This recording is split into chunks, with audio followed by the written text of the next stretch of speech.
I missed the part where that's my problem.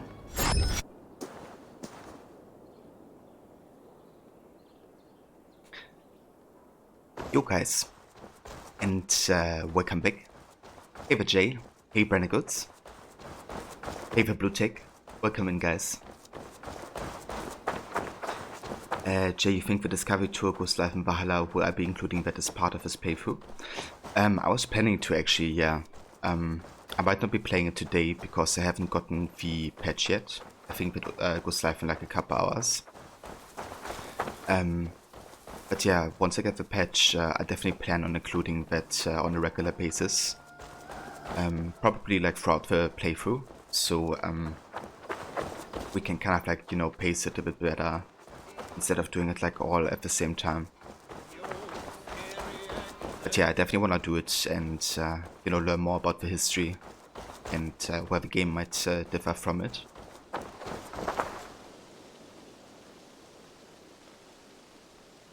You're not sure what's so funny about trying to spend 406,000 points, 25 at a time.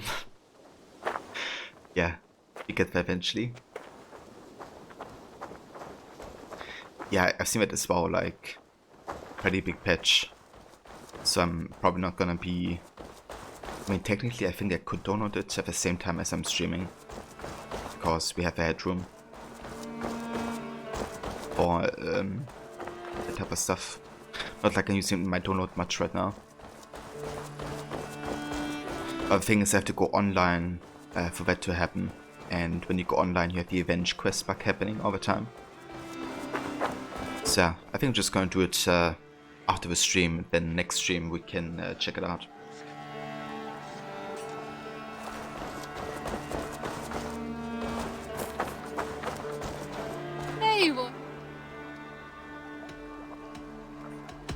I would like to reorganize the crew.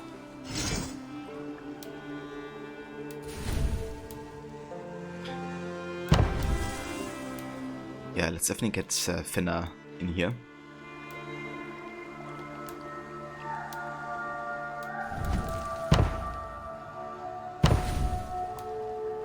Found who you needed? I'm off. Be well, friend.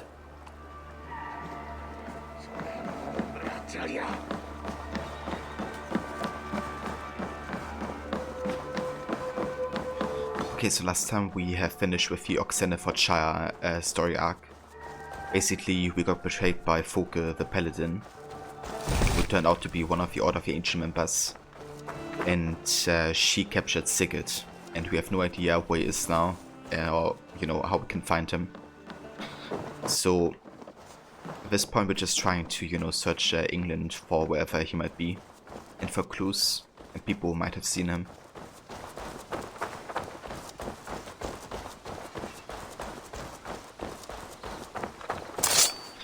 Even he's like, you know, the Jarl of his clan, that's a pretty big deal.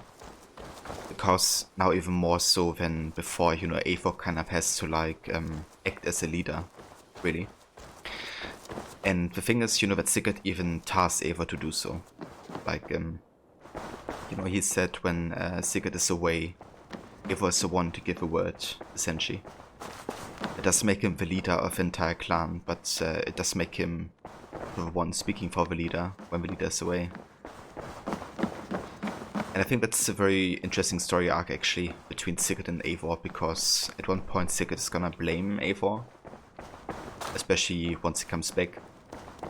But later on he actually, you know, reflects on his behavior and Eivor's behavior, and he realizes that Eivor, you know, is a better leader than he could have been, essentially. And that's honestly some really strong character development. Something I really appreciate about Sigurd's character. Good day, my love.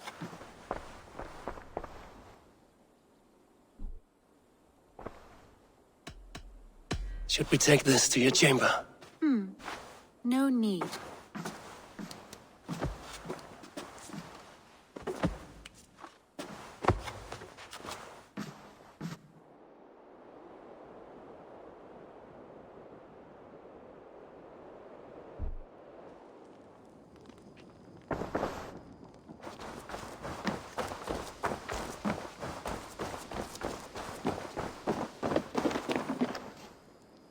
Hello, Eivor. You'd thought we have more choices after that. I mean, you can always go back to Renby. Also, give me 1 sec, guys.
Alright, let's talk to the hunter.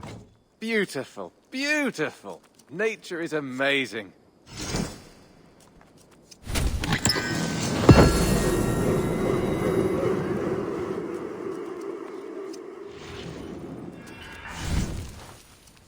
Ava Maxi, welcome in, dude. Happy to say I've refreshed my stocks. And how's it going? I have something that may interest you. I'm looking for this. You have no reindeer antlers.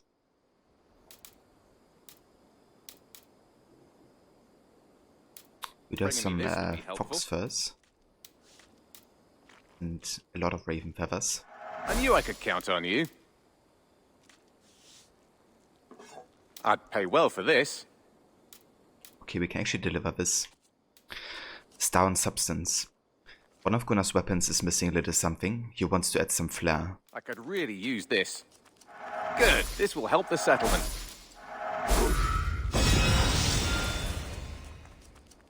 You doing fine, thanks. Just on a lunch break. Ah, I gotcha. I hope you have something delicious for lunch, dude. You always have need for this. So to be honest, I have never really checked out this point system, but that's like automatically included in Streamlabs. I could actually have a look if I can enable more functions real quick.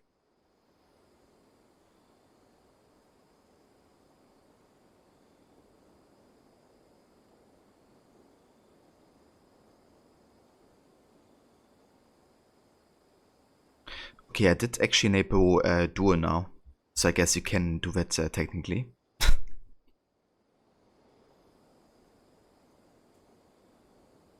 I can also enable the slot minigame, apparently, or 8-ball.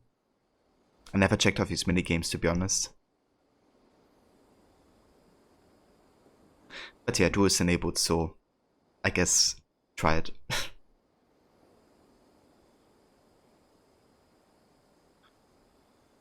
Yeah, I'm doing pretty good, Maxi. This would be helpful. Having a decent day so far. Excellent. I'm looking for this. This will help us. I could really use this.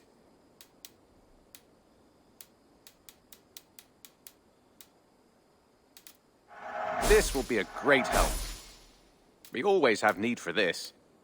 Yeah, we're actually doing decent progress here with the hunter deliveries, but also focus a lot more on hunting while like exploring and stuff. I'd pay well for this. Good. This will help the settlement. Definitely have to find some black bears because they're really like rare, it seems, at least in comparison to the brown bear.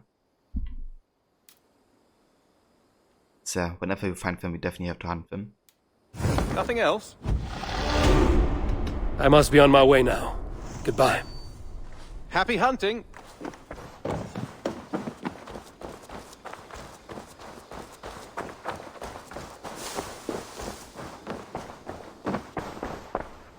I've got some new pieces with your name on them.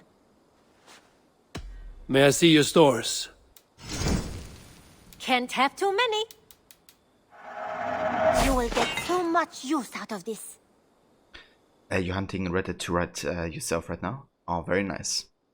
Are you going for like Completionist in Reddit 2 with like perfect pelts and all that type of stuff?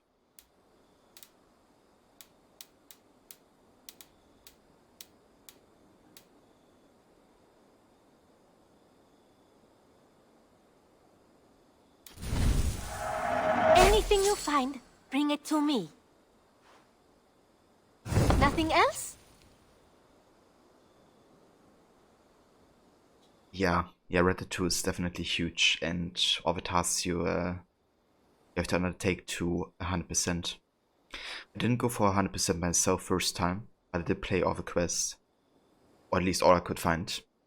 However, on my first replay, I definitely will be attempting to do like everything, because the game is just super amazing, I think. So it would be good to kind of like explore every nook and cranny, especially given how much effort they put into, you know, all the small details that the game has.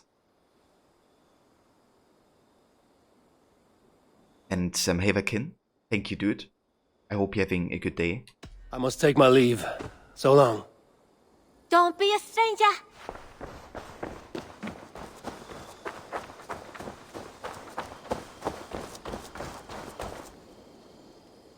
I brought something for you. We've been looking for this fish for a long time.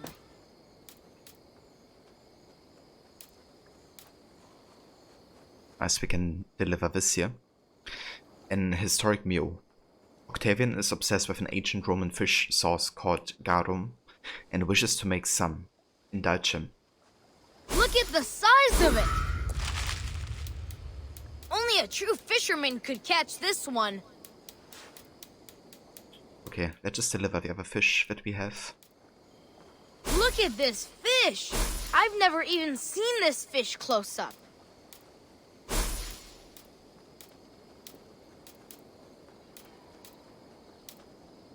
I've heard tell that this one's a real fighter. You caught this? Not even grandfather has caught one of these. Thanks. I will see you later, friend. Come visit again soon.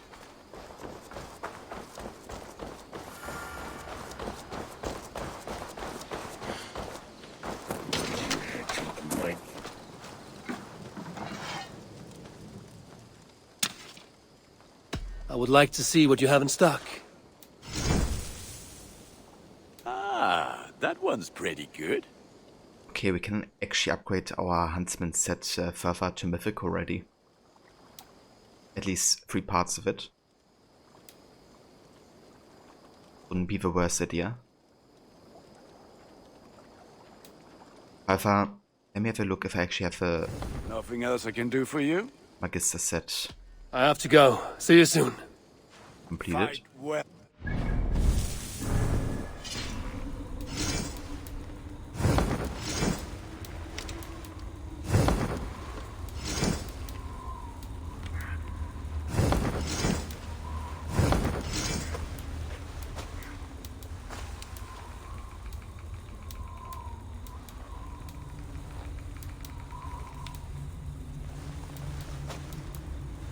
Well, apparently we don't. We're still missing the boots. Well, I think to be honest, the huntsman set is still better, probably, than the Magister set, because the Magister set has the bonus of damage at night, which is kind of specific. And it's only like melee damage. Whereas the Hunter set has the increased range damage when being further away from the enemy, which is something you can have day and night, I guess. So I'm gonna stick to this one, I think. It's good because with the transmog system you can also make it look better, because I'm actually not a fan of the look of a huntsman set that much. Which is why I never used it on my first time playing. But now that we have a transmog system, that makes it easier to commit to.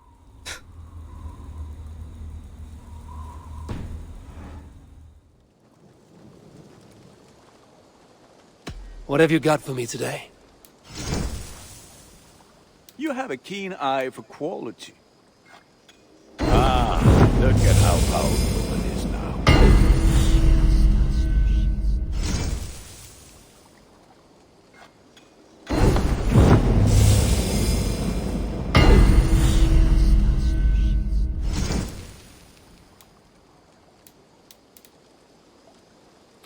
Well, actually, it does look better now. At least than on the first level. It does have like less fur at this point. Worthy of the gods.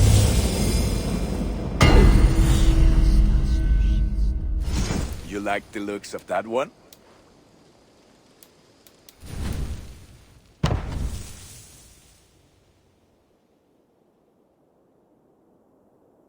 I'm not really a fan of the bones on it. I don't know. Yeah, I don't like bows. And you also have these bones on the cloak as well. Or the armor, I guess. Yeah, I don't know. This was like, you know, a tribal type of game. Sure, give me all those bones, but I can get you that one easy. not in this, this one. We can never change the Huntsman armor to the Magister set now.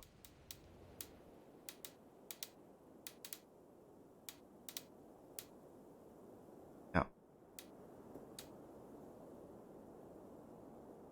Quite like the look of this one, I have to say.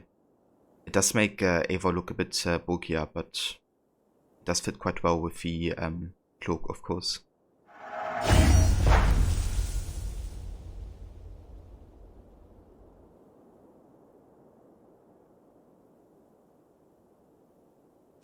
You are looking powerful.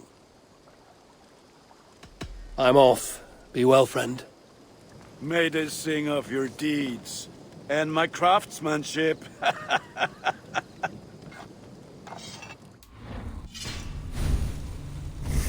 Okay, so we have some skill points to invest here.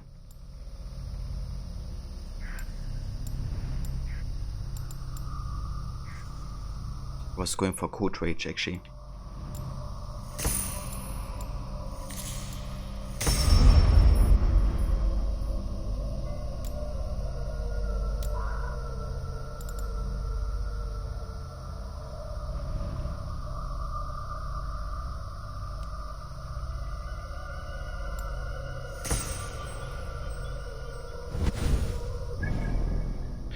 Alright, so I think what I'm gonna be starting with activity-wise today will be the river raid, since we're in Raven Swap right now. And I usually want to do like one river raid per stream to pace it for a playthrough a bit better. So yeah, let's do another one.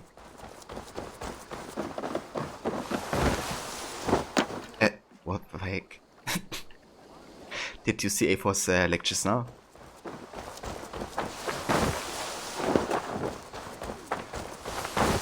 Didn't look healthy.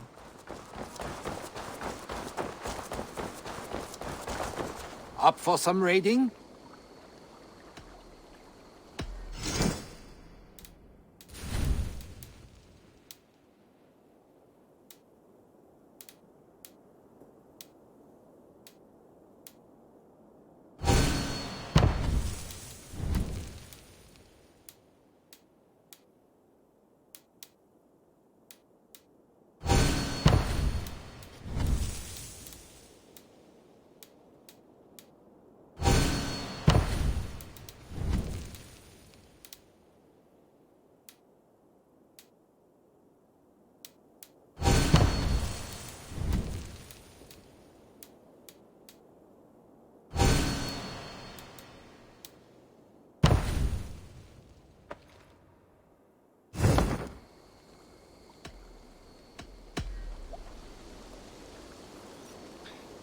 Curious if I patched that Venge quest bug. It isn't mentioned in the patch notes though. Yeah, I've seen it as well, but it wasn't mentioned whatsoever. I mean, I hope that, you know, one of the kind of like more generalized statements like, you know, fix a bunch of bugs of that kind of nature includes the Avenge bug. But I haven't gotten the new patch downloaded yet, so I'm not sure. At this point I'm just running Uplay in offline mode, so nothing like this can even happen.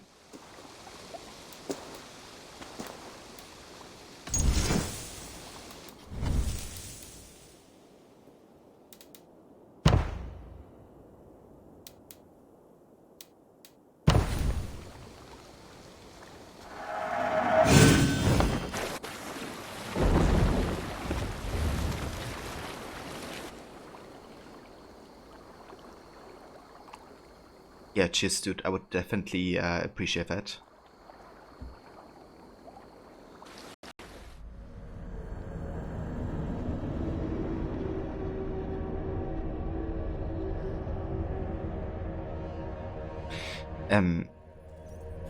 Hey there, Agent Heartless. Looks like I broke my leg sliding. Come on, man. I just need him. This is the lamb. Where's the lamb sauce? Right here, chef. Lamb sauce is coming up. Yeah, it didn't look too healthy, to be honest. The way that leg was like sprung away from Ava. Also, Ava, Mr. Goody. Welcome in, dude. And how's it going? Sail out!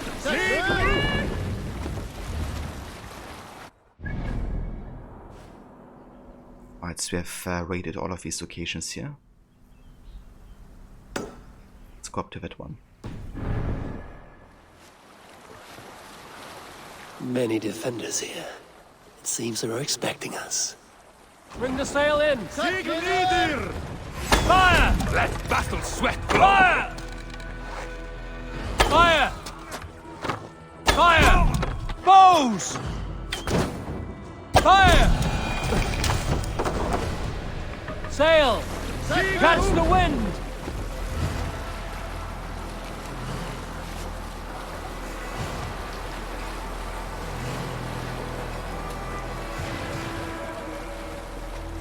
Ah, I got you, Jay. Yeah, now that you mention that, I remember reading that as well, actually. So I think today's only the patch, and then in like 1 week or so, Discovery 2 unlocks, I guess.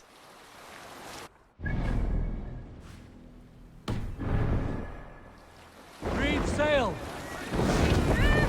Nest sail! All sail! Sail down!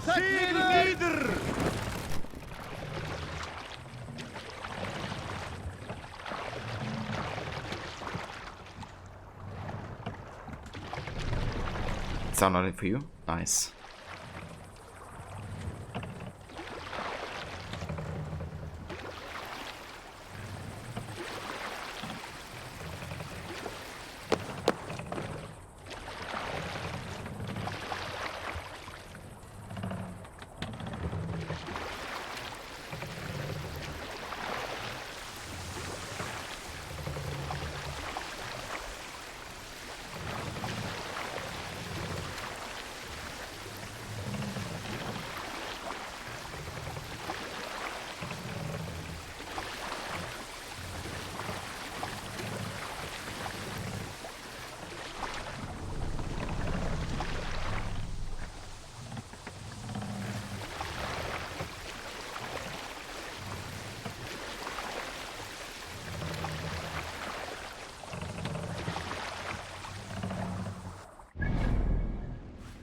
Okay, there's kind of like a blockade over here, so I have to take out that blockade and then we can start the raid.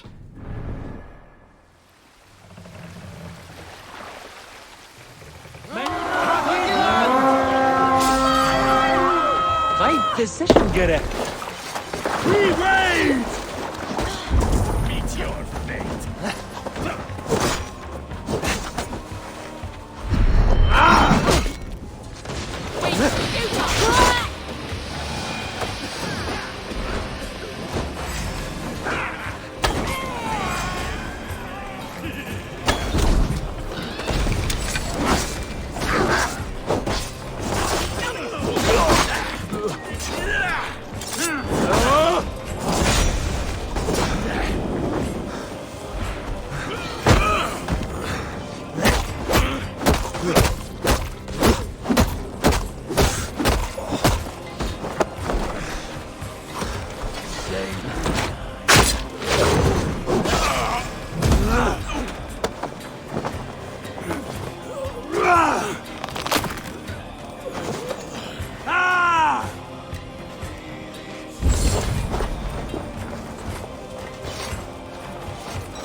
Good horn!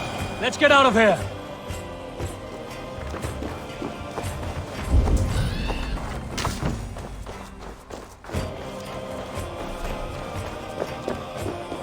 Okay, time to destroy the barricade here.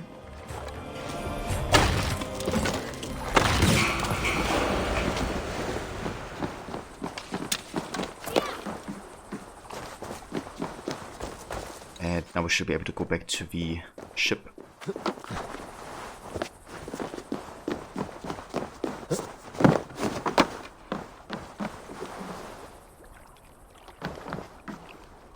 It was like, I'm not gonna go over here.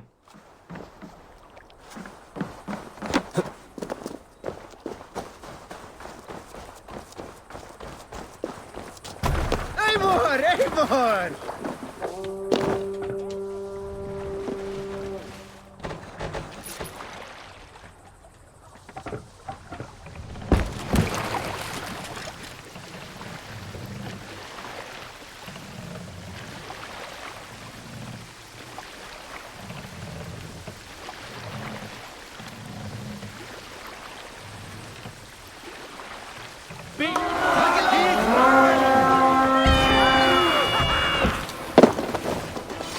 Come, my wolves!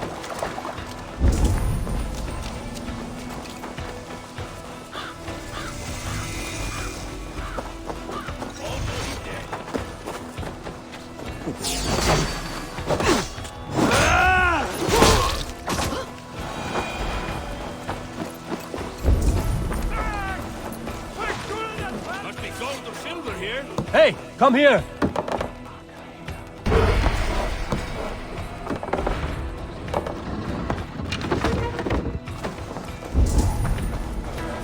We're done. Let's get back to the ship.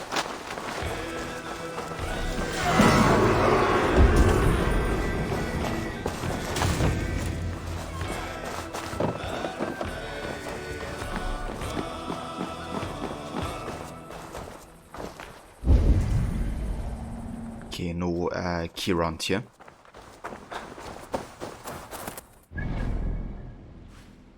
That looks like a pretty big raid though.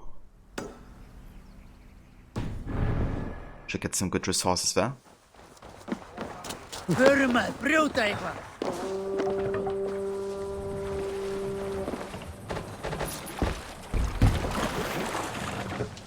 Let the sail out!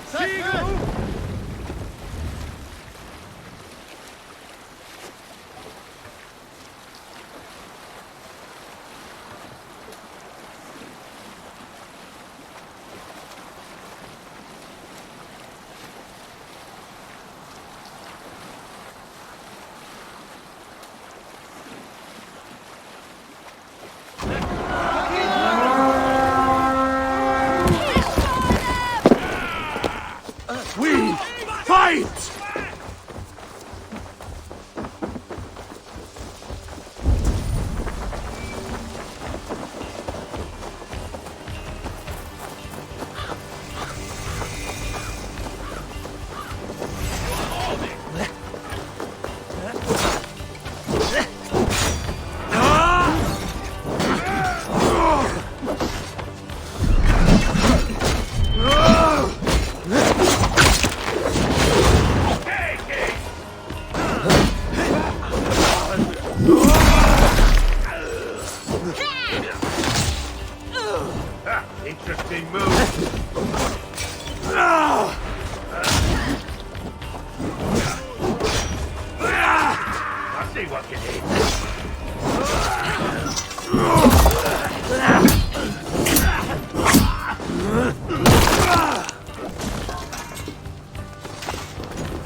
Help me with this.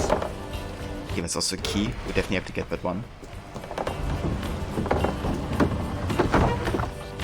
First, let's take out all the guards here so we can save a raiding crew. Okay, the rest of the guards are actually inside the church.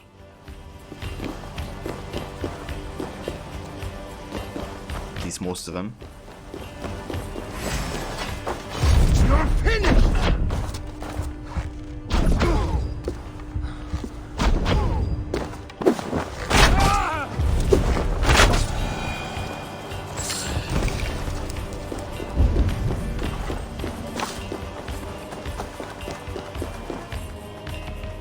Give me a hand with this.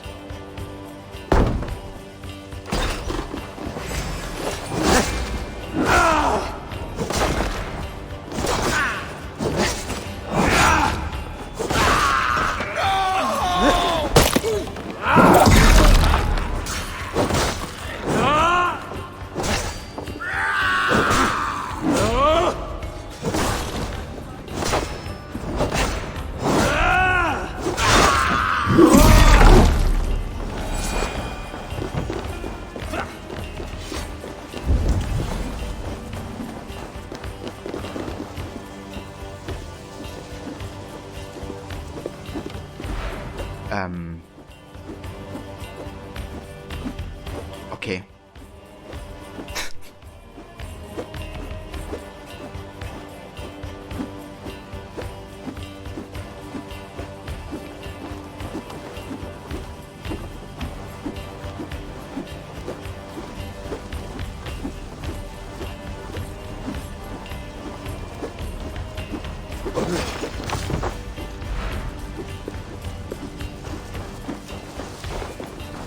What the heck is he doing?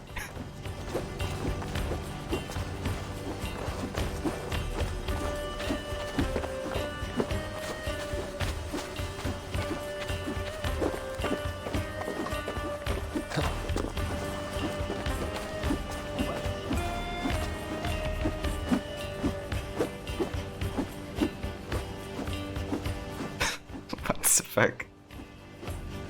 What is this plan here?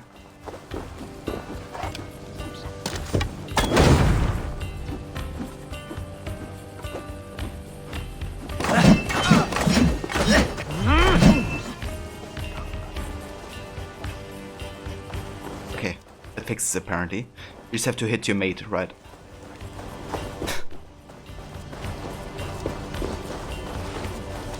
Yeah, I don't know what happened there, but that was funny as heck.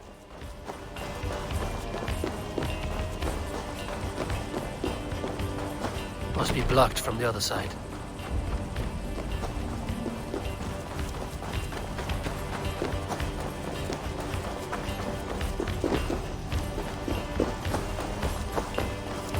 Is that like a door we can crack open?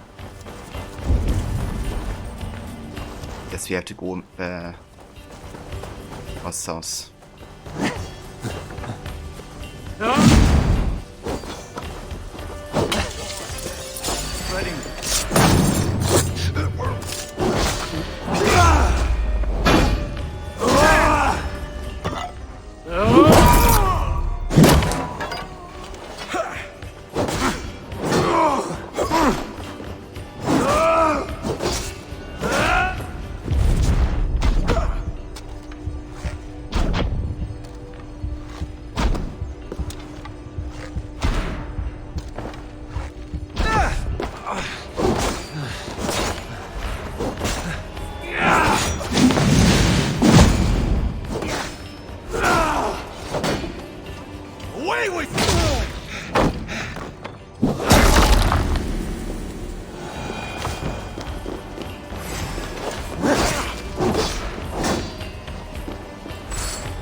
Right, get in here.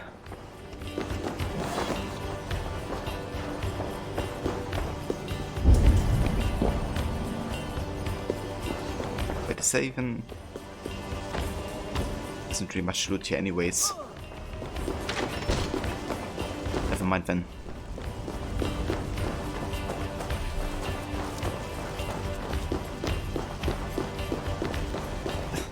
Thank you for clipping that, Maxi. Yeah, that was something I haven't quite seen before. Very determined with those thrusts.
Okay, let's get the ability down there.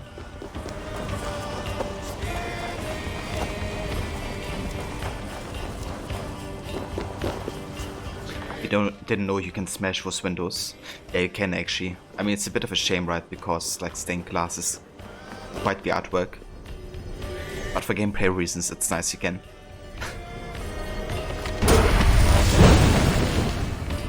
But the shoulder bash ability.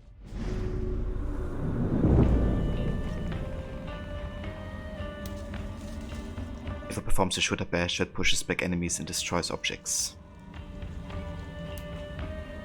Yeah, I mean, we can kind of like showcase it, I guess. Maybe instead of the Dive of Valkyries. Maybe instead of the Rage of Helheim ability.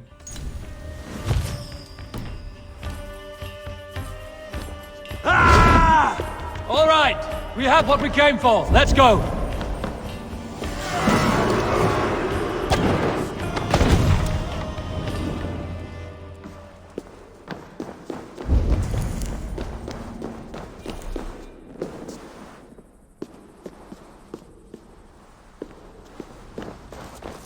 Yeah, no worries whatsoever, Maxi. Definitely take care, dude. Thank you so much for coming by and saying hello. And also for clipping that moment there. I hope you have a good rest of your day, dude. And definitely talk to you soon.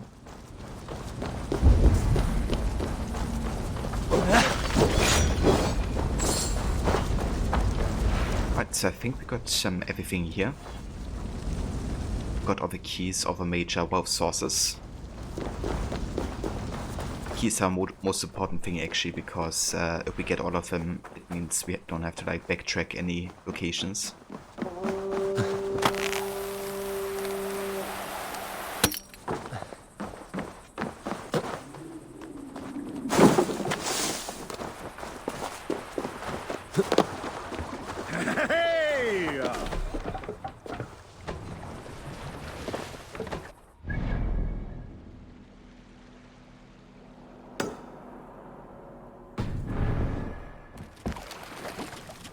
Run up the sail!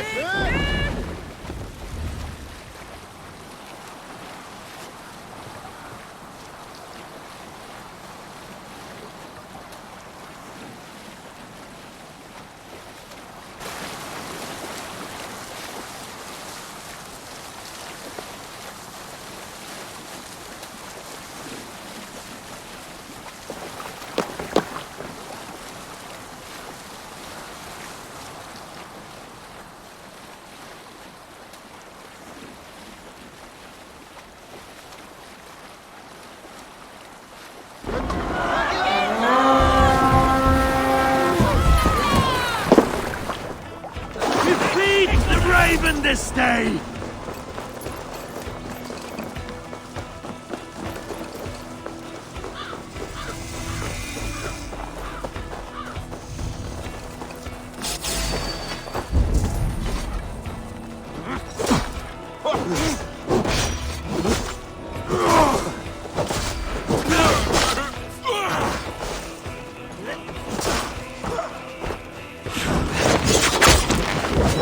All lends me strength.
A good haul. Let's go.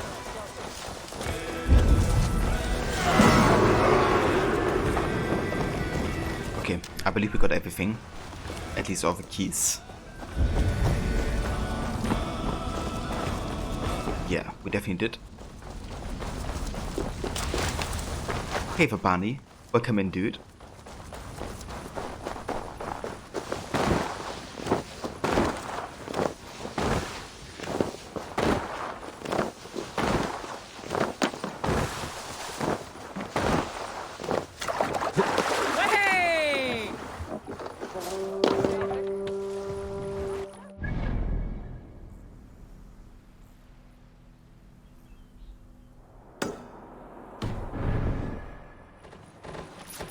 It's going good, dude. Doing some river raiding right now with Wagen and his crew. Let the sail out! How's it going for you, dude?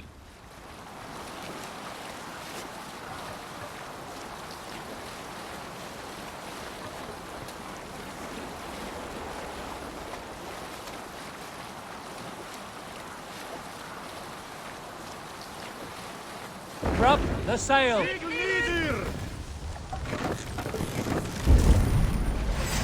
Meteor thing. Ready! Fire!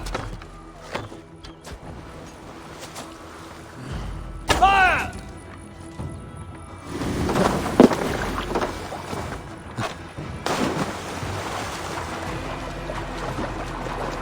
You just woke up. I got you, dude.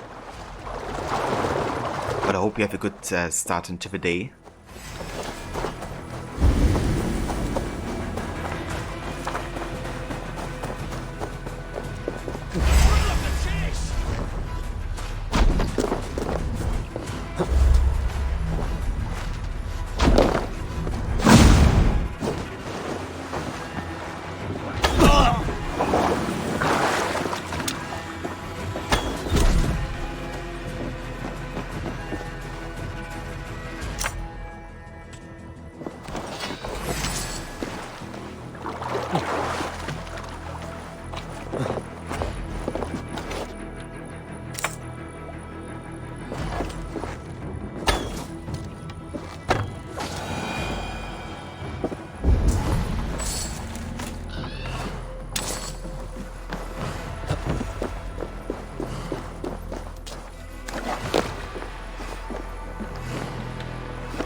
so this kind of looked like a blockade of some kind, but I guess you can just sail through here.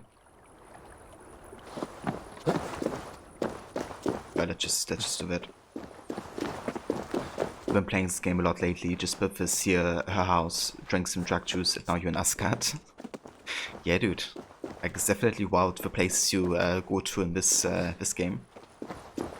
It's like a huge variety of like places to explore. How have you been enjoying the Asgard parts of her?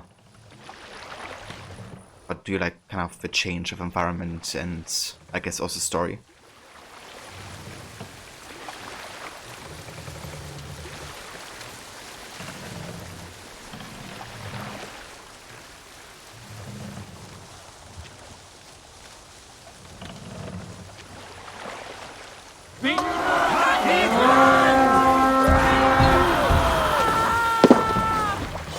Let's go, that Viking!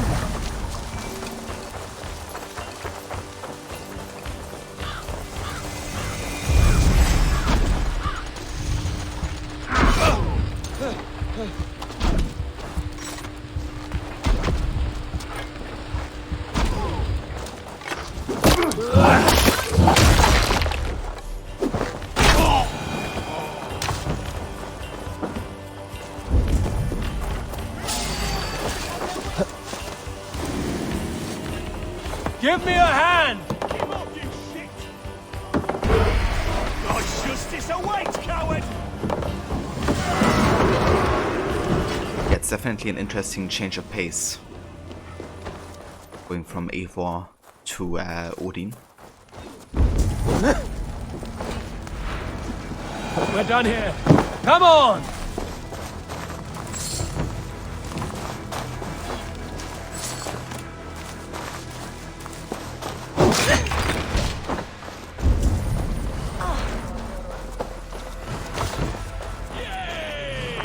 Okay, we didn't have any keys here. Enough.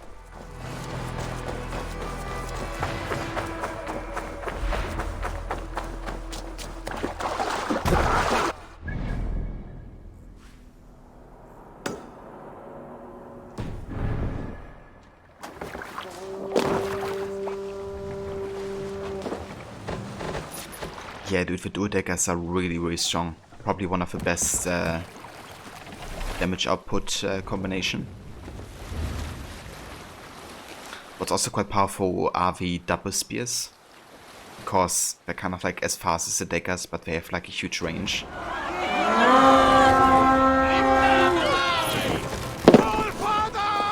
Let's hit the bastards!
Somebody's needing some help here.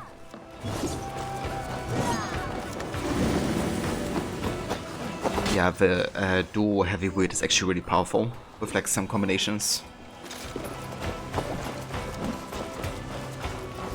But I kind of restrict myself from using some combinations at least for now.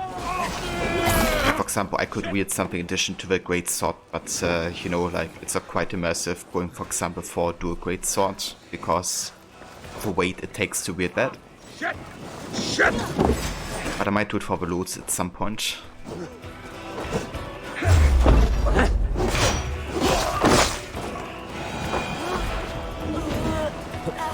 So the Asgard and Jotunheim parts were actually not a DLC.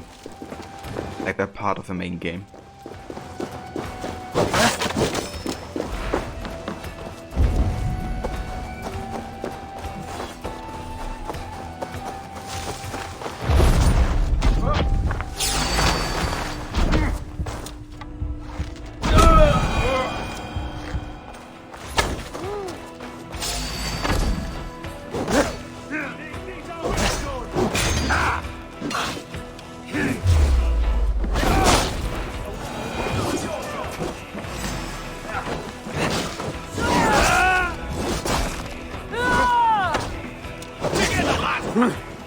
chicken.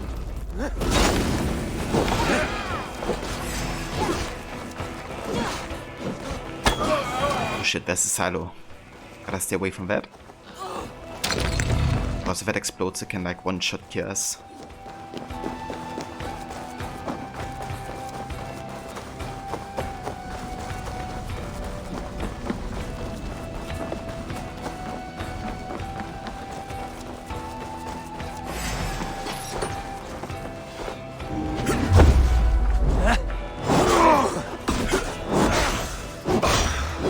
Are you kidding me? Guy died immediately again? I just revived him.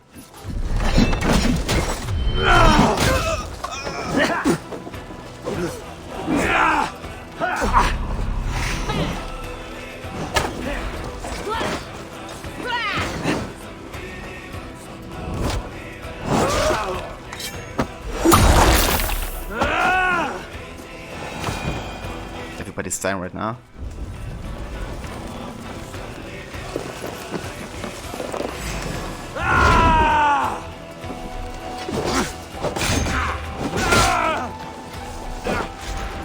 Don't have any rations. Fuck.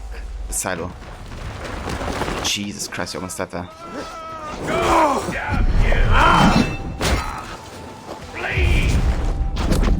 That silo would have exploded while we were in the radius. You might have died there.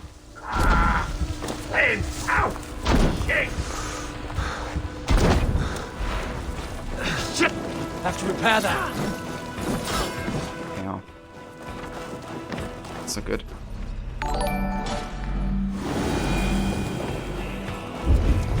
Everybody's dying.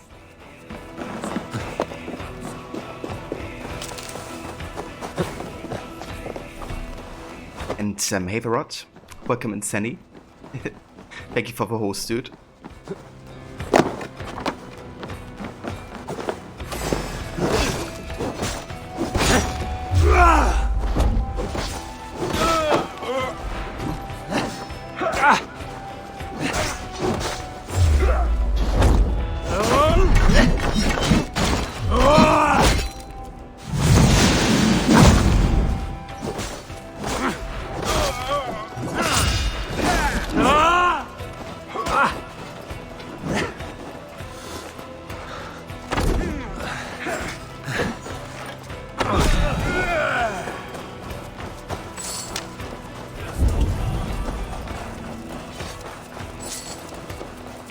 Okay, I don't have any rations left, so I can't actually revive these guys.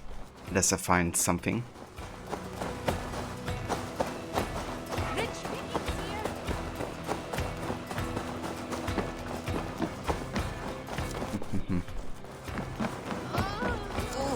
Any rations? I mean, we have some animals here.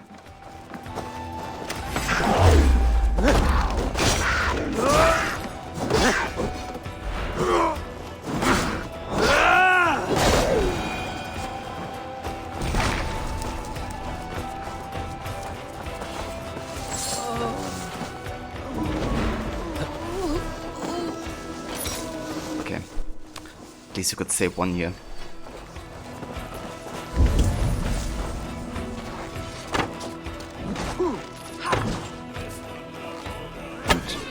How quick are my people dying? Like, seriously.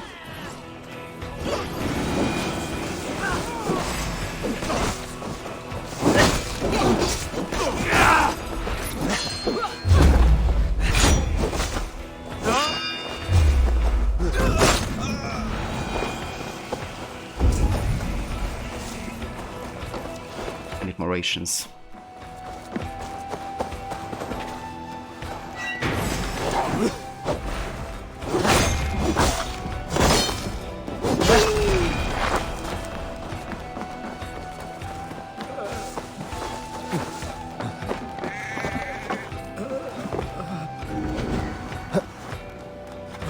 Thanks. Why I'm not waiting or using a shield. Just for like immersiveness right now. Like, you know, a greatsword usually should require two hands to wield. So that's why I'm just using that right now.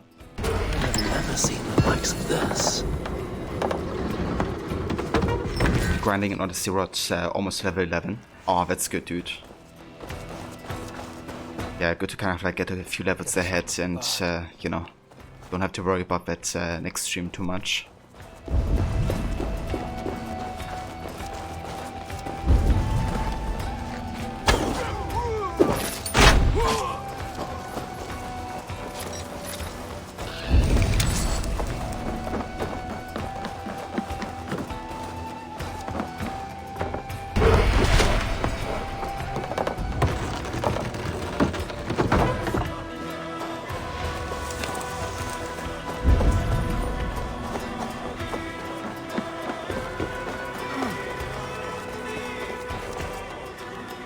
Help me out here! So, are you currently doing some side quests? Or are you doing like these kind of like contracts and stuff like that? Hey! Can't do this alone! Takings here. Like exactly, dude, and you're going after specific gear as well. Going to get the Poseidon Trident, decided what's the best legendary spear for what you wanted to accomplish. Yeah, the Poseidon Trident is quite nice. You know, being able to be underwater for as long as you want to. It's cool, you can just, you know, go to the island and immediately find it if you want to. Also that spear that gives you like 100% damage but 25% health cap. That one you can also just find, I think. Like immediately. Once the game world opens up. Or save, I'm in the best suit. Welcome in, dude.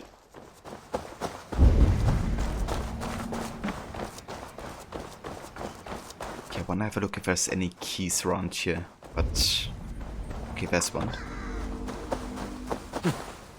If you wanna take that. Rod, you're doing side contracts, but also getting supplies for upgrading the ship. I gotcha. That's a good idea, actually. Since tablets required kind of, you know, are very rare to find.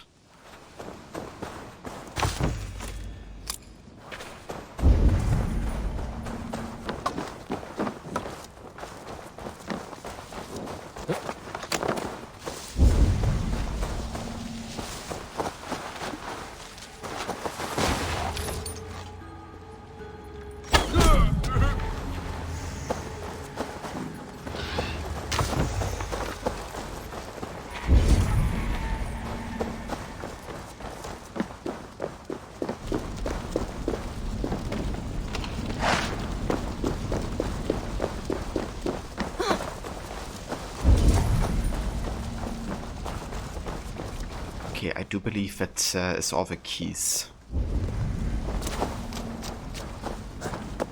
Maybe. It's a pretty huge location, so gotta be extra thorough.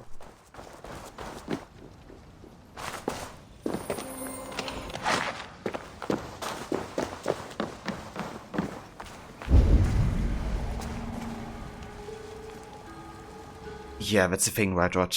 Like, you can definitely die quite quickly.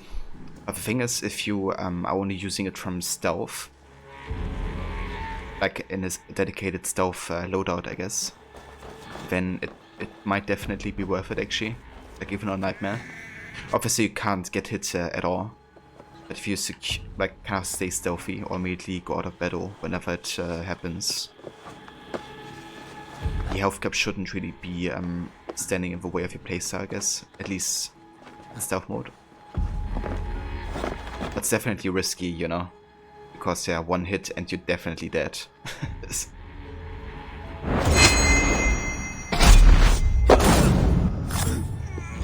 Yeah, the damage boost you get for assassinations and stuff is just so good. You know, dealing like double damage essentially.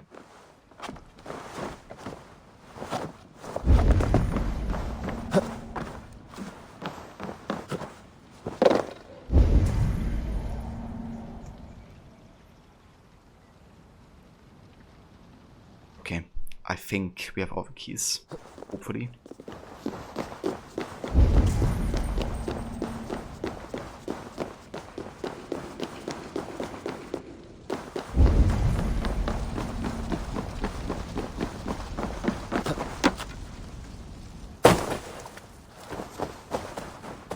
Yeah, definitely is a glass cannon build for sure.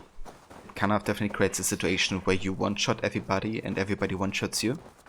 But yeah, I personally like that kind of like playstyle, I guess, because it means, you know, that things are just way faster.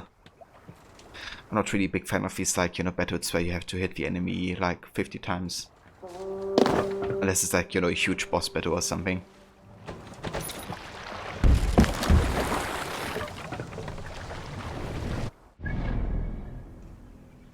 Okay, so I think that's everything we're gonna do for River Raid today, because we have grand supplies and the maximum that we can carry, essentially. Also, we have lost 4 crew members already, so doing more raids might actually be something I would have to undertake on my own. But yeah, given that we can't get more supplies, it's definitely time to head back. So, let's do it.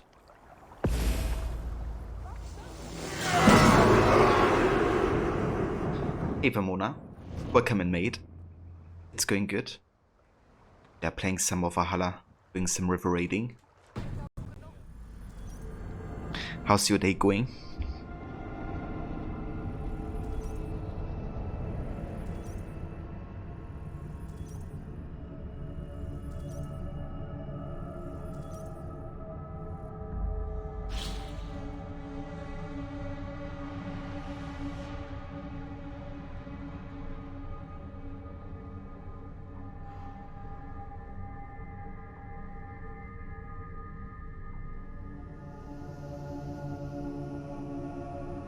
It's okay, work is steady. I'm glad to hear that it's going okay, Mona.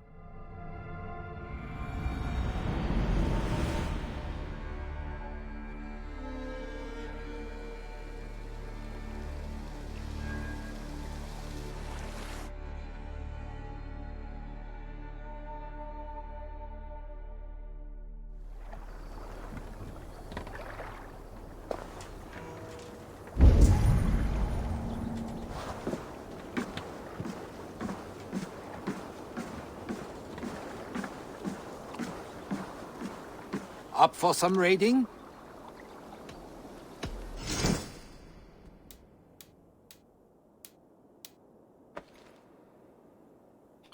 Okay, so we gotta do 2 more raids actually, before we can get the next cargo upgrade. And that's not even the last one. There's still 2 more after that. It's actually insane, like how many raids you have to do before you can even carry the maximum supplies. Moda, how are you doing? How's life, school, your dreams and desires? Yeah, it's actually going quite well, Mona. I've been doing well. But definitely a bit more busier in that regard, but yeah, I had some positive changes for sure happening recently.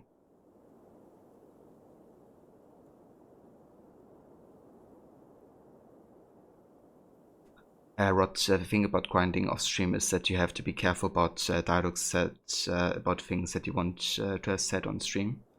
We're just about to go into a cave and Cassandra mentioned something about the couch, yet in the story so far you're not up to that part yet. Ah, I gotcha. Yeah, it's definitely tricky to align the quests in a way that doesn't take away from kind of like the story pacing that you want to do on stream, I guess.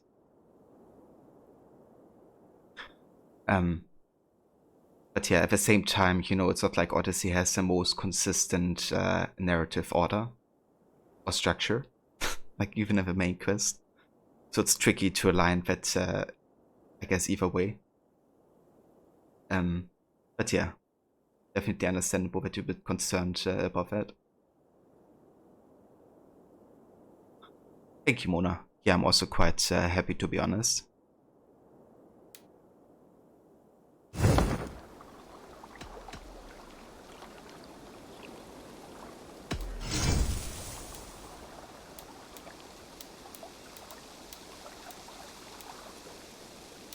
Okay, I'm gonna hold off with obvious cosmetics, I think. I'm just gonna focus on the storage.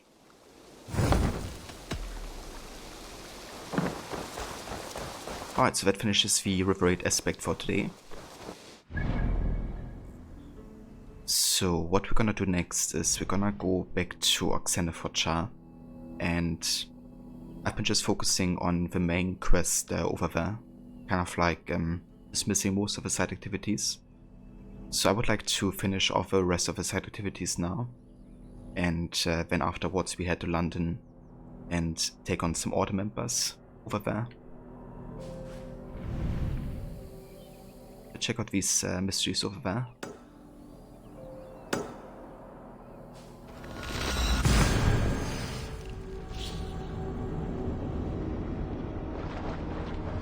What cult that still gets you saying that to Alpino after already knowing about the cult before? Yeah, it just really... Okay, our game crashed. Never mind, let me restart it.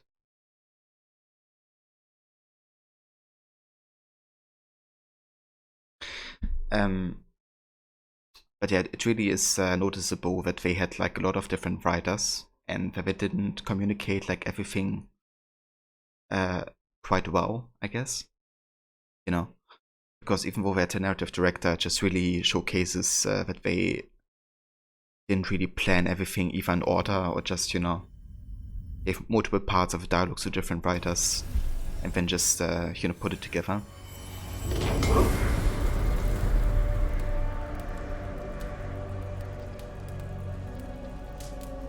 Village and plunder must have its place in life's priorities. That's true, Mona. A bit of pillage and plunder is always good for the heart and soul. The game has a 20 gigabit update. It did, yeah. It's kind of like preparing for the Discovery Tour launching.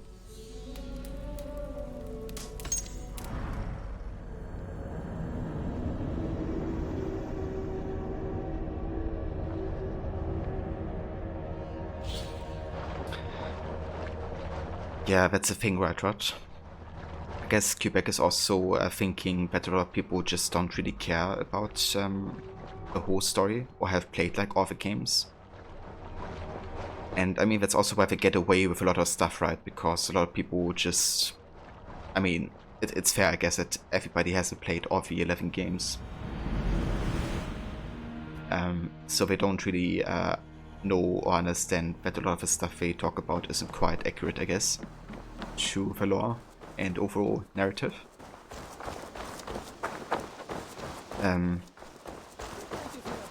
Yeah, if you just care slightly about it, it'll definitely be quite noticeable.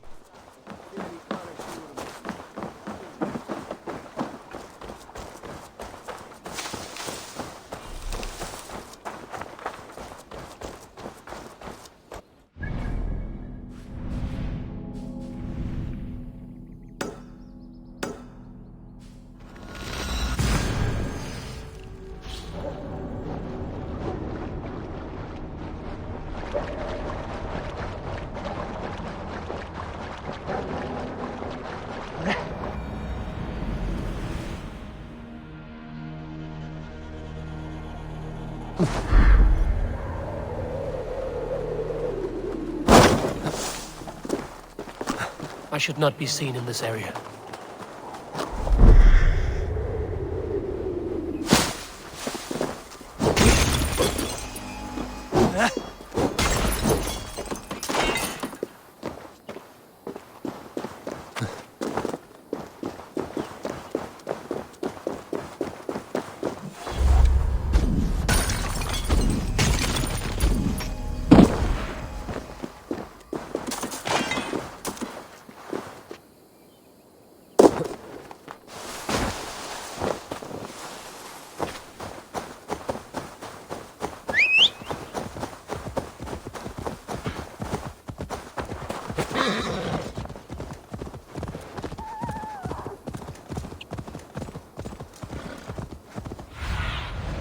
Sunan, guide me.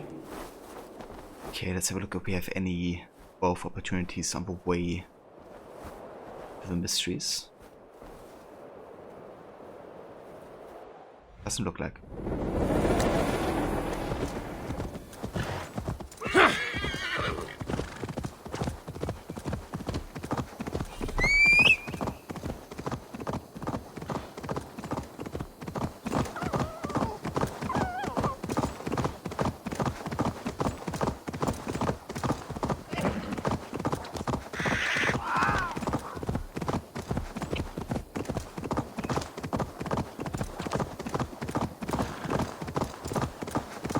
Yeah, I did get one today, Barney.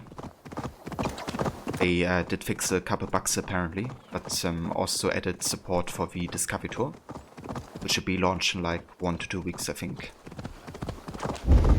It's kind of like interactive museum type of mode for Valhalla, where you can explore the game world and you know, kind of like avoid any combat, but just focus on learning about the history and the culture and like buildings and all that type of stuff.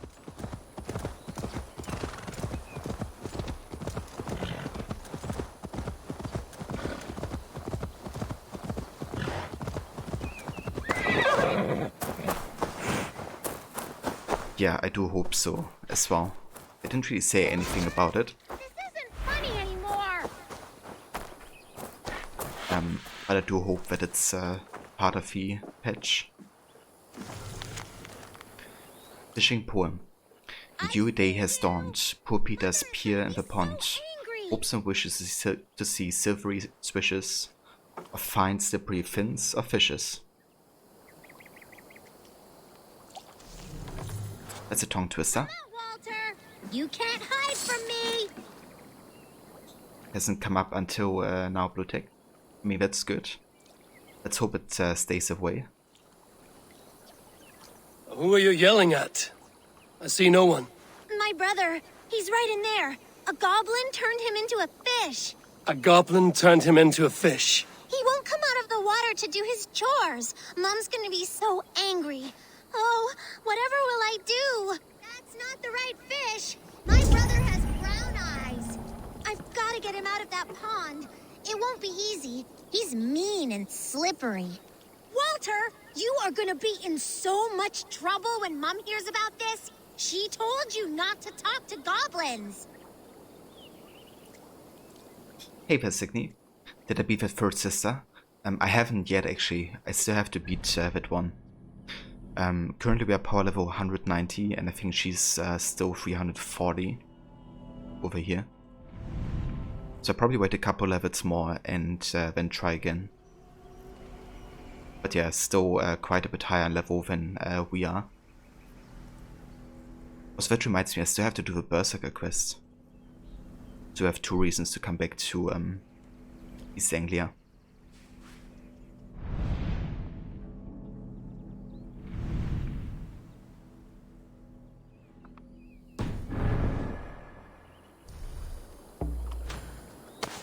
Look at all those delicious fish.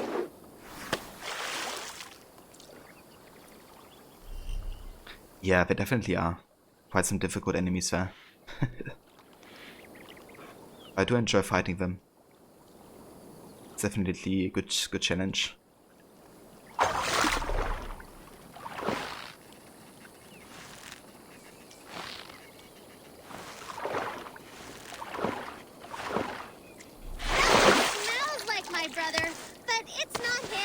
I'm not convinced at all that your brother is under a goblin's spell. Keep fishing!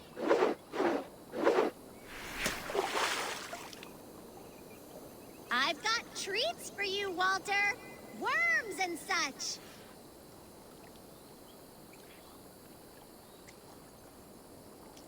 You activated one of them while not knowing what it was, then got your ass kicked fast. Yeah, that's been my first experience as well with those. To take you were but a bit nervous. Your father's getting surgery today. They're taking his gallbladder out. Oh damn, dude. Stay in the bushes. But I wish your father all the best, Blue Tech. I hope everything goes smoothly and, you know, it's gonna be fine.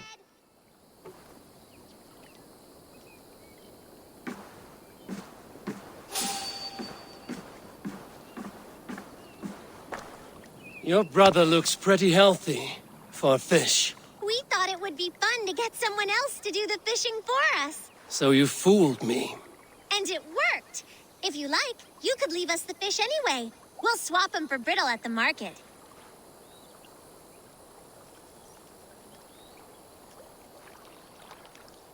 Yeah.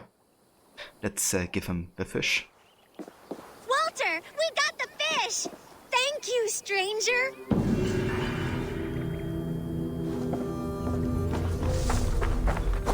overcome.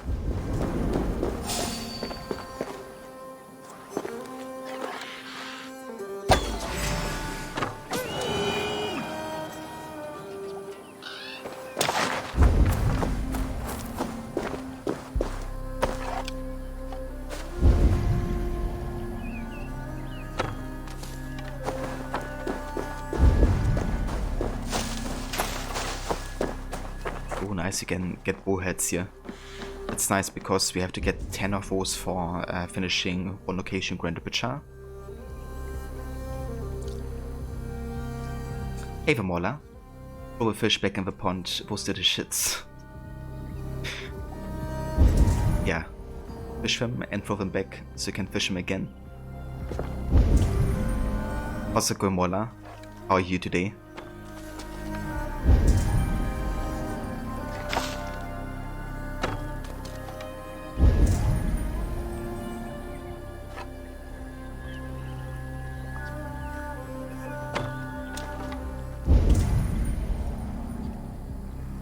These fish are going crazy.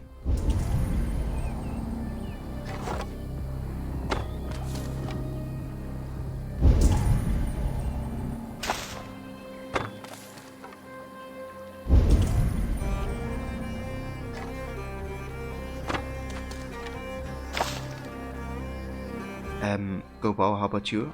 Finished Horizon Zero Dawn last night. Epic as fuck. That's awesome, Mola. I'm glad you had a good time. So you finished with the main story ending, right? And not with the Frozen Wild DLC? Yeah, I'm doing good, dude. Have a nice day so far, playing some Valhalla.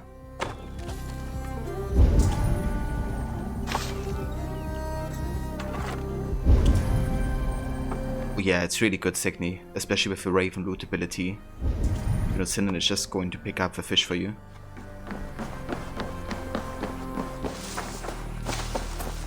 Makes it quite a lot faster than using the fishing line.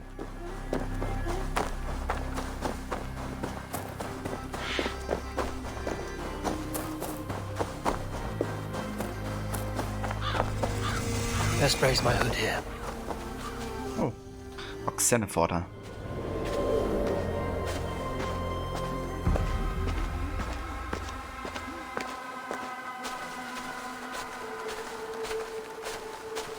Finish your DLC first and then finish your main story last night. I gotcha. That's awesome. Yeah, the main story ending was quite good actually.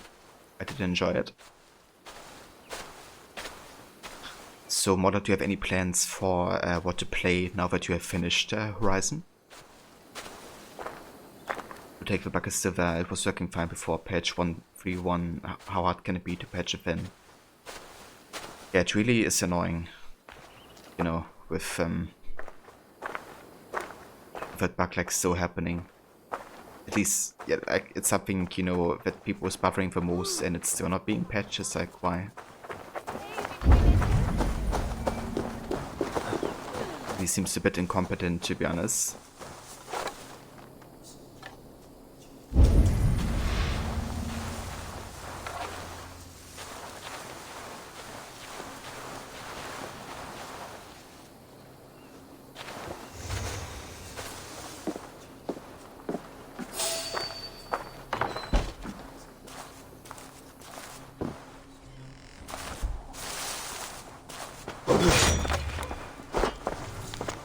Mercia.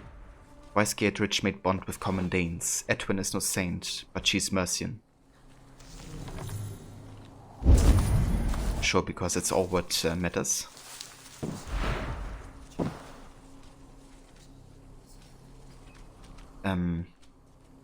But yeah, we're talking about the Avenge bug, Barney, that constantly pops up. Oder Subnautica below zero, some on Fridays, Summer on Fridays, afterwards may do Detroit become human again. That sounds good, dude.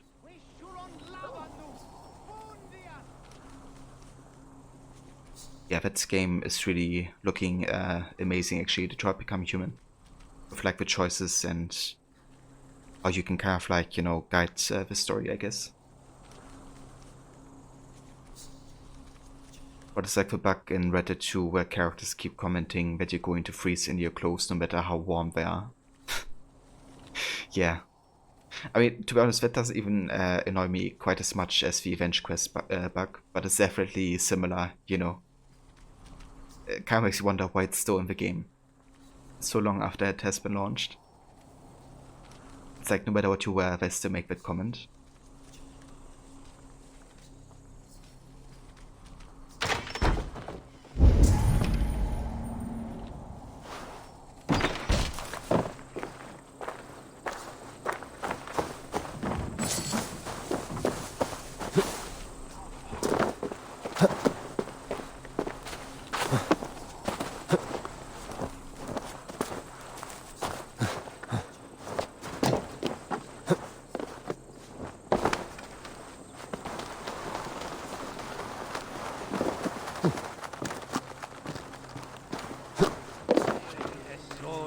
Planetum revolutam et non thus ubilutam et Palestia em lagati solum modo in paradis.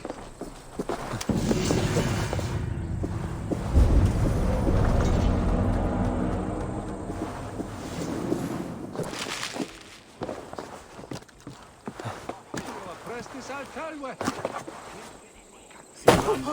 Evier sind we mit Sachen. Omnum quale direxit, ego sum et verite.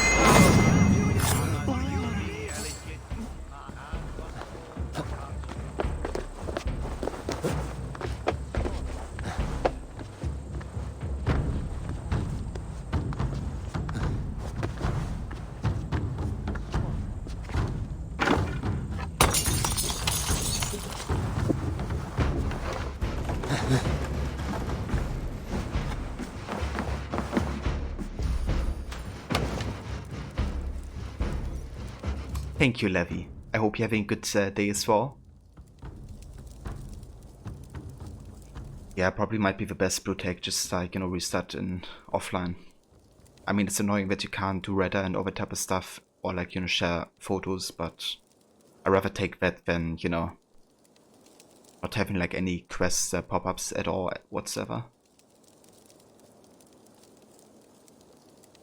That moment when you go from stealthy to, hey, guy just fell from the sky. Yeah, got off those moments, Jay.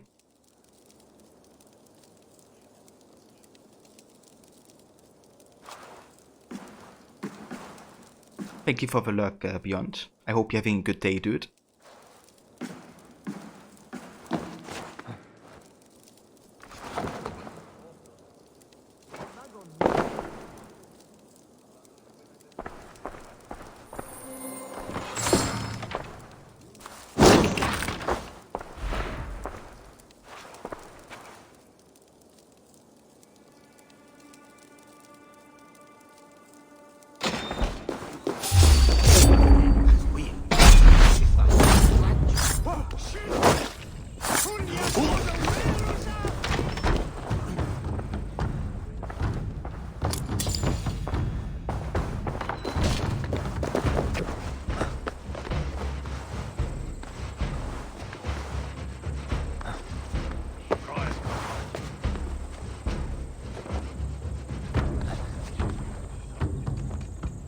Here.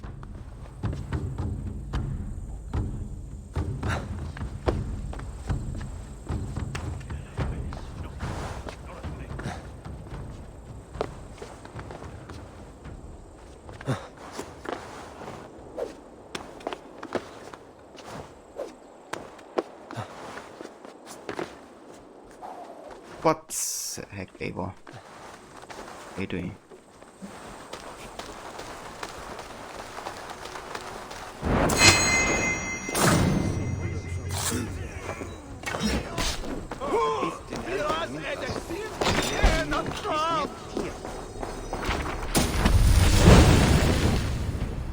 Ooh, Vengeance of 4.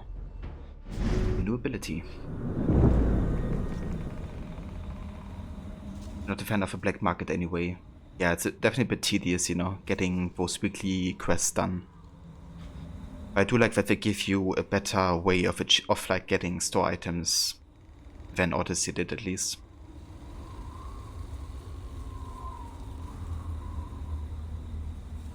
More like people constantly telling you in Horizon Zero Dawn stuff is good here, you run in and start hacking and slashing.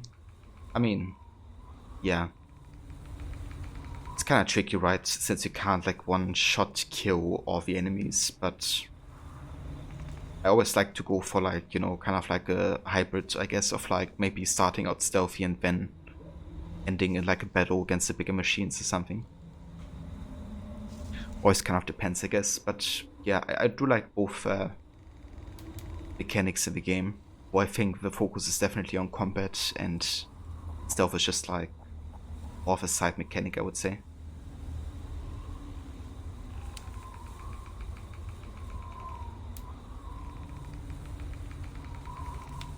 Do I want to use this? Maybe to showcase.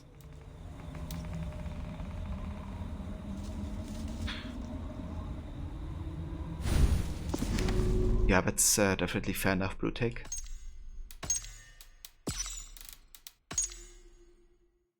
Okay, so we have a new entry for Alfred, the King of Wessex. The youngest son of Ethelwulf, King of Wessex until 858 CE. As a child, Alfred made a pilgrimage with his father to Rome, where he was blessed by the Pope Leo IV.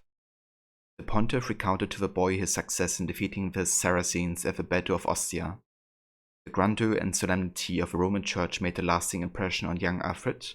With 5 older brothers, Alfred had little expectation of becoming king, and so devoted himself to scholarly pursuits, beginning a lifelong interest in learning. When Wessex became the target of Viking raids, Alfred fought alongside his brother Ethelred, now king, and proved himself a more than capable commander. The storied battles of Reading, Ashdown, Wilton, and others followed. Alfred succeeded to the crown when Ethelred died from wounds sustained at the Battle of Marton. Eventually he came to be known as Alfred the Great for his heroic defense of England, but for the life of him he couldn't manage this simple task of baking a cake.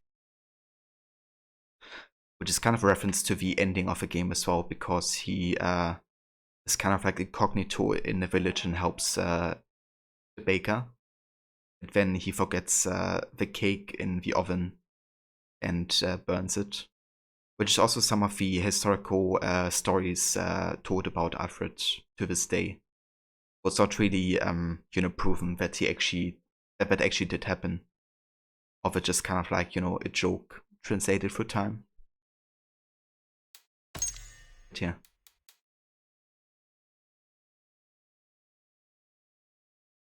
When you get some of the weapons from the DSC, sick nasty.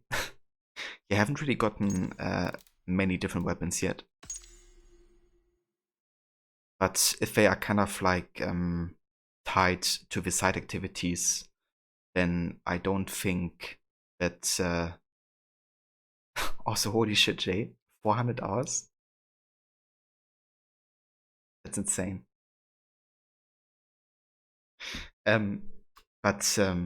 Yeah, I won't actually be doing a lot of the side activities in the Frozen Wild DLC.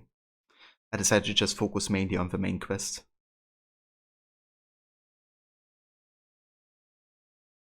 But Gordon Ramsay, you burnt the fucking cakes. What the fuck were you think you made? Fuck, you made them look like lumps of coal, you dumb fuck.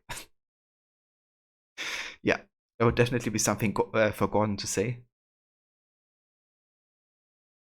So Rod, you watch for 319 hours and Blue Take for 146 hours.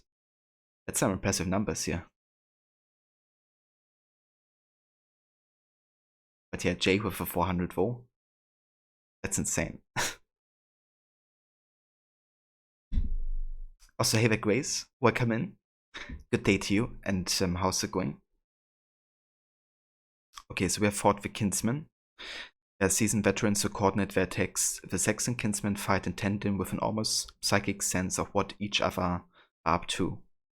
Whereas one is defensive and quick, his comrade will be aggressive and deadly.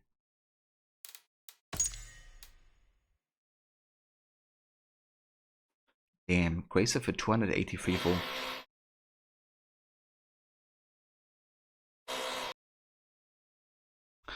Also, sorry guys, I'm gonna be muting myself every now and then because it seems like my neighbors have to make a whole lot of noises today. So not to annoy you guys, I'm just gonna mute myself whenever that happens.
What is the time frame captured by the watch time command?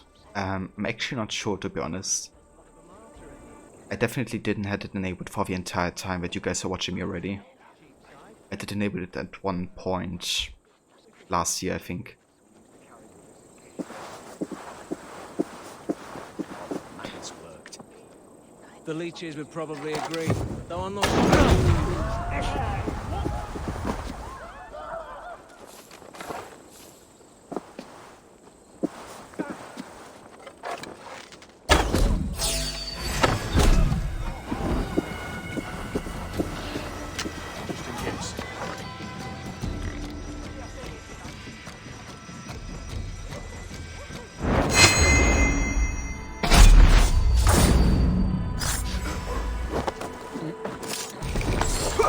But it's at my double assassination.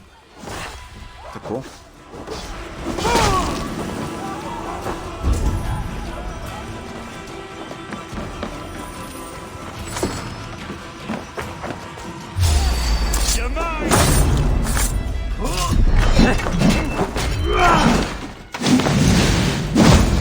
With me!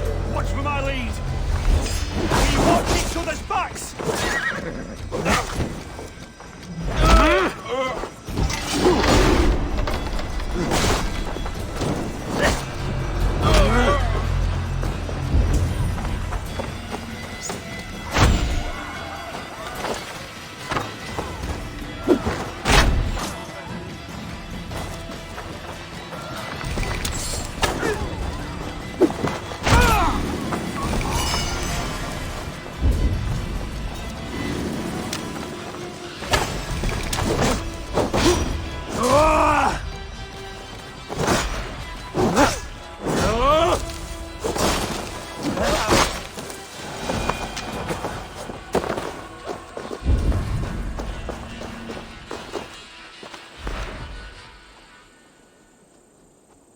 Oh, it happened.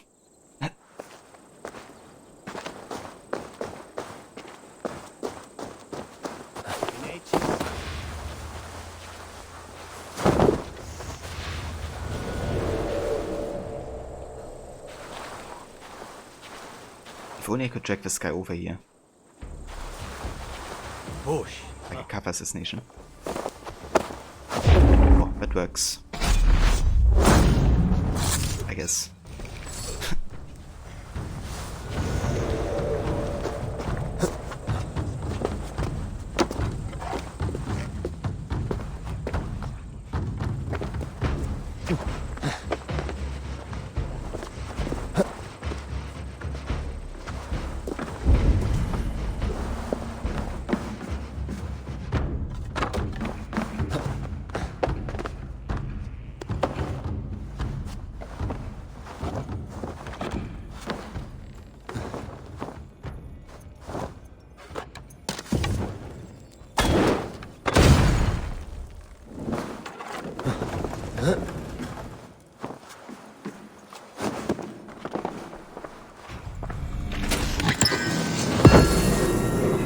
Nice.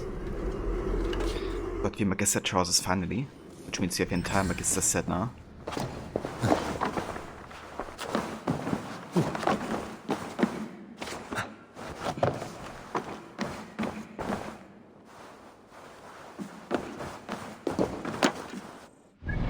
Okay, so what do we have around Oxenford then? We have a flighting competition and quite a few work opportunities.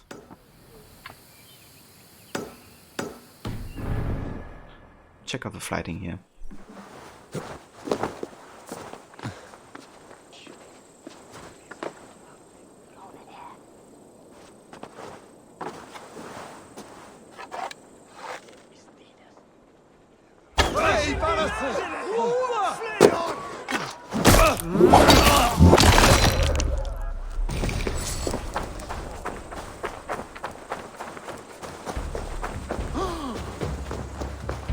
Mauler with the 372 hours for. Almost as high as Jay. Look at you, face like a stuffed beaver. What quarrel have you with me? None. I am but an observer of your sparrow-like weakness, and I wish to make it known in verse. Flighting, then. You understand. I will take you on. The sneaky, lurky hours, Mauler. Yeah. I think you have quite a few of those on your channel as well, to be honest. Happy to bet. Let us begin on your work. I hope you're ready. Would you battle a dragon? Then challenge me not.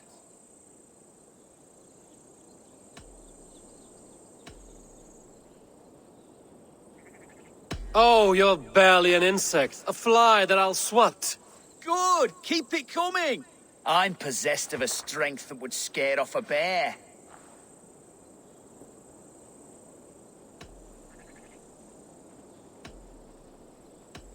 You're possessed of a boldness that scared off your hair. Great! I've the heart of a lion, the loins of a horse.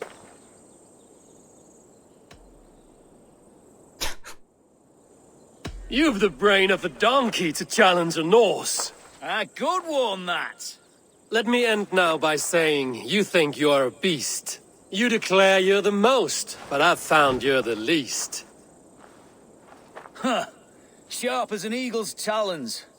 You've earned your winnings today.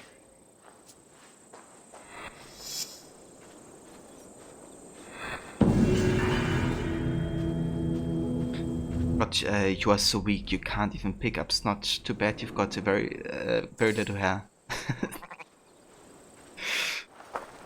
Yeah, dude, you gotta love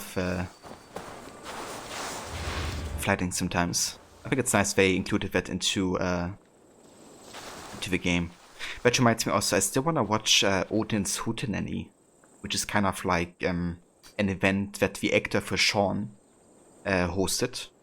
And there is also like a fighting contest done between multiple people as well. There's also like a competition with that includes like a raven and all that type of stuff. It's actually quite funny, not gonna lie. There's some really cool moments that happened that I would say weren't staged at all. But actually did just happen. Yeah, maybe we could watch it during the break or something, actually. Would be cool to check out. I also still want to watch the behind the scenes footage as well for Valhalla.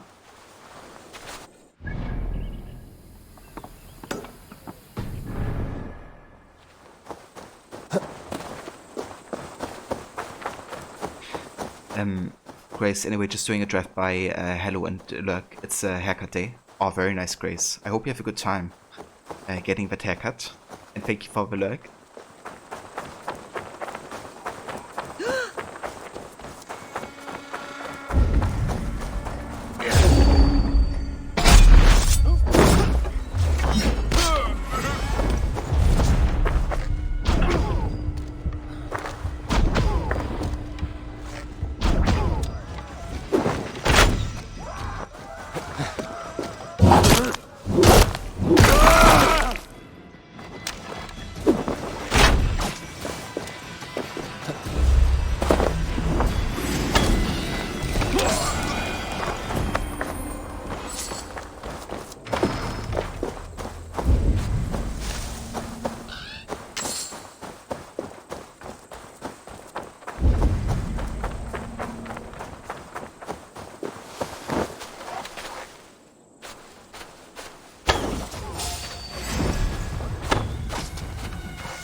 Love it finisher.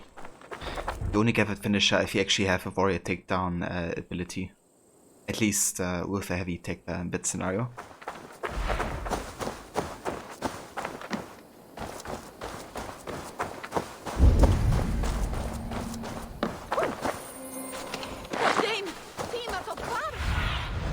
Go, my eyes. Okay, we also have a shopkeep here.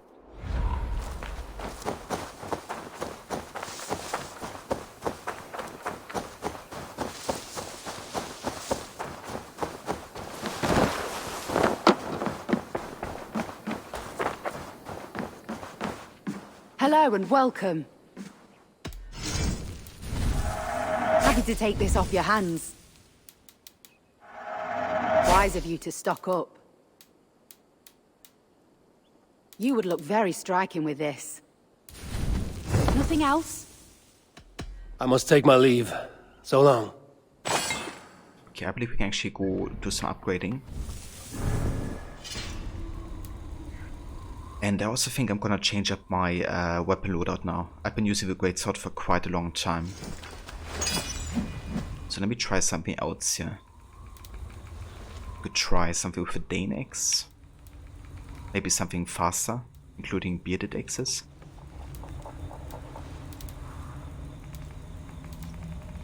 What we could actually go for at this point would be also the spear and shield combo.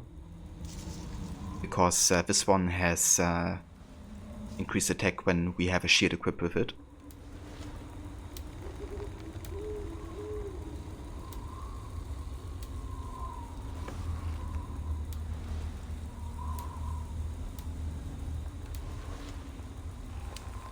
Together with a Blood Wolf, that could be quite nice. Or maybe with the shield.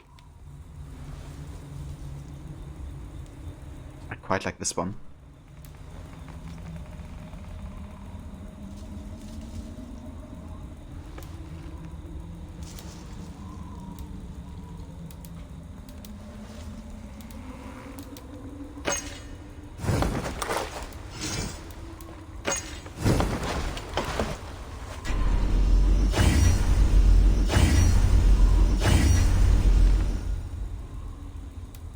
That costs a lot of resources here, but worth it.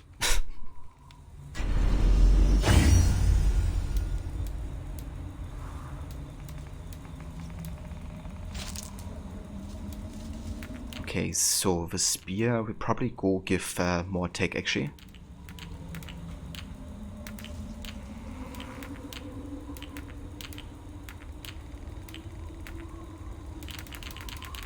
Yeah.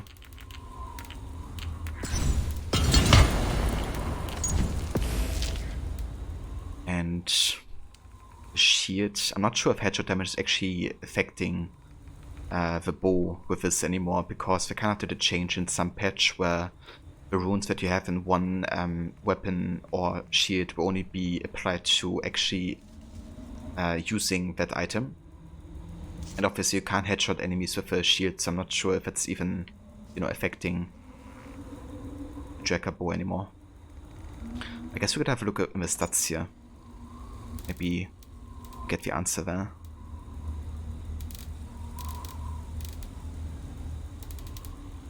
So currently we have headshot damage 72.8.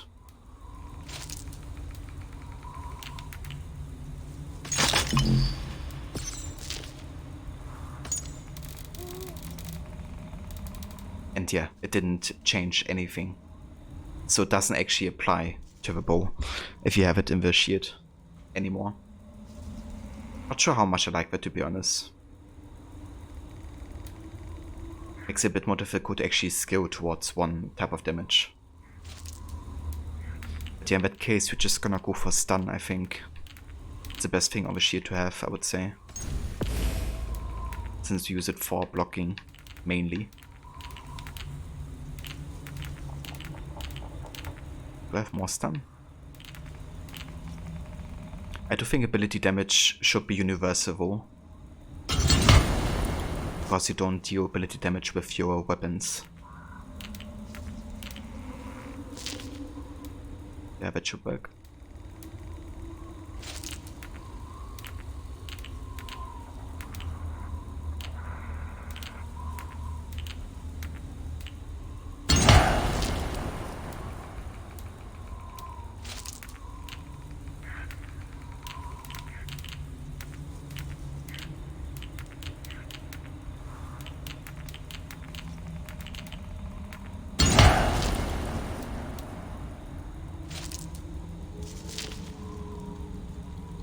Right. That's all we're gonna do here for now.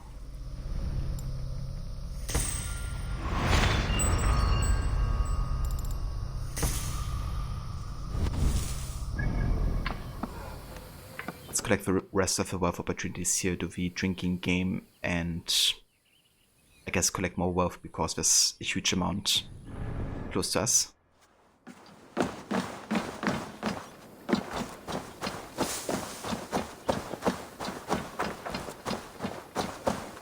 Hey there, Ratay Mishra. Welcome in. It's going good. Yeah, very good playing more Valhalla. Just queuing up Oxenda for Char. I'm playing on PC.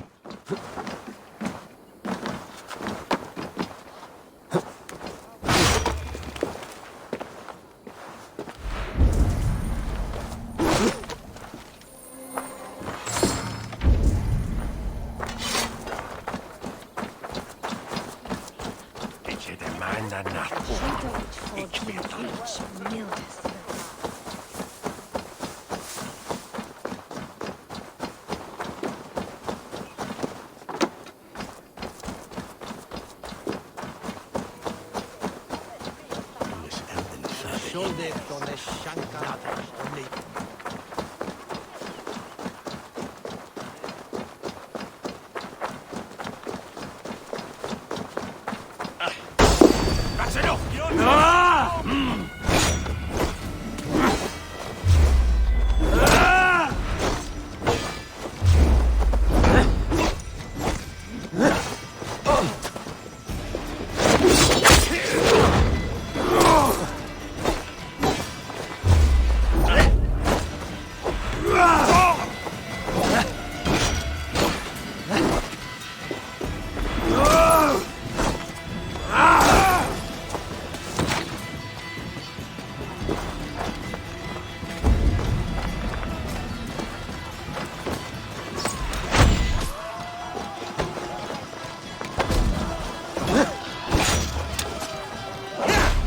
Oh shit.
Okay, I'm gonna be honest, I'm not sure how much a fan I am of Spear and Shield.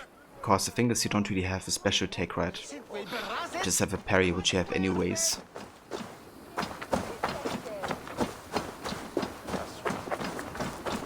Stand up, Vector! Where's the thing?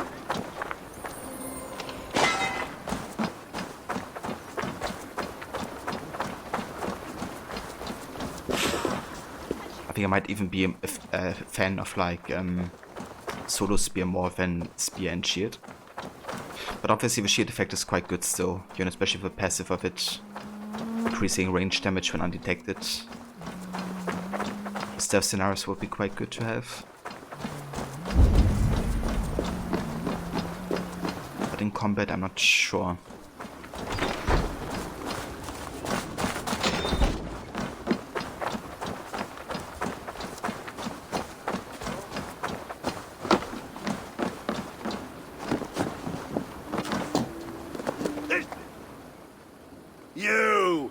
You look thirsty as a flaming fish. You win if you can down it faster than me. Bring forth your coin. Let's sweeten the pot.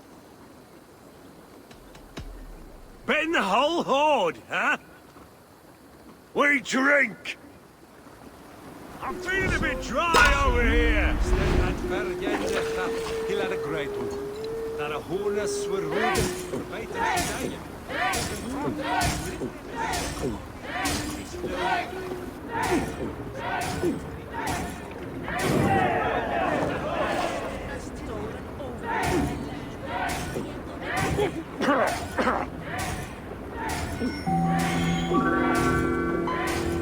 You're going to start. And hey there, Kelly boy. Welcome in, dude.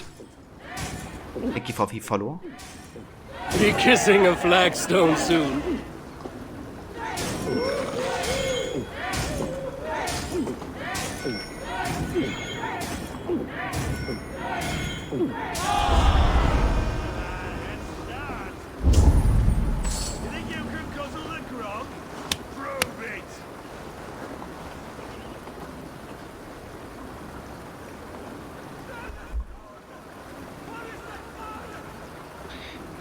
And hey there, DX. Welcome in as well, dude. How's it going?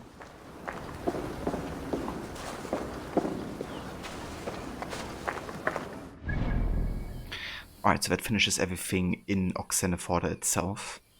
But now it's time to explore the surroundings of it. With a couple opportunities around bedside.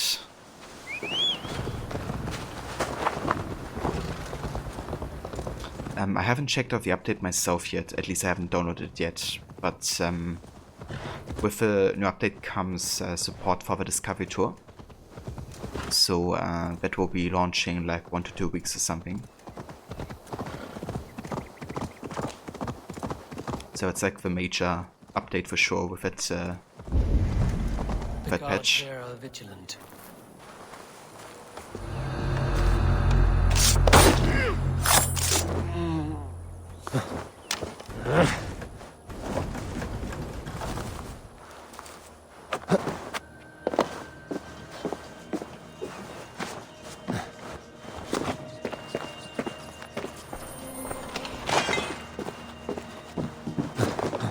Yeah, it's gonna be patched today, but it's not available until I think mid of October. Go!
How many hours do I have in this game?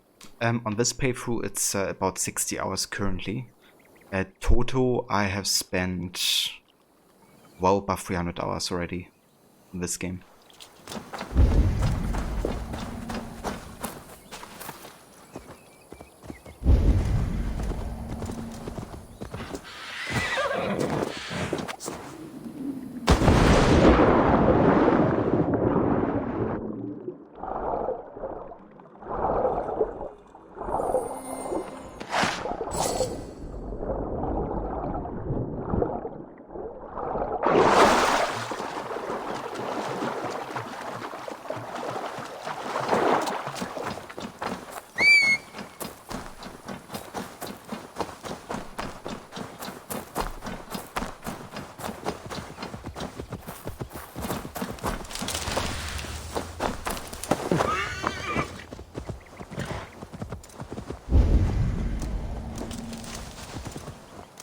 Oh, we have another sucker page or hot map or something here.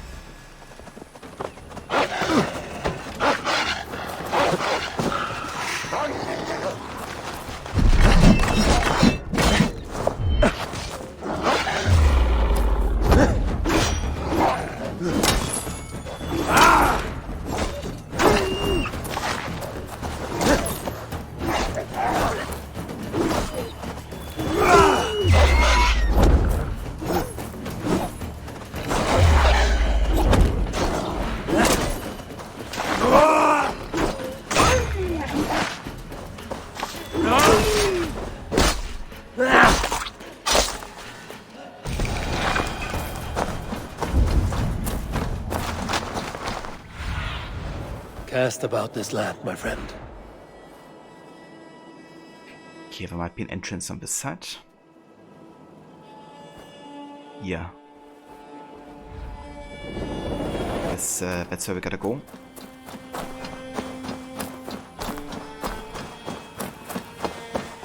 We also play Odyssey.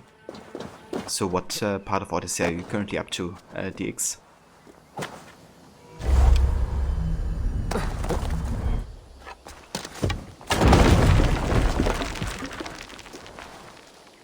Do you use speedruns on my flayouts? I think it's a good idea to do that actually, yeah. However, at some point you're gonna get a very good like base speed already. So that's usually sufficient for a flail. But at the start of the game, the mid-game, definitely recommended, I think, to go for speed. Since it's quite slow at that point.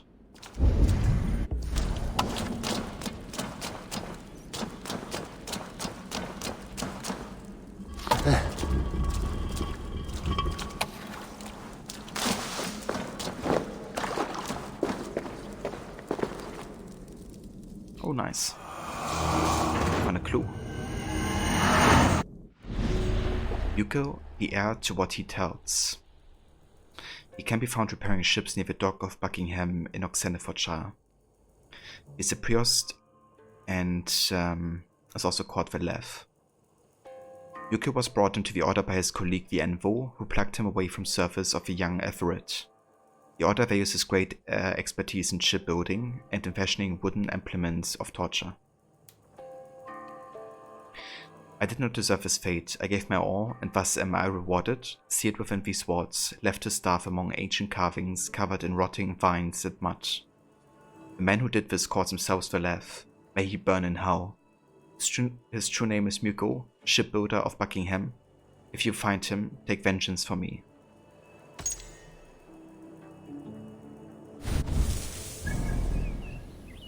Okay, so he's all the way up here. Yeah, we can definitely take him on.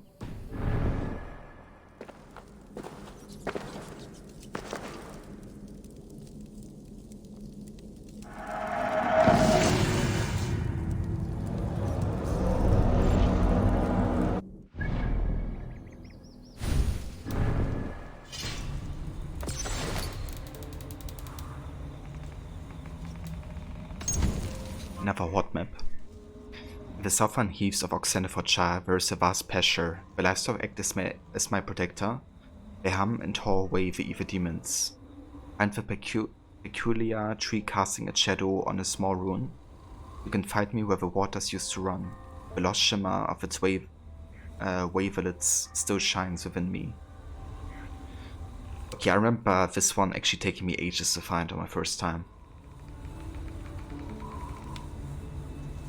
So I think it's talking about bees, so we have to find the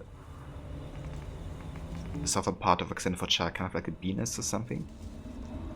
And then the tree that casts a shadow.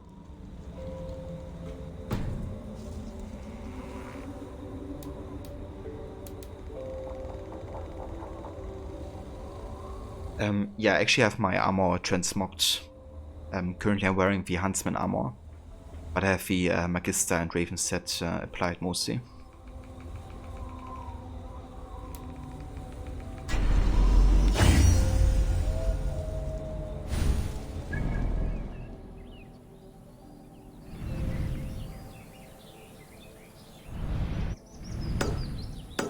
Okay, let's go down here.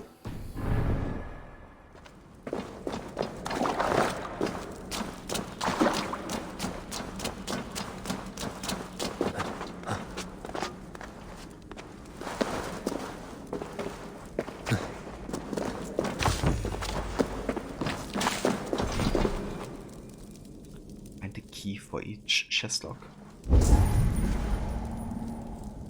Okay, there's a key.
Yeah!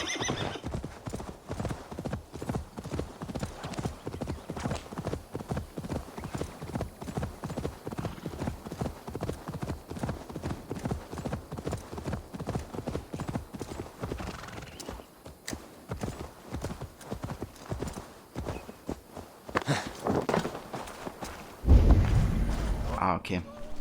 Yeah. I have an idea what this word event is about.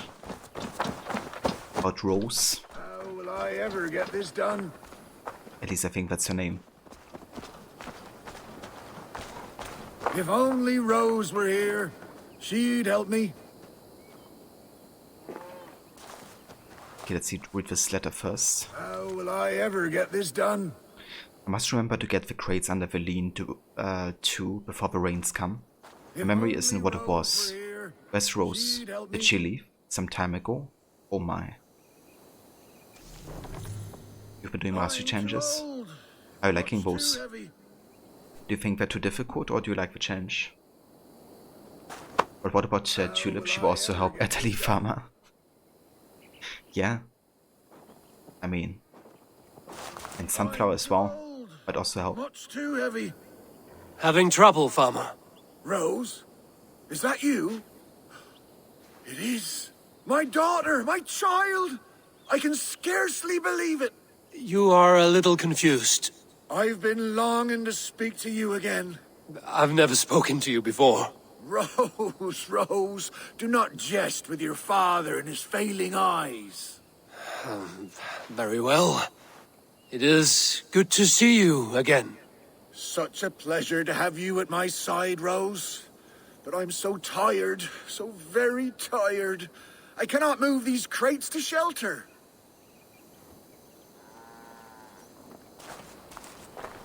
Oh, let's do it for you then.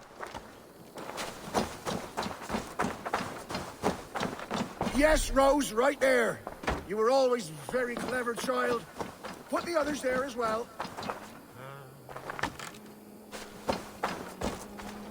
Yeah, definitely is one of those moments where, you know, it would make sense to play female Eivor.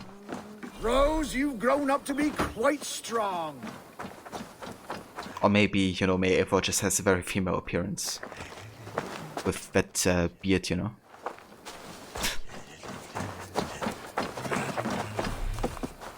Hey Veroni, welcome in, dude. How's it going? That's the last of them. Come join me, Rose. It's been ages since we had a chat.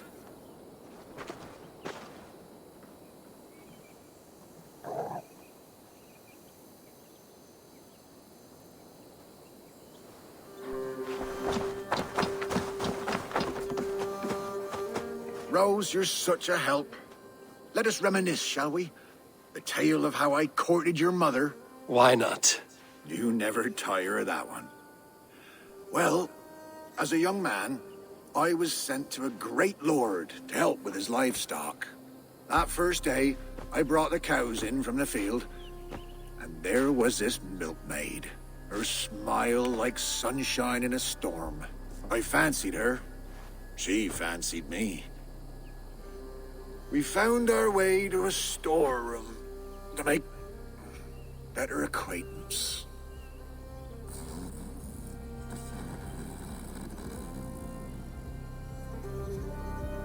And then? What? Oh, yes, what was I saying? Ah, your mother and I in the storeroom. Yes. Well, the Lord wandered in and caught us making merry. He fell into a dark rage and raised his axe, and me wearing nothing but a smile. Your mother had a quick wit. Why, master, she said, this boy can fetch you more milk than you'd ever have use for. Well, the Lord liked his milk, so says he, bring me this milk, and perhaps I'll show mercy. We threw in our smocks and ran for the cow pen. milked the cows in a frenzy, and carried back 2 buckets. The Lord spooned off some cream to taste. Satisfied, he had his servant set the milk in the shade and declared more. In a thrice, master, your mother said, and we ran outside. How will we get more, I asked. The cows are spent.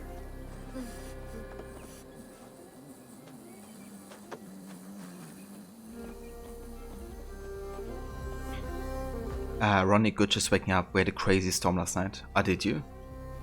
Did everything stay safe?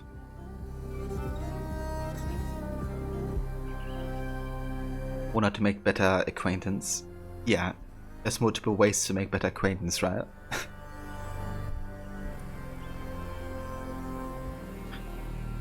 Thunder was so severe, break glass alarms at work were getting tripped. It didn't break the glass, but it shook the building so violently that the sensors thought it did. Damn, dude. That sounds quite severe, but that's good that, you know, nothing happened. Nothing got destroyed. I must know what happened. Yes? Oh. The cows are spent. Your mother bade me not to be a ninny. She led me in a circle back to the buckets in the shade. We'll bring him these again, and call them new. So we brought the master the same milk again. Again he was pleased. Again he asked for more. And again we circled around. Soon the master had 10 buckets by his count. So he gave us his blessing. We ran for the stables, stole a horse, and never looked back. Not long after you were born, the pinkest little babe a father could hope for. We named you Rose, after the cow. That reminds me, your mother's ring.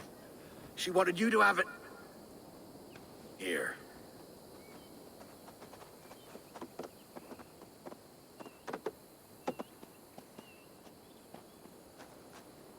In the knee. Yeah. You thought about using a female Ava? Yeah, the good thing is you can switch any time, right? So, whenever you want to, you can just change the appearance. Enjoy your luck, dude. So yeah, that's like 2 tricky options here we have. You know, we can accept the ring and then bring it to the grave of Rose, I think. Or we can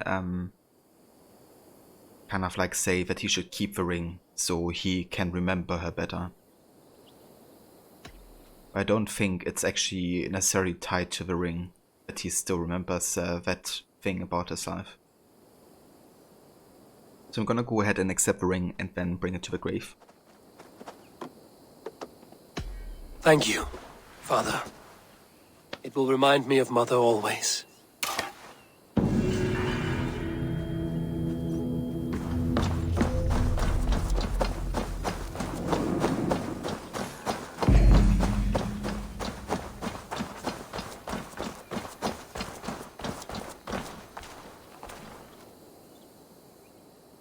Rose, your mother wanted you to have this.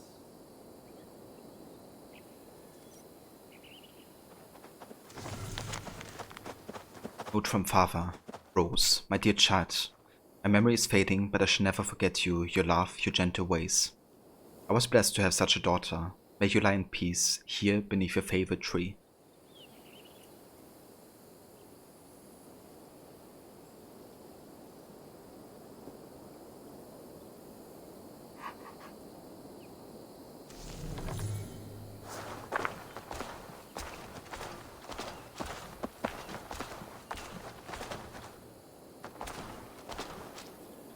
Ronnie used female A4 and you liked it. Yeah, I do think the voice actress for female A4 did a good job actually. It's kind of interesting, but the reason she's you know, talking very rough sounding is because of the wolf attack that happens at the start of the game, right? So I think in canon that actually kind of like damaged the vocal cords, or at least some of them. And that's why she's kind of like, you know, changing her voice so much. I think it's a cool detail, actually.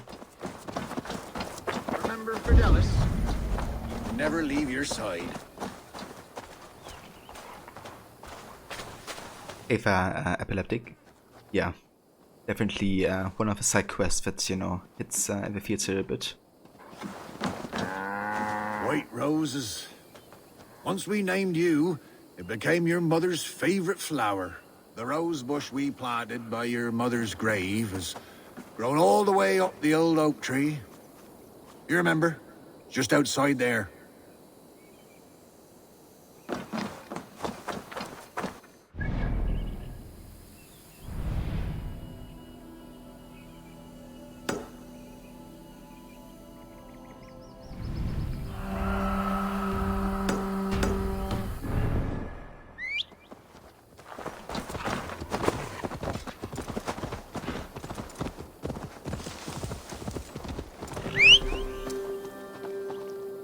I wonder if the hall map was actually talking about this place.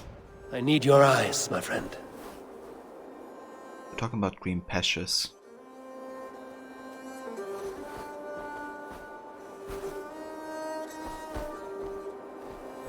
But also about a tree casting a shadow on a ruin.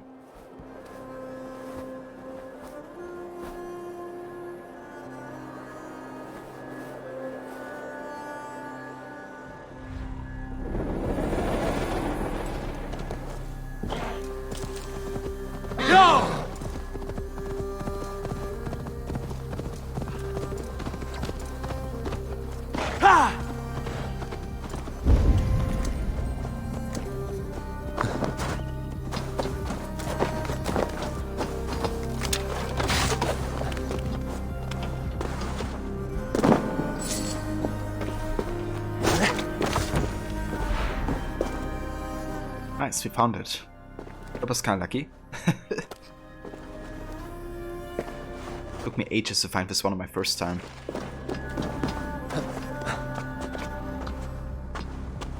But yeah, I was like, you know, that looks like a ruin and like a pretty big tree, so what are the chances, right? Yeah!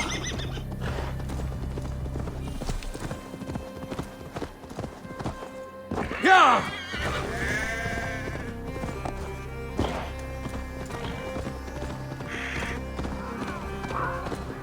Sure!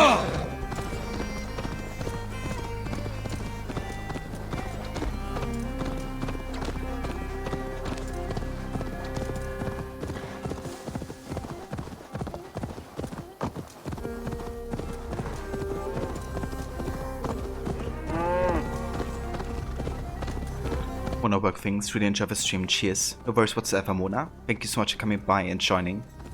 I hope you have a good rest of your day. And yeah, maybe catch you later. Jammed. Need to get on the other side.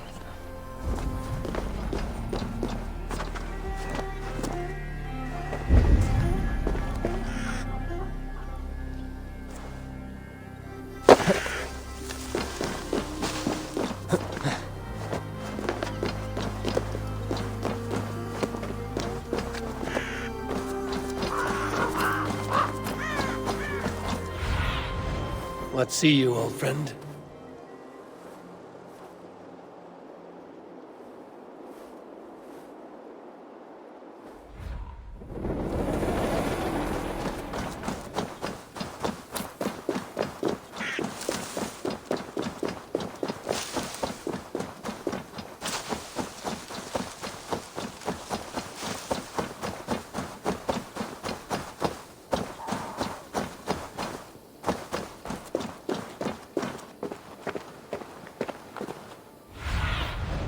Show me.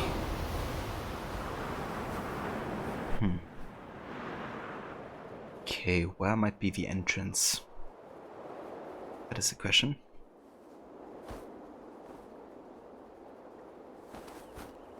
I doubt it's gonna be in that house.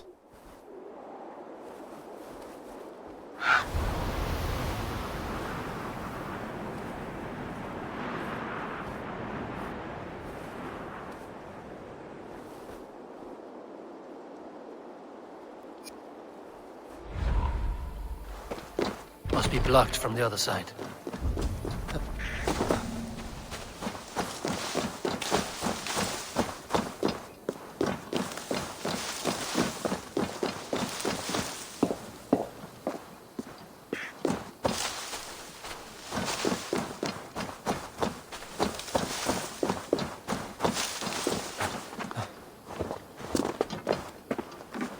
Ah, okay. Very small entrance here.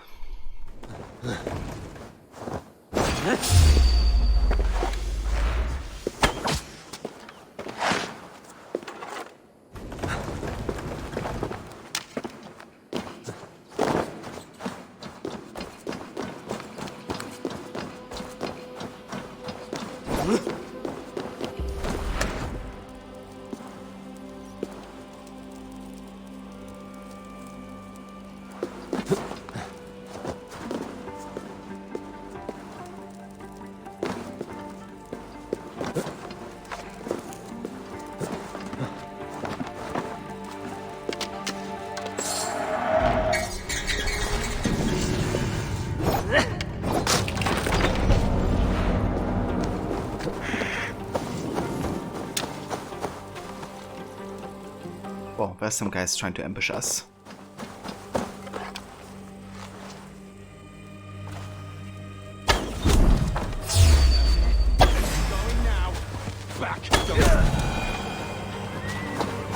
Like this.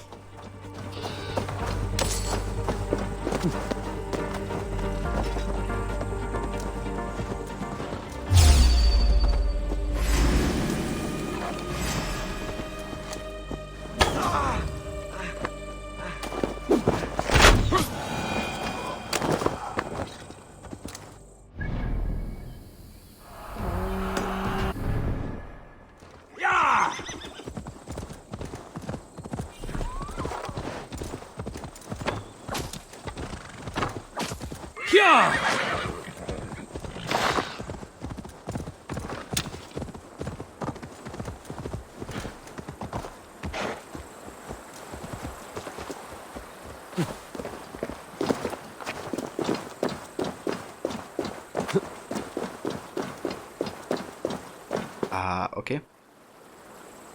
Nice visual back here. Some flying grass.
What do you make of all this, Gidrich?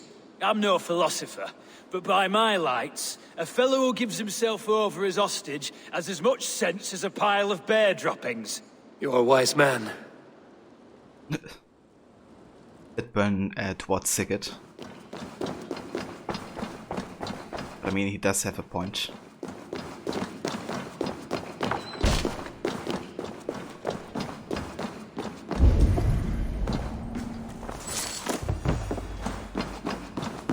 kind of interesting. Like, the only reason that Sigurd really does it, you know, is because he is convinced that he won't die to Alfred, or, you know, being in the capturement of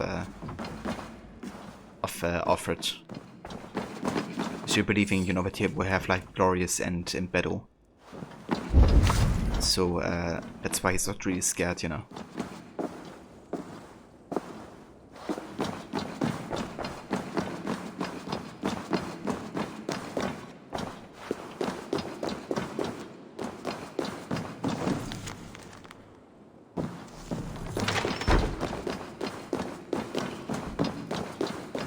Okay, let's go ahead and climb the boards from here.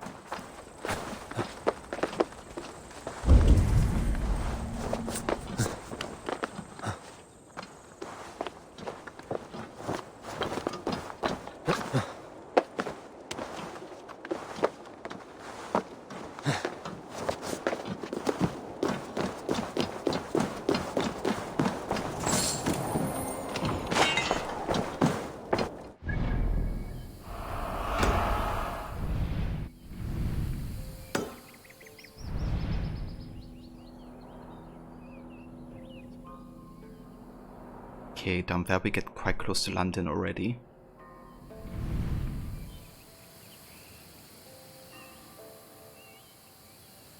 Actually grab the locations on the northern border of London when we actually get there.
Now you pay for your sins!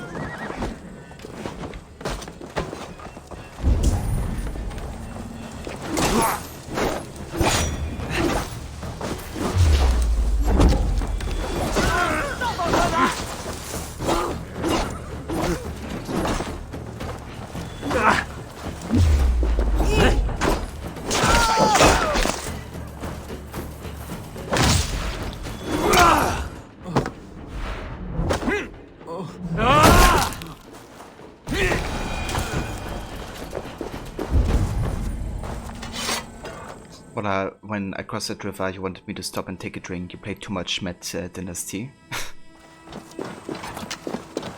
It's kind of funny. I had that happening when I played a lot of Prince of Persia, like the Sands of Time. Since you have to drink water there to receive health, you know.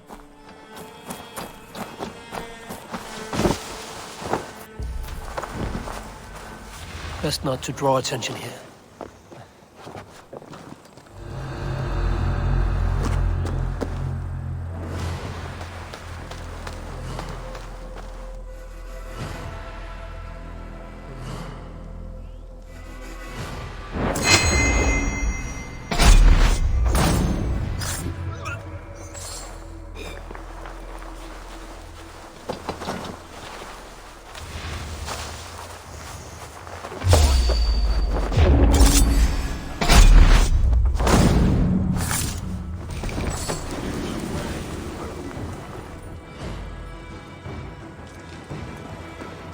weapon face!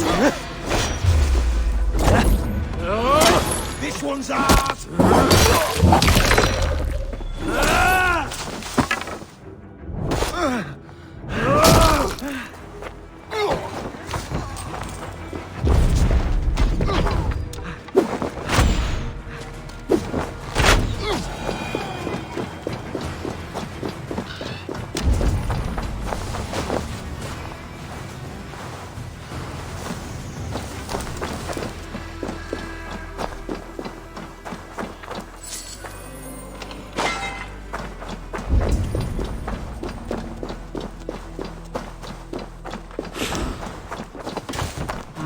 Thor lends me strength.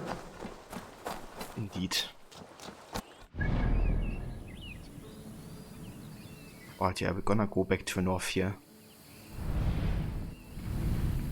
Alright, and then we still have an artifact over there. Lots of welfare. We can go to Buckingham for the Order of the Ancient Targets, and we have like a huge raid. Yeah, quite a lot of stuff. So I think what we're actually gonna do is we're gonna take a quick break from looting all this wealth and all that type of stuff, and actually go ahead and watch some behind the scenes or Odin's Hootenanny during the break, which is kind of like additional Valhalla content and like, you know, behind the scenes stuff. So let me actually have a quick look and find that.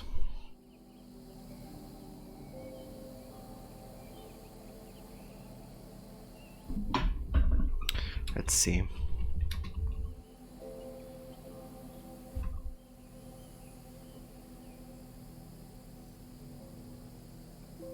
Okay, damn, that's actually quite long.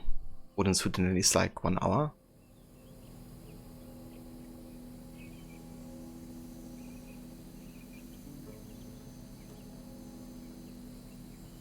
At least the whole live stream was. Might be that there's like different parts of it as well.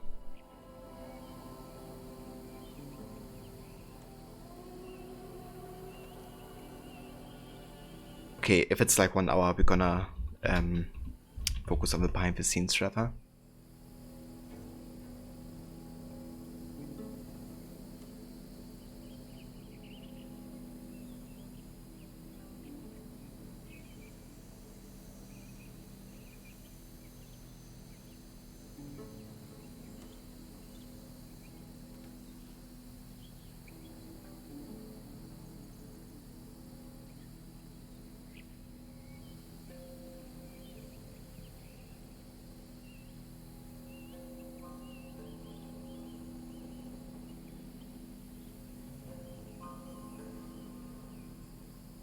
I have it in a sec here, guys.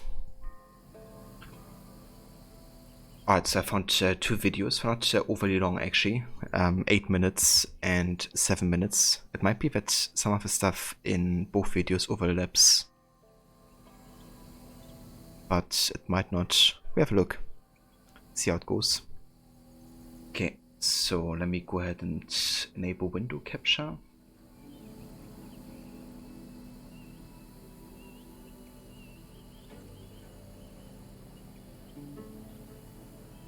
Alright, there we go.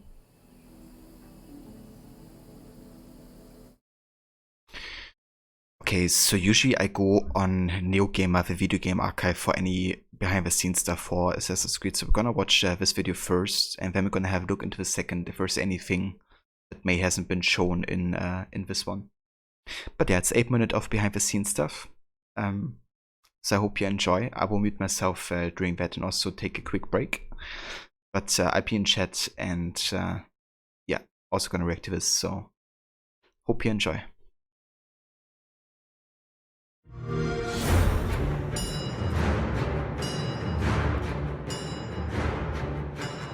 Hey guys, it's Cody Bellinger. I'm in Assassin's Creed Valhalla. My character's name is Ada. They got me in a motion capture suit, and I've been doing a bunch of swinging with bats and axes. Like a warrior's axe, cutting through a shield wall. I would like to see this rock hit you speak of.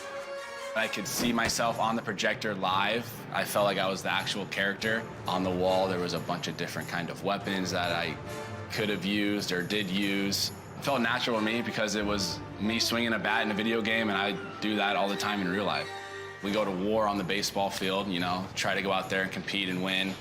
And as a Viking, you're gonna go out there with all your men and go and try to win and be on top. The name's Odo Sluggerson. I usually try to dodge dames like yourself, but you seem friendly. Got my face scanned for the game to make it realistic to look like me, and then I did a voiceover for my character. Woo-wee! Bingo. It was cool acting it out, and I'm excited to see how it turns out to be in the game. And now I get to go play the game, so I'm really excited about that. I want to go get into random fights. It's gonna be interesting. It's 2-on-1. Oh my God, they got no chance. What are the other weapons I can use? I like that move. Oh, and this dude does not die. Got him. That's sick.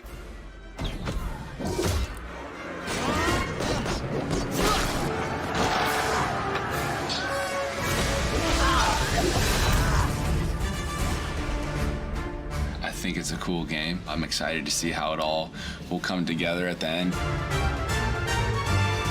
There I am.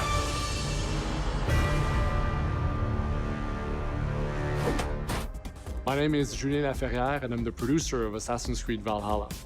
So a couple of weeks ago, we announced Assassin's Creed Valhalla, and the reaction from the fans was just amazing. The time period of Vikings is really, really inspiring. When we did our research, we found that, you know, they were not mindless barbarians. Vikings were actually farmers trying to find new lands for them to settle. And so they had really human motivations.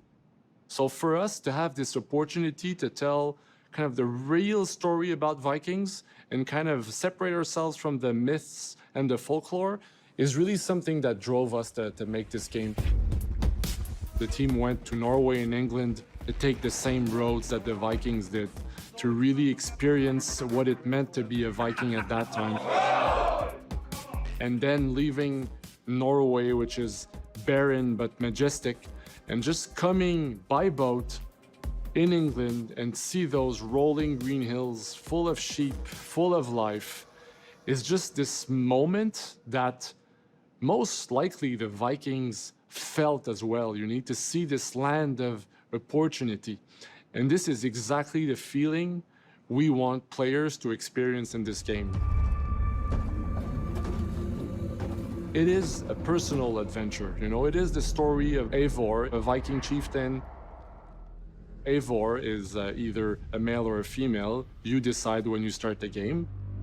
They will have to leave Norway to settle in England because you just can't live in Norway anymore. There's too much political pressure, no resources available.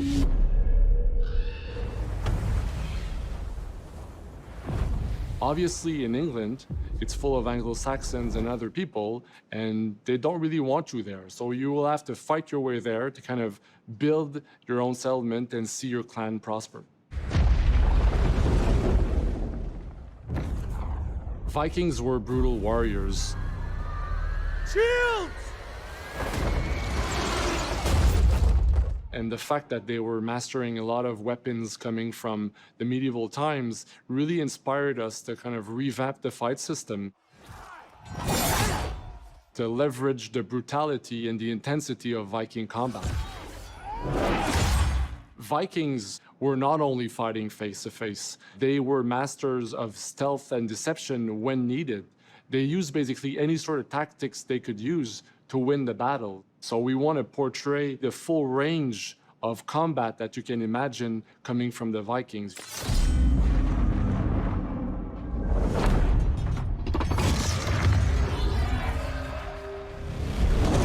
Hello, I'm Darby McDevitt, narrative director of Assassin's Creed Valhalla, and this is an introduction to Norse mythology.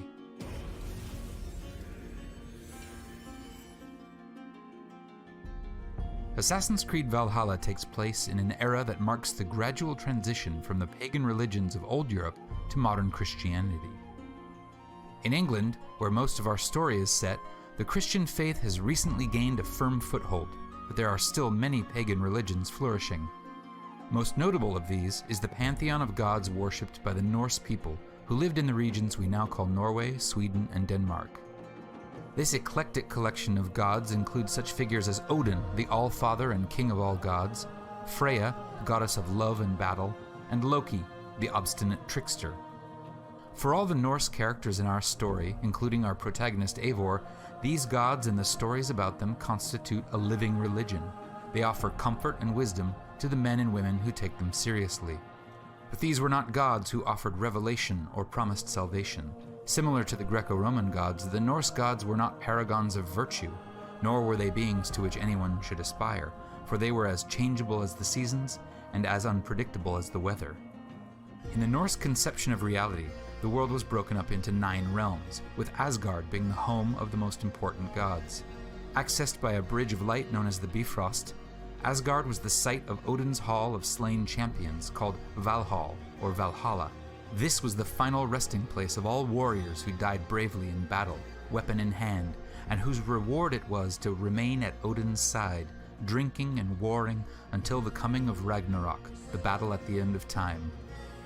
As one might expect from a people who valued courage and honor, the Norse approached their gods somewhat bluntly.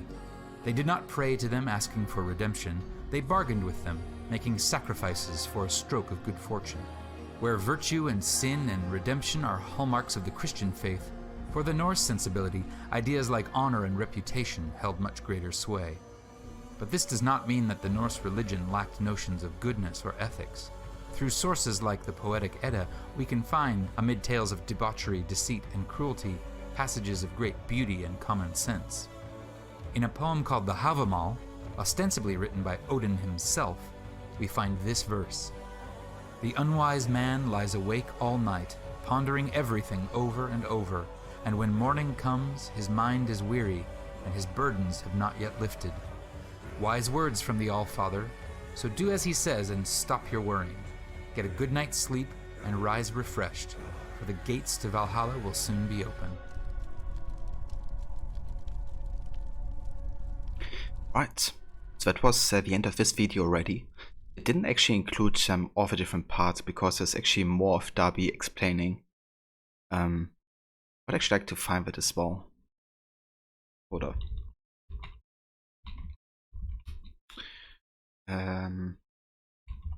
Templars.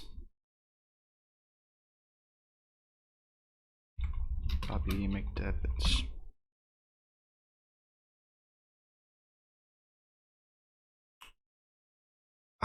Okay, that's how it's called, the lore guide. Okay. I definitely want to watch the other videos of him explaining more about the lore as well.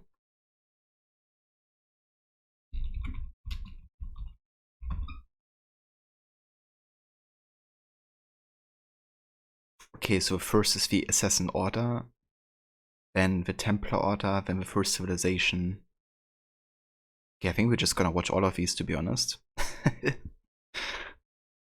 It's really good because he really does sum up, you know, the essentials and what kind of like influence also, you know, Valhalla, and really makes you aware of, you know, how aware they are of the lore. What's also good is that they're like very short kind of like videos, so we have like a good package of information there. Okay, enemies, present day, and I guess that's everything.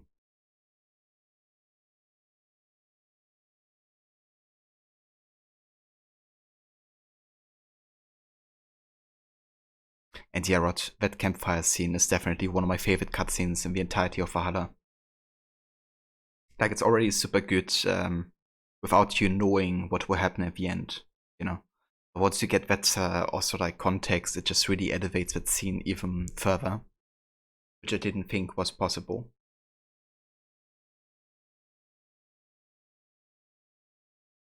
Okay, so this is the first volume, voiced by Darby McDavid, and this is kind of like summing up the Assassin's Order.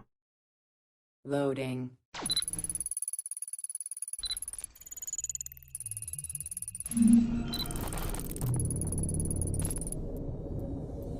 Welcome to Access the Animus. Hello, I'm Darby McDevitt, Narrative Director of Assassin's Creed Valhalla, and this is the Assassin's Creed Lore Guide, Volume 1, The Assassin's Order.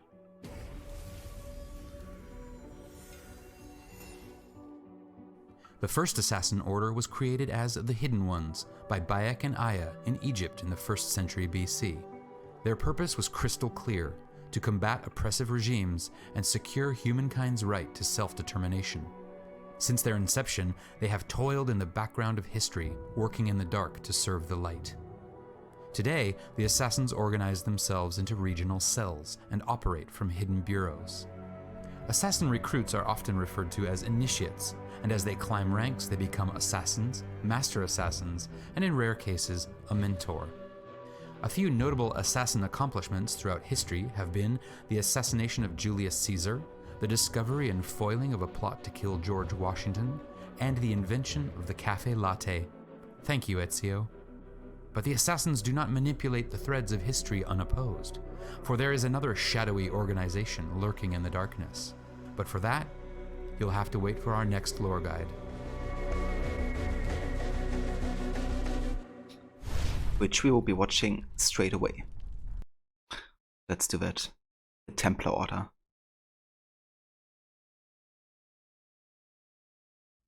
Hello, I'm Darby McDevitt, Narrative Director for Assassin's Creed Valhalla, and this is the Assassin's Creed Lore Guide, Volume 2, The Templars.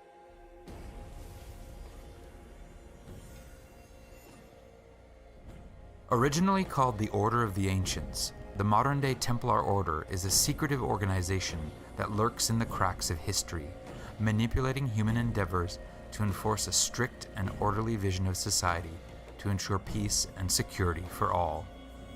The Templars are typically led by a Grand Master and often organize themselves into rites. You may have heard of some of these offshoots: the Illuminati, the Hospitallers, or the Knights Templar. In order to maintain their control over the populace, the Templars think big. They have been known to manipulate entire economies, elect puppet politicians, or put corrupt popes in the Vatican, as they did with Rodrigo Borgia in the 15th century. But the Templars' manipulations are not limited to human affairs, for they have intimate knowledge of many strange and mysterious artifacts left behind by a precursor civilization. Artifacts which have been known to exude a broad influence over the human mind and body. Called Pieces of Eden, this ancient technology has been used by the Templars for a variety of purposes: to heal, to resurrect, to relive ancient memories, or induce painful hallucinations. In our next volume, we will discuss the esoteric precursor civilization that created these artifacts. Stay tuned. Note Darby McDevitt says painful hallucinations, and he doesn't say it does actually create actual monsters, or that monsters are real. That's right, because it's actually against the canon of Assassin's Creed, and that's why Darby McDevitt doesn't say that. I love that he doesn't, include like Odyssey's explanation of the Piece of Eden, because it just bollocks. But the beauty of replays, indeed, dude. Yeah, I have to say, I'm really excited for you to replay Valhalla and, experience it all again. Would take Endeavor had way more impact on the story than Odyssey's epic cutscene with Brasidas as a warehouse. Yeah, it definitely did. Like, Brasidas' cutscene, was really cool, and as you say, it's really epic. But it doesn't really have much, story importance, I guess, other than them fighting together. It's definitely a good cutscene, but yeah. That's the great thing with a bonfire cutscene in Valhalla, right? It's like only a discussion, essentially, and nothing more. But there's so much happening at the same time. Got influence over the mind and body, not turn you literally into monsters. Exactly, dude. Exactly.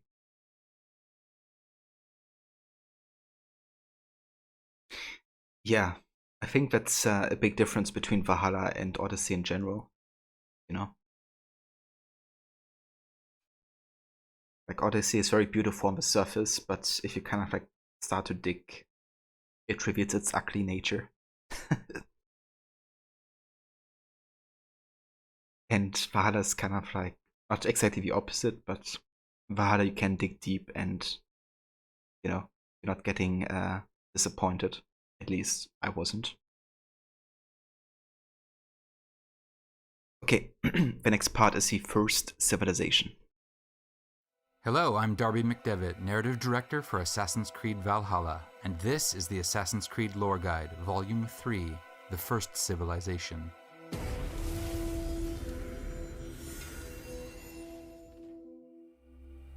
The First Civilization, or Isu as they called themselves, were a race of hypersentient precursor beings that predate our own civilization by many thousands of years. A technologically advanced species, they created the artifacts that the Assassins and the Templars have fought and puzzled over for generations. They also created the human race as a reliable source of slave labor, an inconvenient truth that has all but disappeared from our collective memory. Around 75,000 BCE, a war between the Isu and the humans broke out. It was a conflict that threatened to destroy both groups, were it not for a deadly solar flare that enveloped the Earth, triggering a mass extinction event.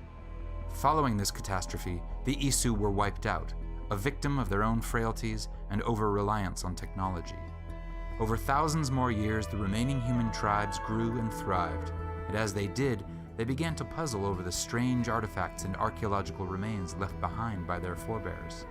Little did these humans know that the Isu were never far away, for contained within the genes of a small percentage of them were traces of Isu DNA. As human culture evolved, so too did its stories about the Isu. Like an endless game of telephone, the historical fact of the first civilization transformed into the fanciful tales of the pagan gods. In fact, most of what we call mythology today is a reinterpretation of actual events from the Isu era. If only there was some way to separate fact from the fiction of these wild stories. As it turns out, there is, and that will be the subject of our next Assassin's Creed lore guide. Dude, that burn towards Odyssey just now was so good. I love that. Actually, I forgot about that. But when he talks about mythology, he's kind of like saying, of course, if only there was, a way to differentiate between fact and kind of like fiction. And showing, Odyssey's Fate of Atlantis DLC, which was an absolute lore mess. And to this day, nobody knows what actually happened, right? Because in comparison to Valhalla, where they actually did an active effort to showcase the difference between, the Norse Isu and the Norse mythology that Eivor perceives. It doesn't get done in Odyssey whatsoever, And also is made better by the fact that in the Fate of Atlantis DLC you meet tons of characters that Cassandra has actually met in her life that could never have been alive 75,000 years ago. So it really creates like a lot of plot holes. And the next topic will be the Animus, I assume, which of course was always used as experiencing the memories exactly the way they happened, which also goes a bit against the convoluted choice system that Odyssey has. But yeah, I really like this ending part where he's kind of like making that burn against Fate of Atlantis. So good. Okay, next we have the Animus. Hello, I'm Darby McDevitt, Narrative Director of Assassin's Creed Valhalla, and this is the Assassin's Creed Lore Guide, Volume 4, The Animus. Built by Abstergo Industries in the latter half of the 20th century, the Animus is a device that allows its users to extract and explore the embedded ancestral memories found in all human DNA. Early versions of the Animus limited its users by giving them access to the ancestral memories found in their own genes. More recent versions now allow people to investigate the memories found in any harvested strand of DNA, no matter its source. Because this genetic memory is fixed, users of the Animus are not free to interpret history in any way they see fit. Rather, they must synchronize with the genetic memory to ensure a more complete picture of the past. But full synchronization is not always possible, and many gaps often remain open. As one would expect with such advanced technology, operating an Animus is not always an easy task, and the long-term psychological effects can be profoundly disorienting or deadly. In some cases, prolonged exposure to ancestral memories has been known to trigger a so-called bleeding effect, a situation where the memories of one or many ancestors begin to overlap and intermingle with one's own. And yet, as is the case with most advanced technologies, the rewards often outweigh the risks of use. With all of human history now open to us, who wouldn't want to dig into the past and uncover its secrets? And how can this knowledge of the past help us solve the pressing problems of today? It's an interesting question, and one that will be the subject of our final lore guide. Stay tuned.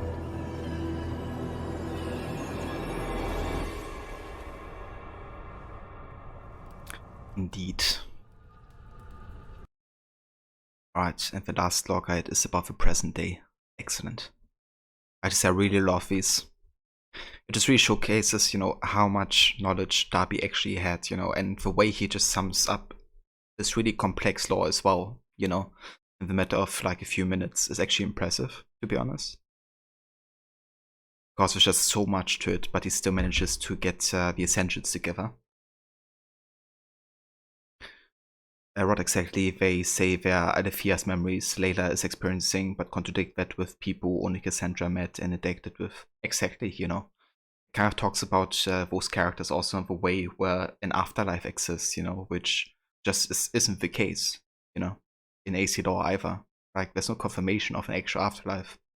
I mean, yes, we did have Origins DLCs, The Curse of the Pharaohs, where we did experience afterlives, but they weren't actually real. They were just created by the Eppo as a hallucination.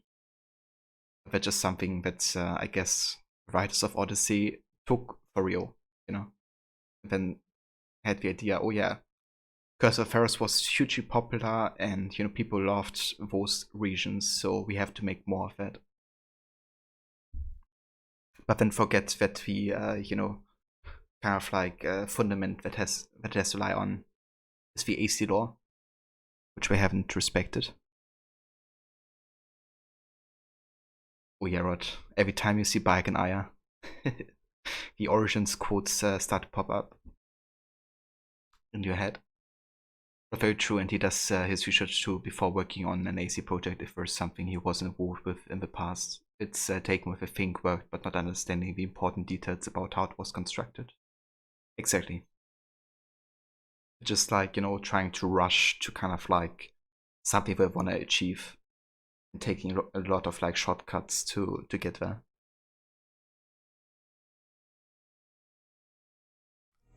Hello, I'm Darby McDevitt, Narrative Director of Assassin's Creed Valhalla, and this is the Assassin's Creed Lore Guide Volume 5, The Present Day.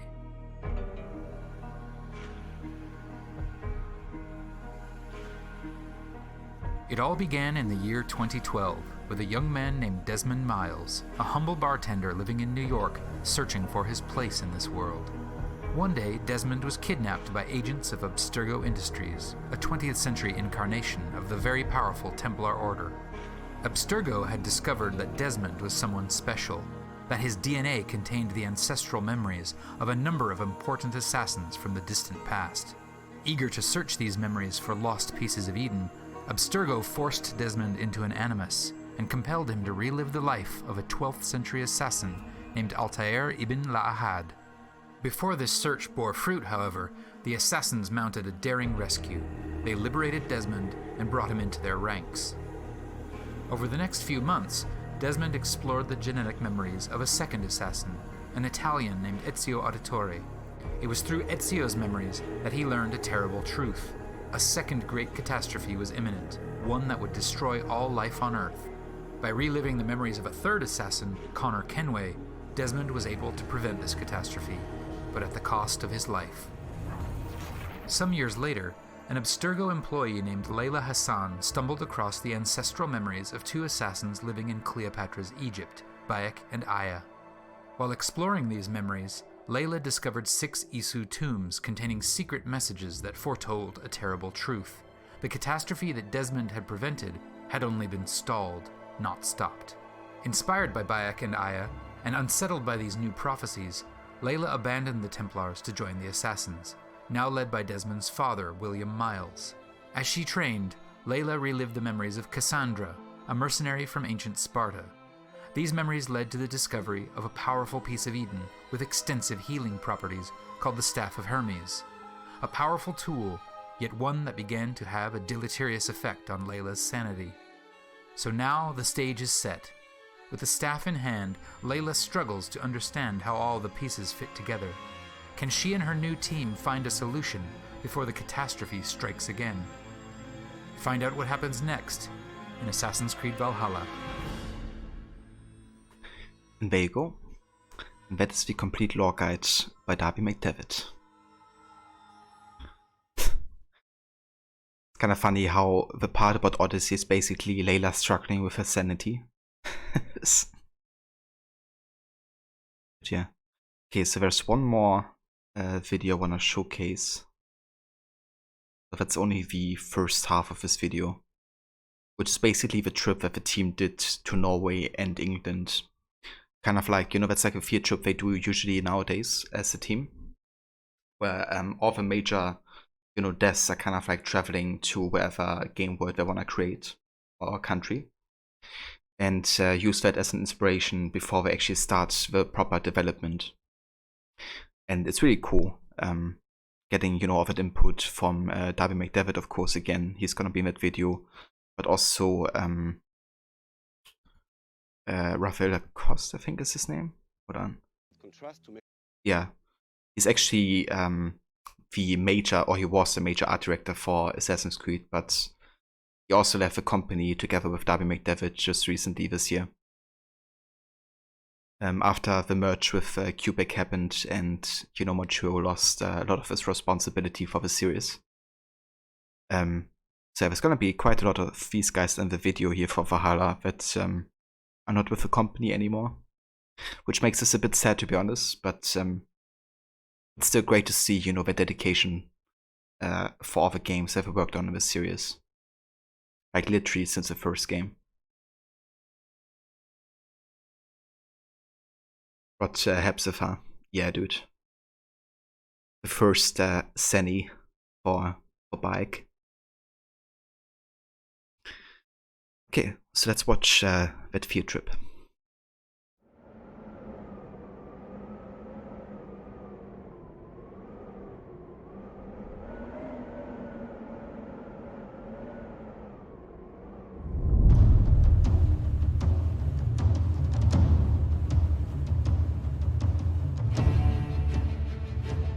We have this approach where we're searching for the subjective, you know, aspect of the exploration. So what is my feeling when I'm in this place? How I feel the scale of the environment.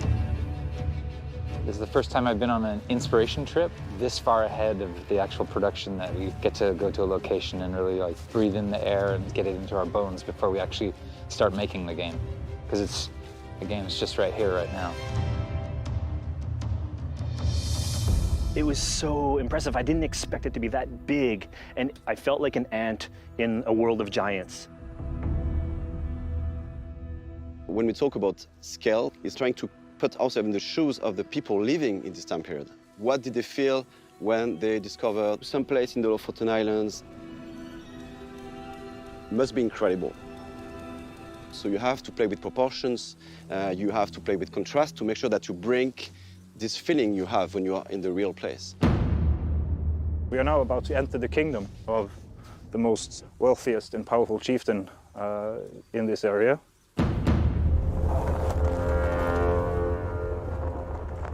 We are talking about one of the 10 to 15 mightiest and wealthiest and most powerful men in northern Norway.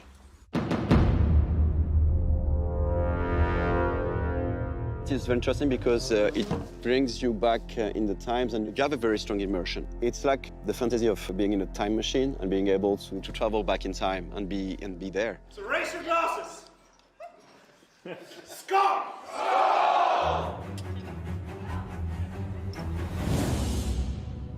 I think it's great for all the team, for people working on animation, working on sound design, working on environment design, working on clothing, on character design. All this stuff is there. It's also very moving to see all these traces of this culture, these people who were living in this very harsh environment, and they were still like very strong, and they developed all this very strong culture, belief, and They were extremely pragmatic to see how they worked, how they created all this very complex housing, how they created the ships, how they navigated. It's a beautiful package for inspiration.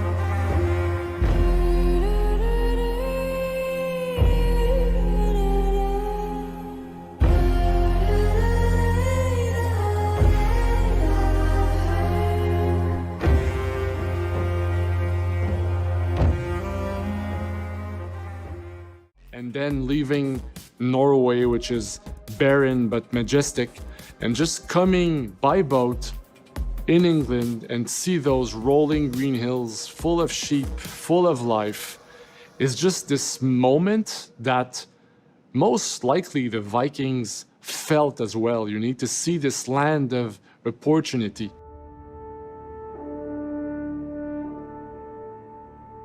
I was really expecting to visit UK, so for me the challenge was how can we bring interesting flavor to all these biomes, all these landscape? How can we make this world interesting for the player? In terms of artistic vision, it's a composition of the landscape. All the layers of history, seeing the ruins next to the landscape. We've seen the rolling hills of Mercia, beautiful rolling hills. We'll use that as reference. I've never been here before, so this is my first experience. It's a dream I've had since I was a little boy, like 5, 6 years old, and this is a blast. Like just seeing, where Vikings would have trudged and gone through, and just getting into that spirit of it is really, really fun. I would like to, like on the quest side, like to try and pull that feeling off, like the first time you get, like what the perception of a Viking would be. So if we can get that, I'd be really, really happy. We have to make creative decisions about what we want to bring in the game. What are the iconic elements I want to bring to the game because they are interesting. It's really about creating magical moments in this world using all these iconic places we visit and as inspiration.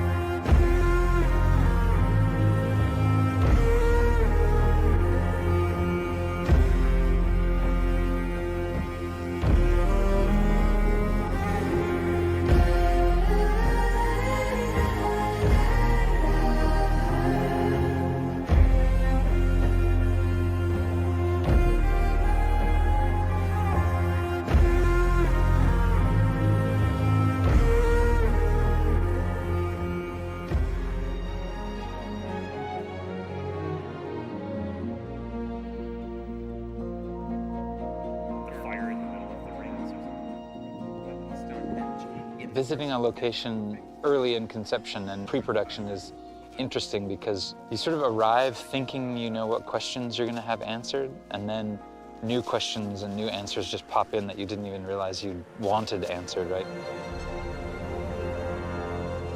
All these moments are going to impact and give us a strong inspiration. We've been watching videos, we've been watching a lot of photos, documentaries, but being there is going to really bring the immersion and, I would say, the inspiration to the next level.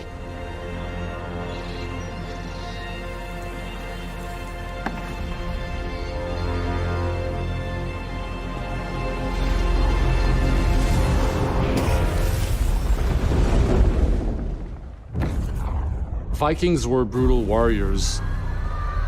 Shields! And the fact that they were mastering a lot of weapons coming from the medieval times really inspired us to kind of revamp the fight system. Right, and this is what we have already seen with the dude who does the baseball thing. So I'm not gonna watch it again. But yeah guys, that's some of the behind the scenes we're gonna watch for today. I really enjoyed watching that lore guide again, but also, you know, the field trip that they did undertake as a team. It's just really cool to see where they took the inspiration, but also, you know, how accurate the map actually is to like some places, right? Like this kind of like side by side comparison between the actual photo and, you know, the game world. Like it's almost looking identical. Obviously, changes have been made here and there, but you know, a lot of it is actually fairly accurate, which is amazing to see.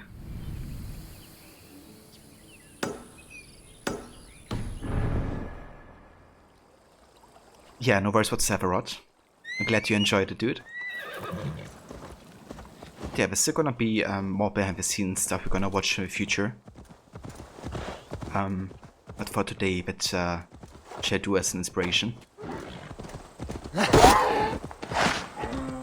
Time to do some more collecting of wealth and stuff. Because we still gotta finish off Oxene for Cha and all the activities there.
Note from husband to wife.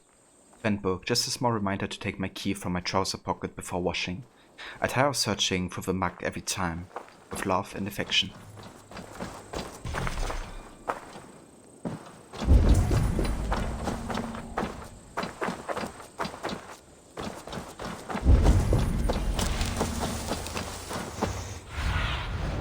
Have a look, Sunan.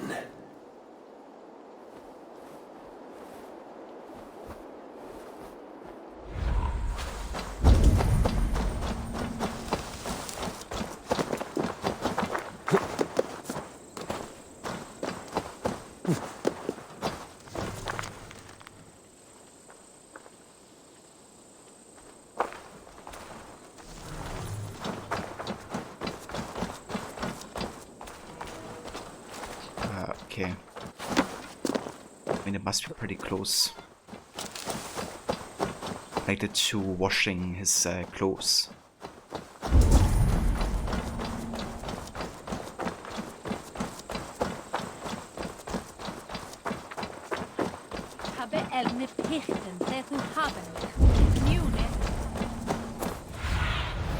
Show me what lies ahead.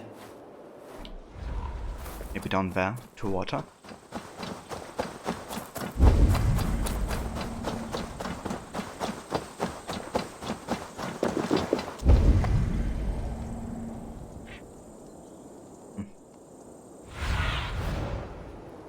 Doesn't seem like.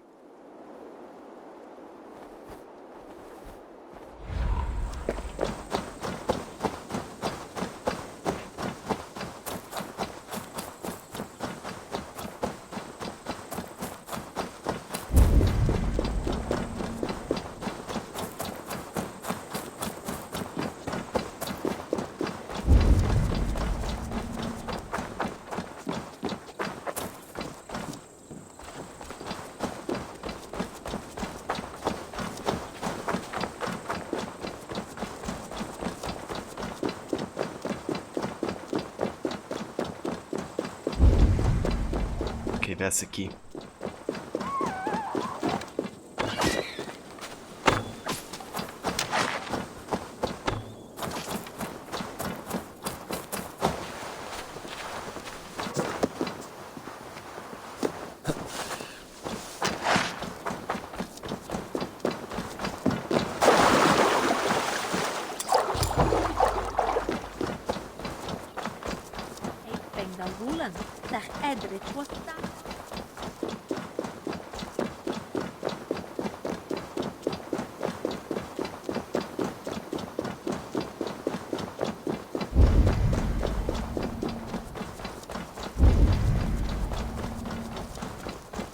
Ronnie, you're back. You don't think you can stream today? Your voice still isn't quite right. You're drinking lemon and honey tea, but don't want to push it. It's definitely fair, dude, to take care of your voice, you know. Don't think that's a bad idea at all. Just give it time until, you know, you feel like 100% again. That's a good idea. Some, you know, lemon and honey. It should definitely help.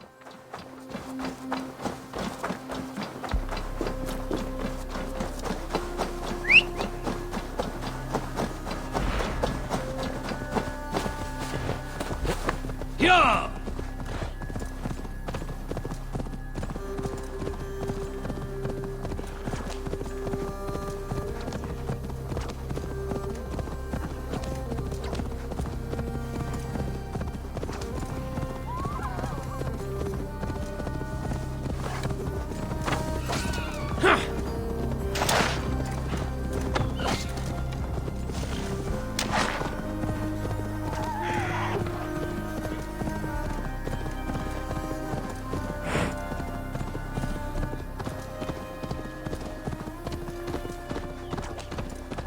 You killed him!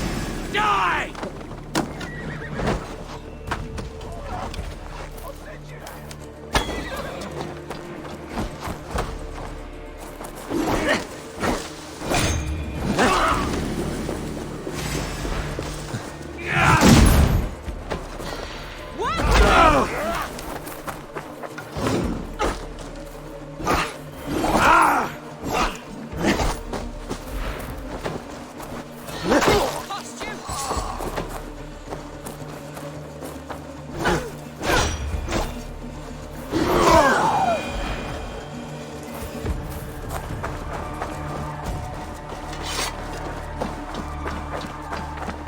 Also a little hesitant to do your next Reddit 2 stream because you think something bad is going to happen soon. The narrative is clearly nearing completion. So which chapter are you currently in?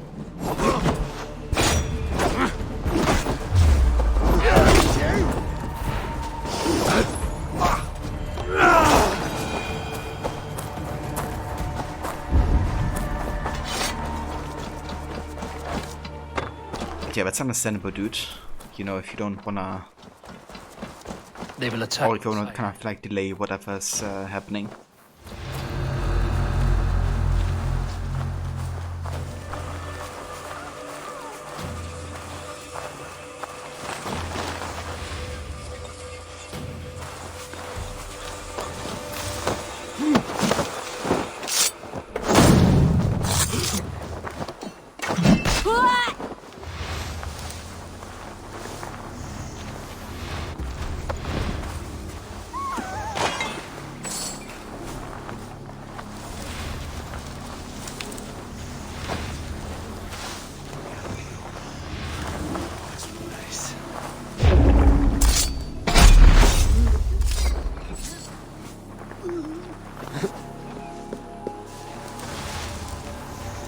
Yeah. Never would something bad happen in Red Dead Mola.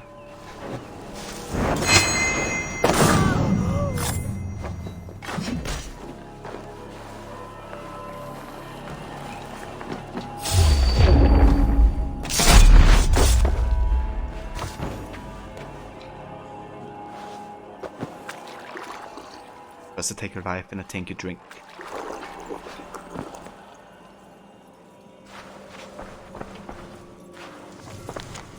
Bandit note. Lads, there's a large elk out by the water pond on the outskirts of Oxenford. Never seen one like it. What say, next time we're full of meat we go have a little target practice? Sounds like a legendary animal. Something.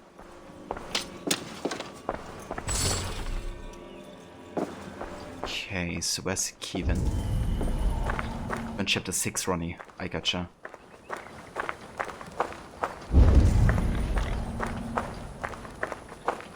Yeah, you're definitely getting closer to the ending for sure.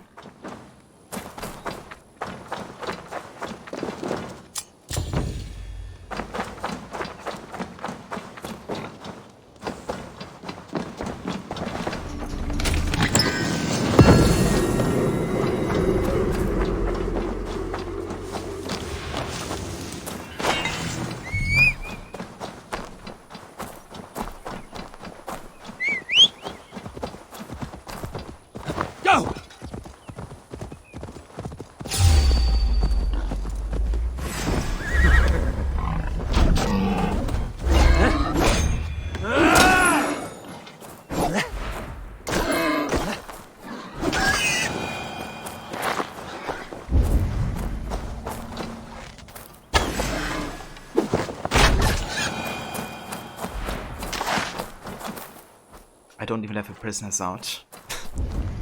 I didn't, yeah. That's because they were actual white animals and would have attacked us, I guess.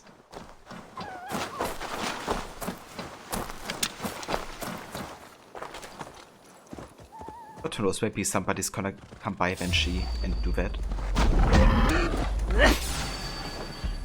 Yeah, it's not gonna happen, but it's fine.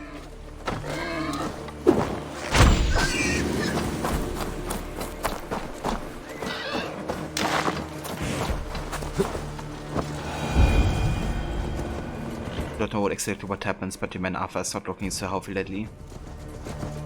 Yeah, he's definitely been better.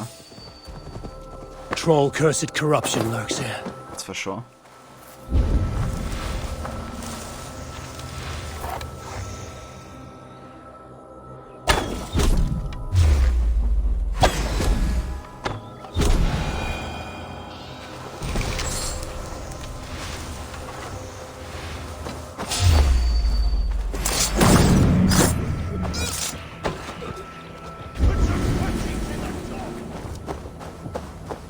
Getting tired?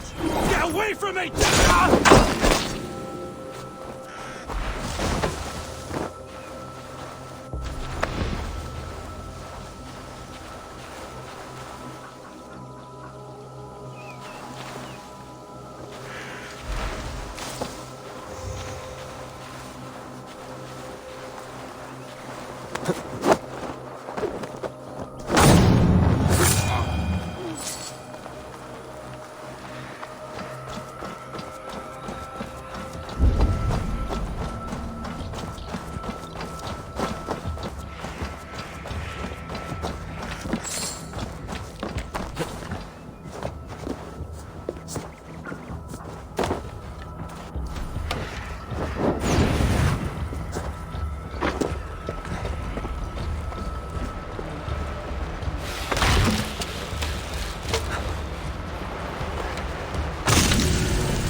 Why exactly am I fighting with a huge flag bow? That's kind of like a banner spear. So it is a banner, but also has a spear at the same time. And yeah, I'm just using it because it represents Raven Clan. And I kind of like the way it looks, to be honest. Very unique as a spear, you know. Combining banner and that together.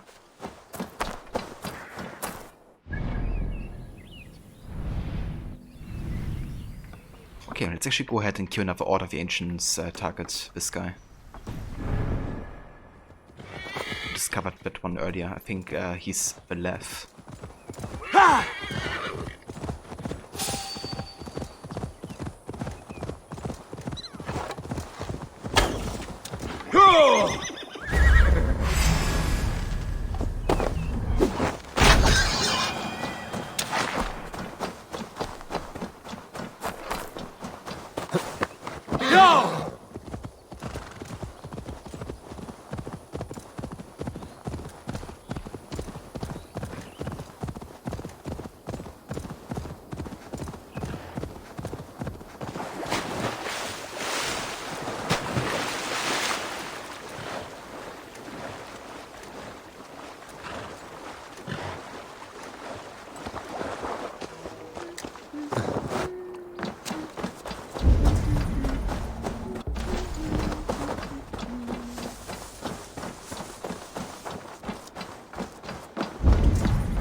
Alright, there he is.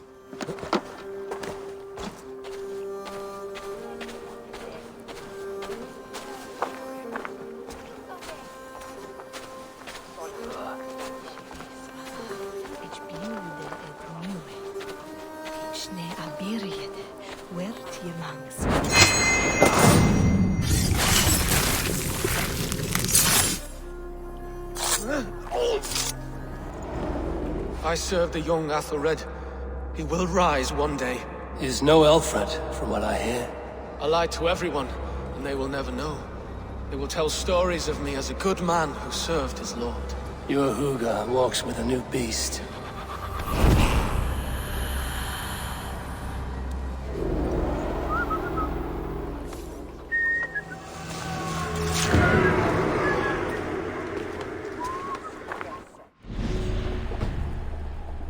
Right, and that's another order member down.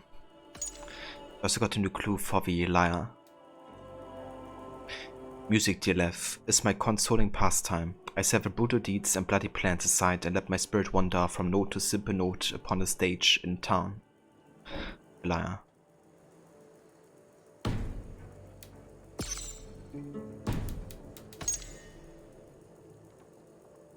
We can actually investigate the Envo as well. Investigate the smithy next to the circular ruins on the grounds of St. Albany's Abbey, north of London.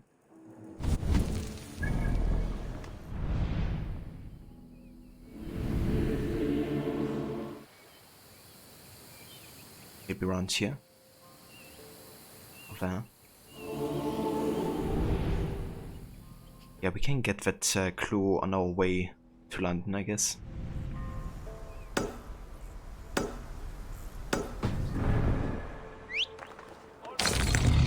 Ronnie the Raven Rampana lets them know who is killing them so they can sing songs of Ava's greatness when they get to Valhalla. That's a plan, yeah? Gotta represent the clan.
Jump on this thing?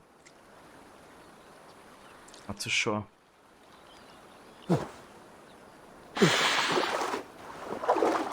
Yeah, I can't.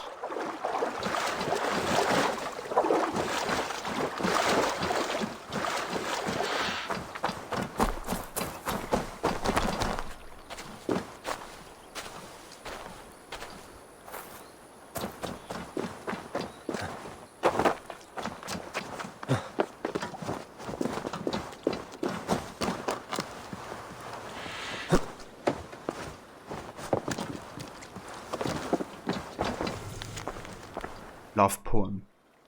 Blissful blessing bestowed on me, the life of my lass in a leafy lea. The pastor of pastures joins our hands, lady and lord of this patch of land.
Desperate note. Sinners we be who came to steal bronze figure. Ein went first, but when I made a botch of it, broke both a ladder and me leg I did. Need to pass her from pain and thirst, and poor Ain struck above, wailing like a ninny. Save a man, I implore you.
Okay. Be my eyes, Sunan. So where's the underground entrance here? There's like an explosive up there.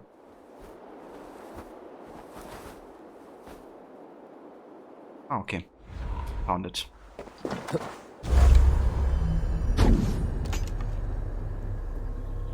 Alright, I can't use my special ability during before.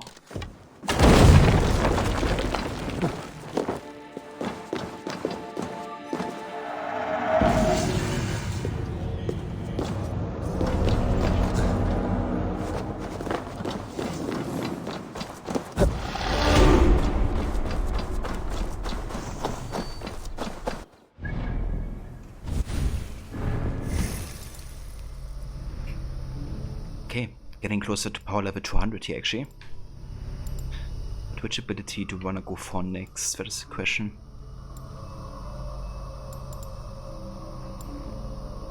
I think the Fearless Leaper might be good. When activated, the leap attack damage has a larger area of effect and can be done at any height.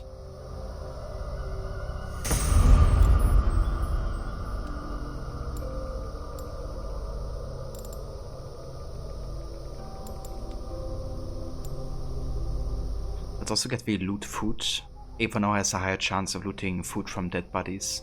I think this would be really good also for the river raids in the future.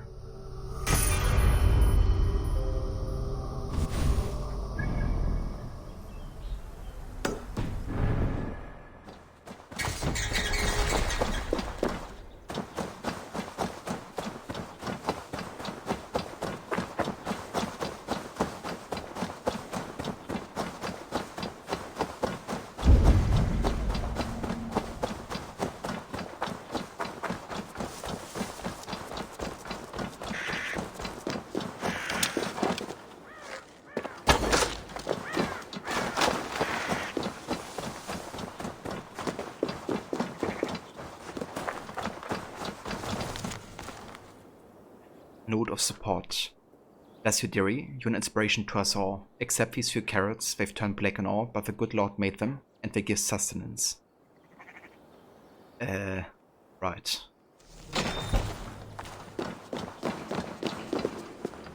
Black carrots. Very delicious. Here in solitude, forever enclosed, I forswear all earthly pleasures. I pay my penance within these walls, never to see light of sun again. What a life for. A sinner am I. The joys of life I have forsaken. Just living in solitude, never to see the sun again.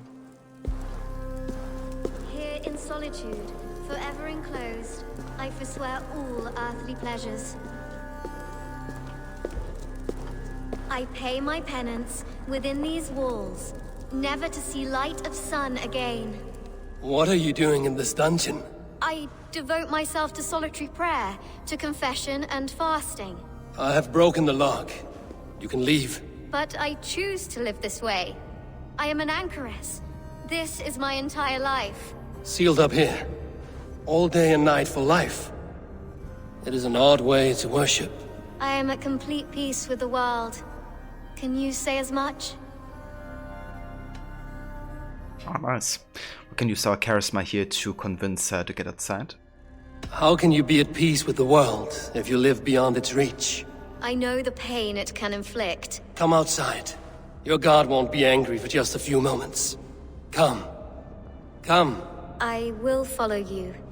If only to feel the grass beneath my feet. I will repent when I return. I came here after the dark times.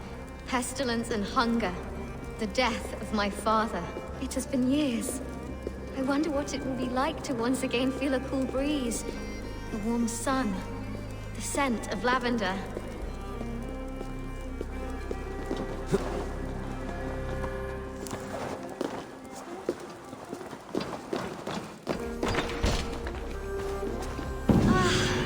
The world.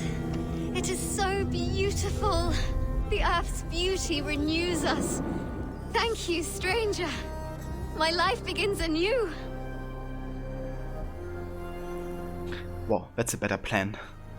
We are of thy world, my lord, and thereof we are grateful. Leaves fall, turn to dust, and from dust trees of green arise. Indeed. Imagine Vo just living underground for years, not doing anything but praying and eating black carrots.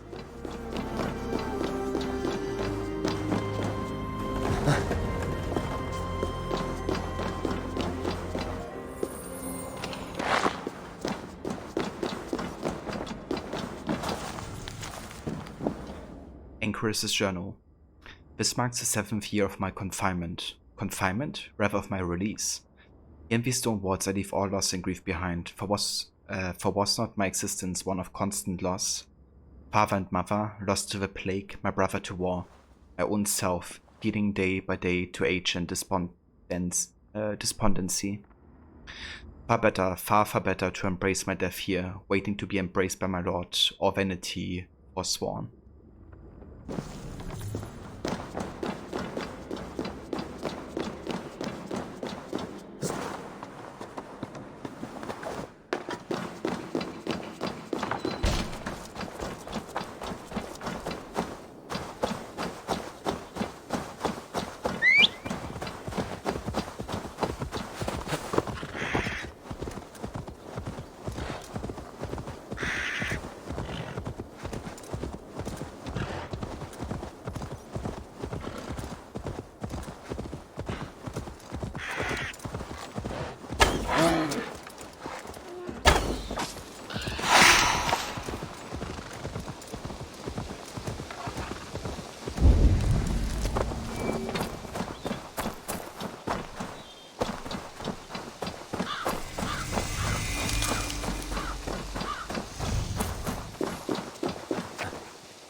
Need to cloak myself here.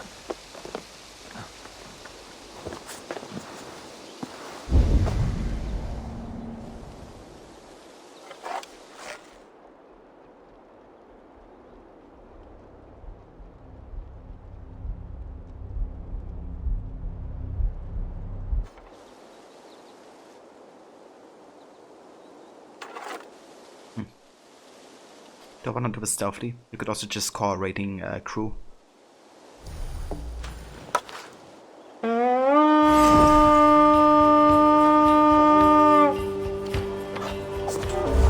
We raid!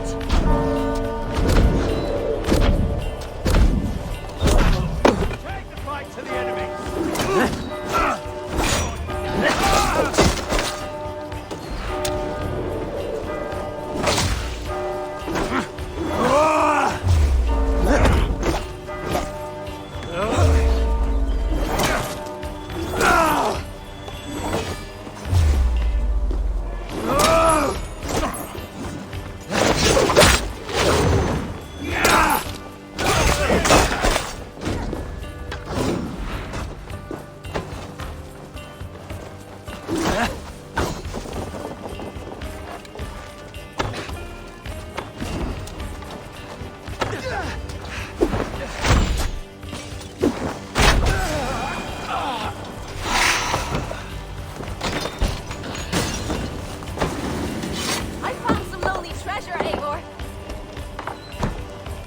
But you know, I did so too. Hey, come here a moment! Care to help me?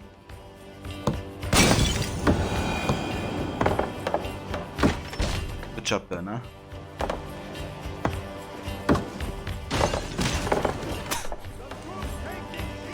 Okay, guys. Give me a hand over here! Come and help me.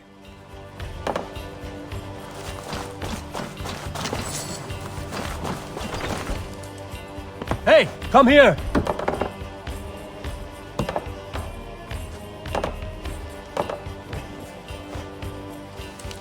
Well, I guess not.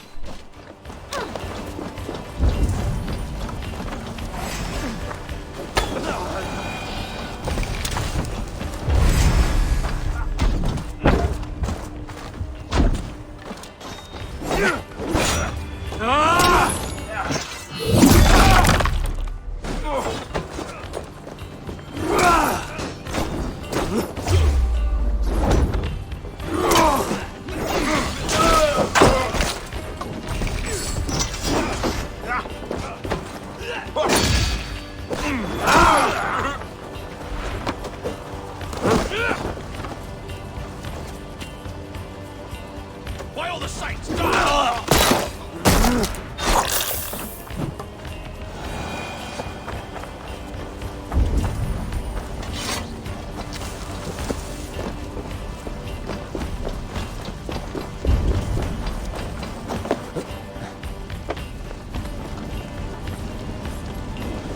Ah, shit! Shit!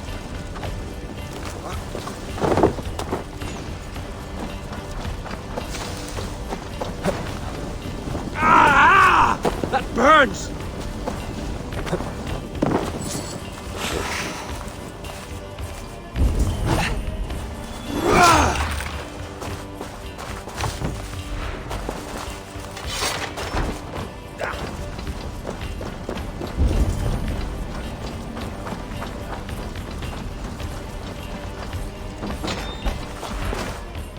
Help me out here!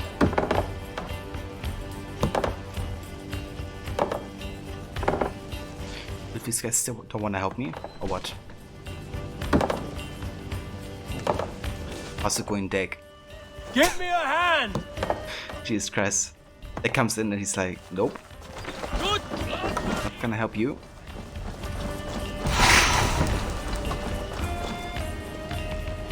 Come, help me with this.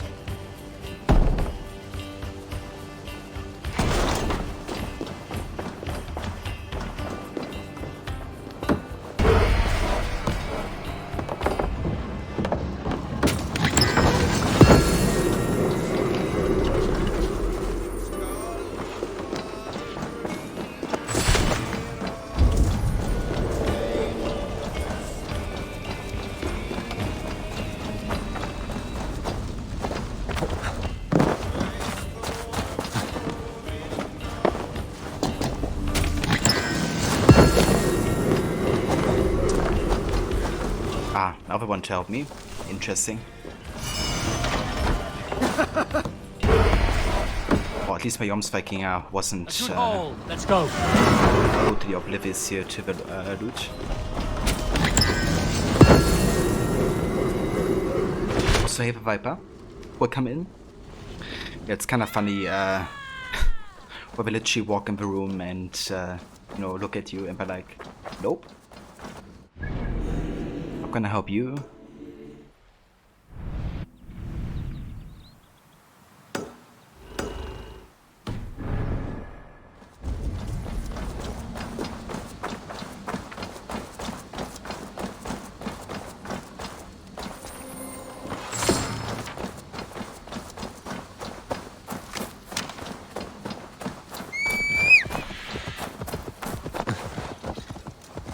Yeah!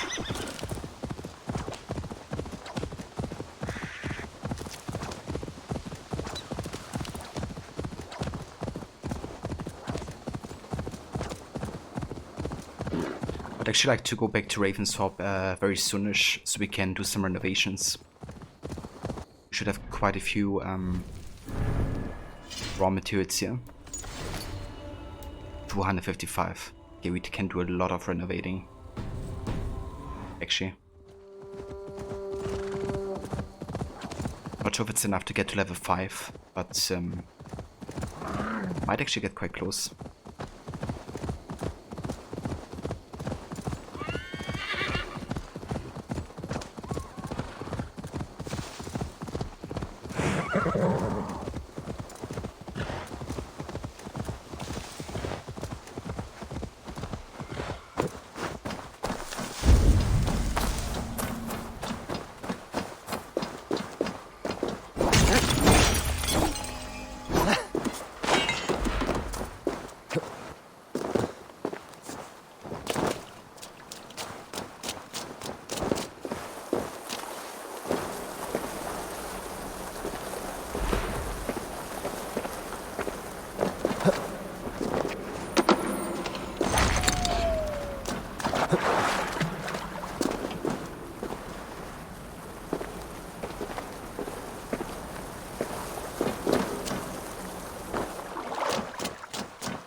The other side must be barred.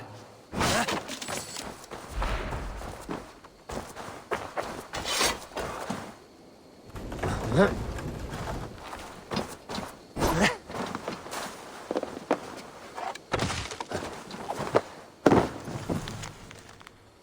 written by a trembling hand. What sounds are these? The nights are filled with horrific howls and snarls unlike any I have ever heard by man. Several pigs have gone missing, and today Eklien found a cow, ripped to bloody shreds. If it be the ghouls or fiends of hell, may the Lord help us. I think that might be connected to a few wolves that we fought.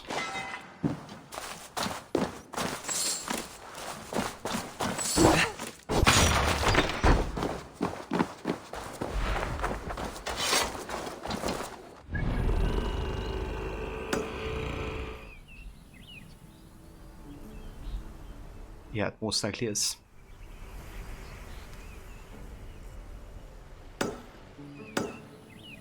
Alrighty, so we already are almost finished with Oxenfordshire.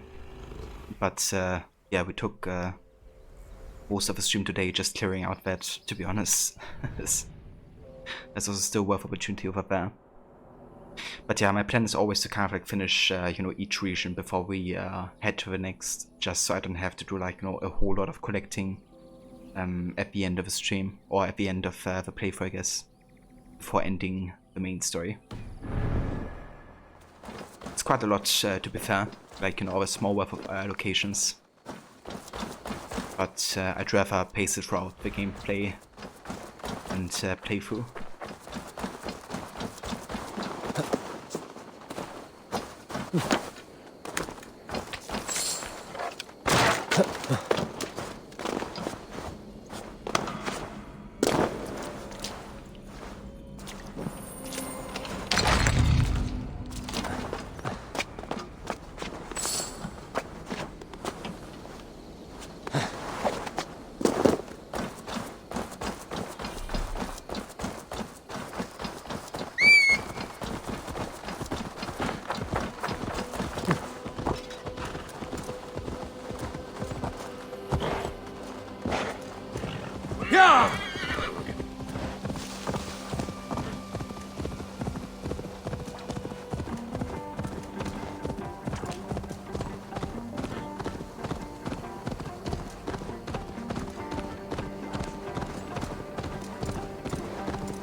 Malevolence. This land.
Explorer's Note.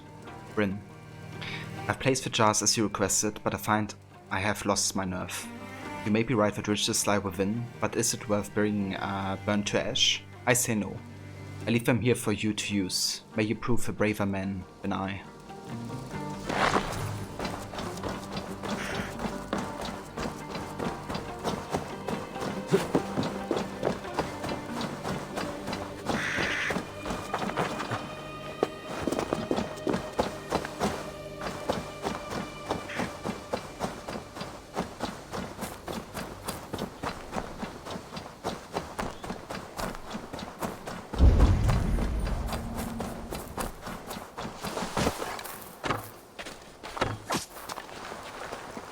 I should be cautious around here.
I feel stronger already.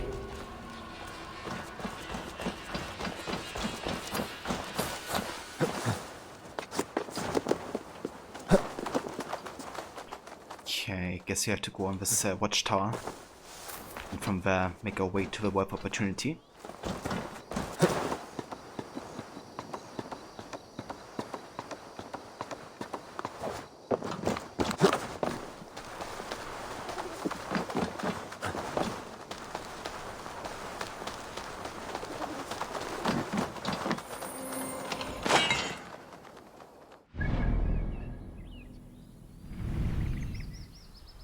Alright, excellent.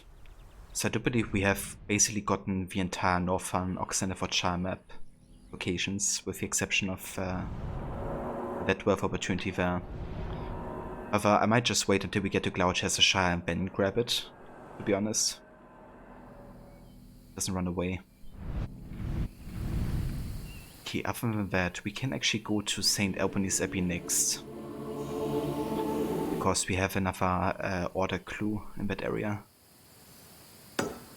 It's like it's supposed to be a smithy somewhere across the ruins. And if it's smithy, we have a clue.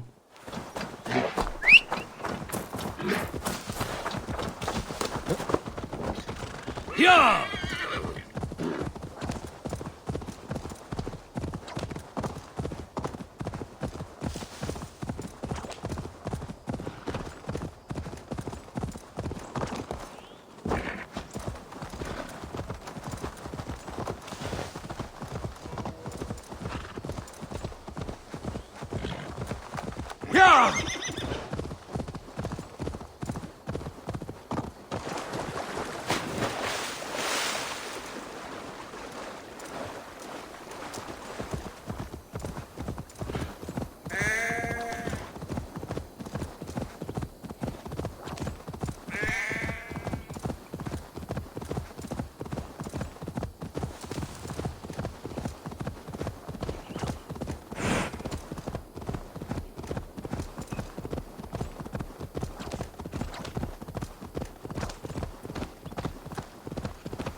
What do you see, Sunan?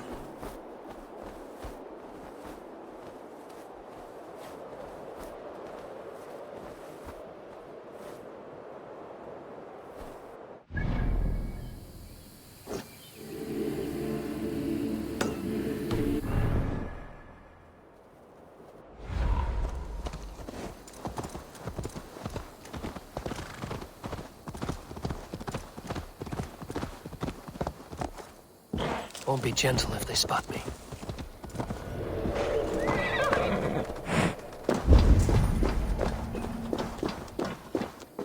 Okay, this guy still has a key for some reason, which we can't steal. Also can't kill him either.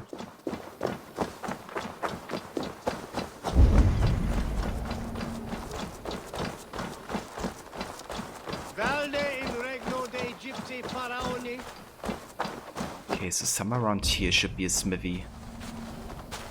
Should also unlock the clue and seeing that one by using Odin's sight.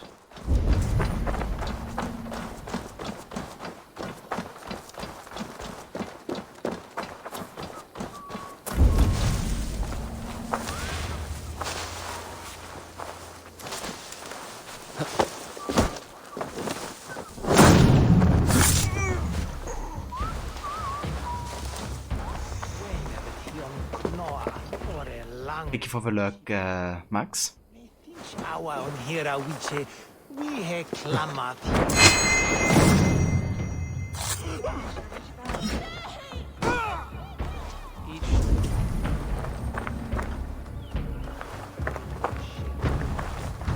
Oh, I think that's it. There we go. The Envo.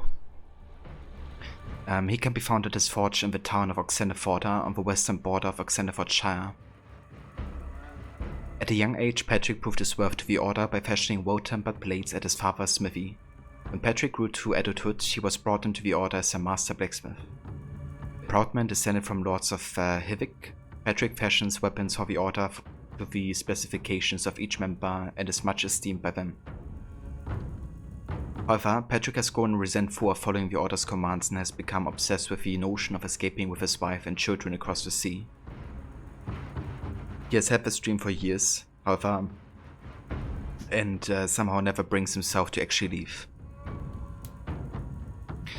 Note found in St. Albany's smithy. Next time you see him, tell Patrick that someone came looking for the Envo yesterday. I showed them our heavy Envo and they laughed. No, they said, the large balding fellow, the Envo. I suppose it's some sort of nickname for Patrick, very confusing in the smithy. I told them he keeps a forge in Oxennefordshire, and good luck to him.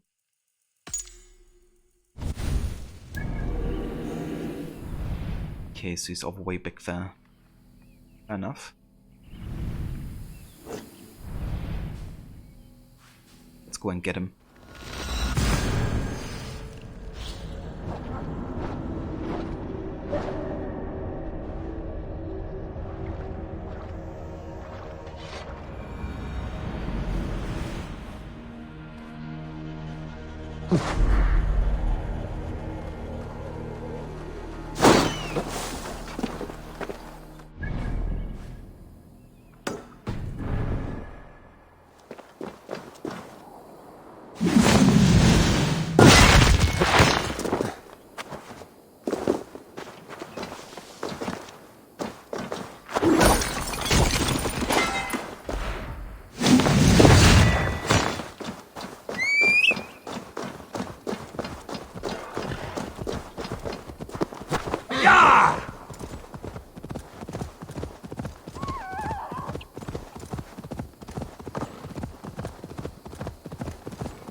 Oh nice, we got 2 small bowheads. That means we now have enough to actually deliver the last location in Grand Butcher. That's good. We had to hunt like 10 of the small ones.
I was building a boat to carry my family to safety one day. And what of the orphans you left behind? Did they get a boat? A brigade of bastards. They are the only ones left ruling England. My people were of the Wiccan kingdom. Now we are ruled by Christ-beaten bastards.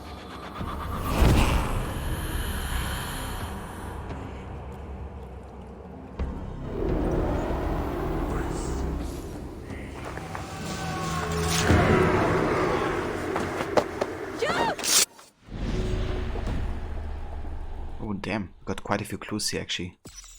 Of the billhook. Investigate Elfcuston Farm northwest of the town of Lincoln in Lincolnshire. As regards to, the billhook, tell him to promise large sums of silver in exchange for occasional help from the soldiers. He is to meet the captain of Elfcuston Farm. The silver means nothing. Tell him he must make the deal.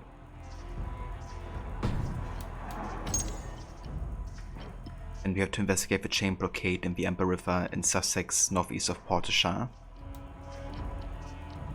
Concerning the bow, I know it amuses him to donate an actual bow as an allusion to his moniker, but I frankly grow impatient with his drollery. Nonetheless, I've arranged for the garrison of the chain blockade to receive an ostentatious church bow.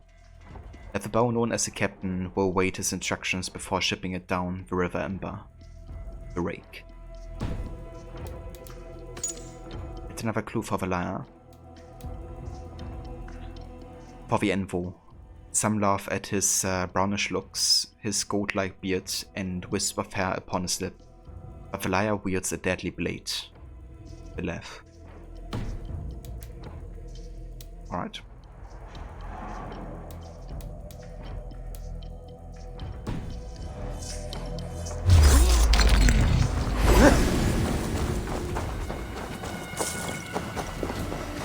Let's get out of here.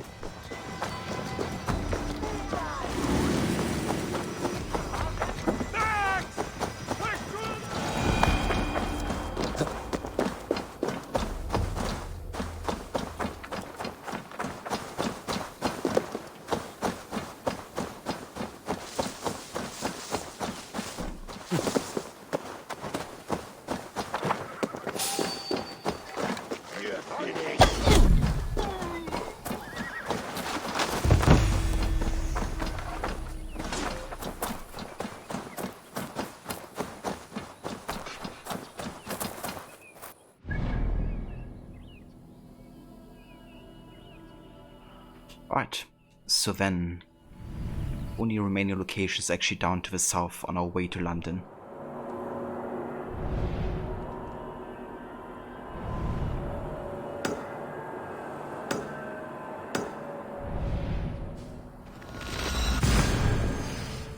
And then we're finally done with Oxenfordshire.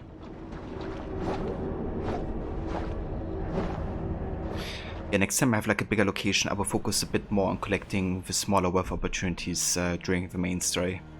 I've been just kind of like focusing entirely on main story. But you know, we had like entire section where I just ran around collecting the rest of the stuff. So I do want to pace it a little bit better for the next larger region, I think.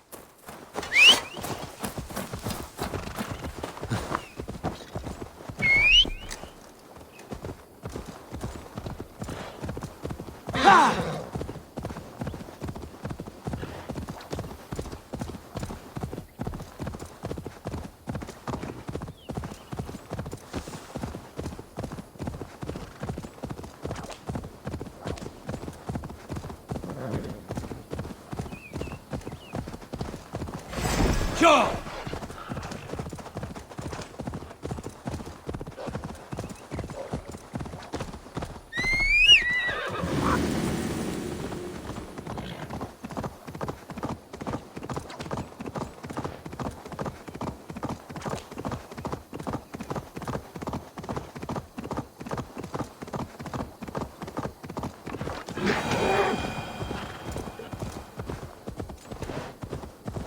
No!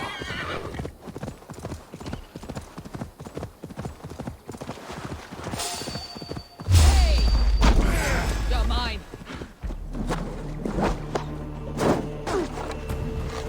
I'll kill you! Well, you know. Yeah!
Survey the area, Sunan.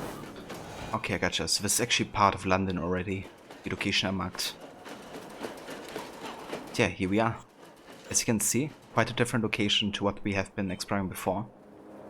Lots and lots of fortifications and ancient Roman ruins.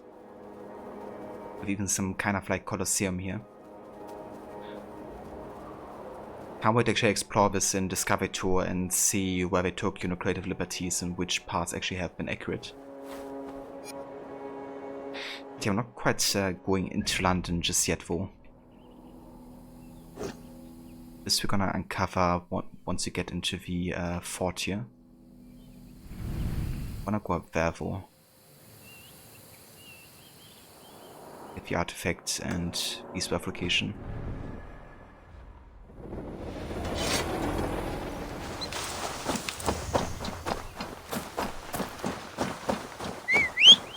Brought London hundreds of years before Evie and Jacob were assassinating mofos. Indeed. It's kind of cool visiting a place, you know, with like so many years between Syndicate and this one. The only thing that really makes it recognizable is, you know, the River Thames, essentially. Going through here.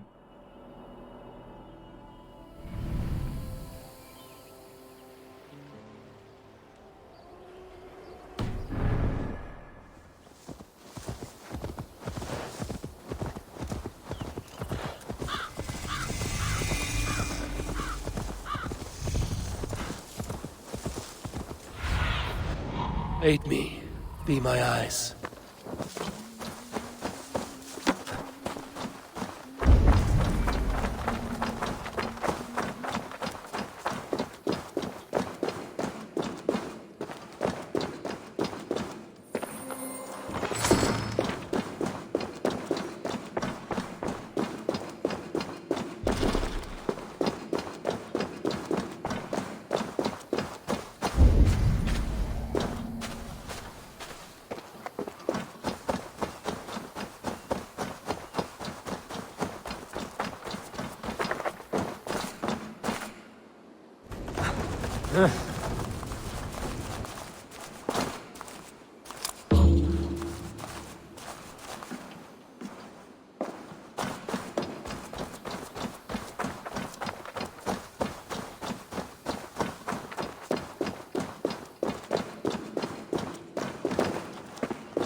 Never hot map. Okay. So Xanderfordshire has 2 of them. This is for London, however. Okay. Fair enough. Right, and with that we have done all the mysteries and all the artifacts. The last word of opportunity is technically in Xanderfordshire. However, to get there you have to get into a fort which is part of London. So we're gonna get that last one once you go to London. Okay, so these 2 are gonna be the last 2 of opportunities I believe we have to get to basically finish off everything I wanna do collecting wise today for Xanderfordshire. So let's get them. Also still have like another half an hour I would say, so we could also start the London story arc actually. Have at least a little bit of main story for today.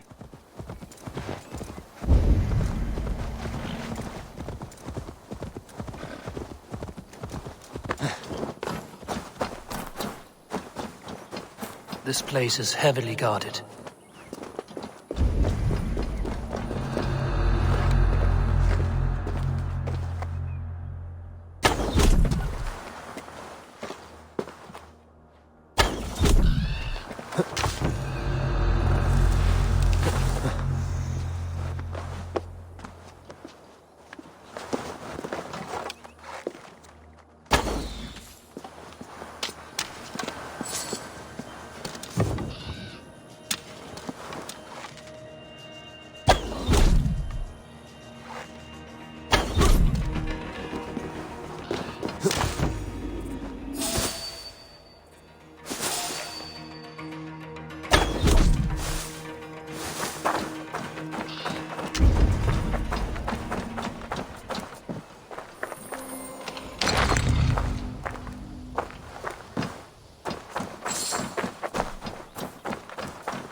Alright, there we go.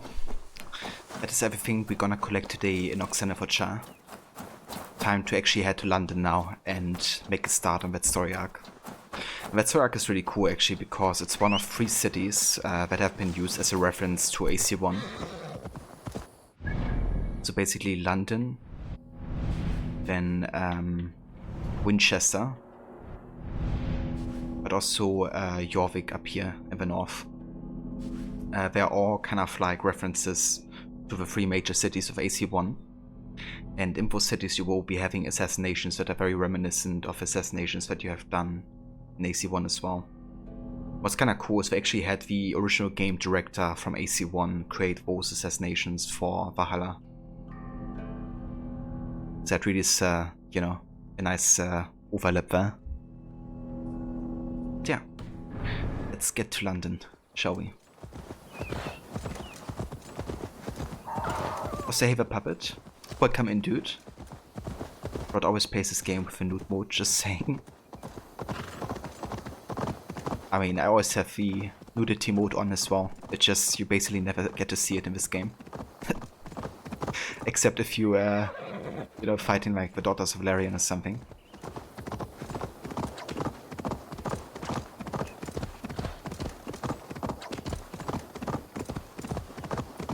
no shame in that. London.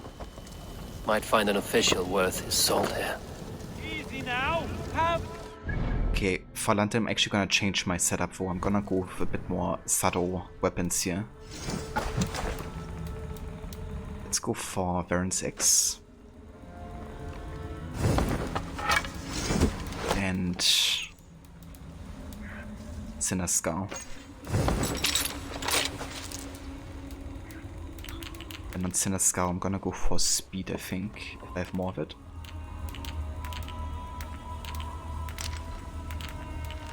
Not really.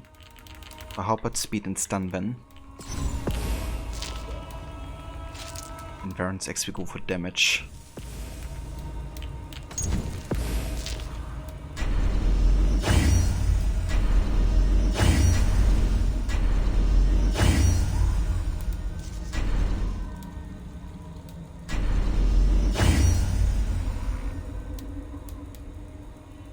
Okay, that should do it.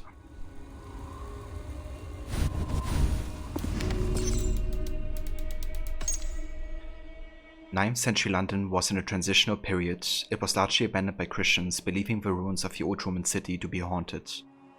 But the grand architecture proved to be a great shelter and landmark, so the site was used by the Summer Army during their occupation.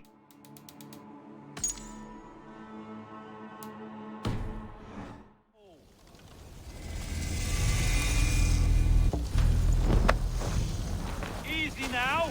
Have I beg patience, all. We'll have this wreck cleaned up in no time. Keep it steady, huh?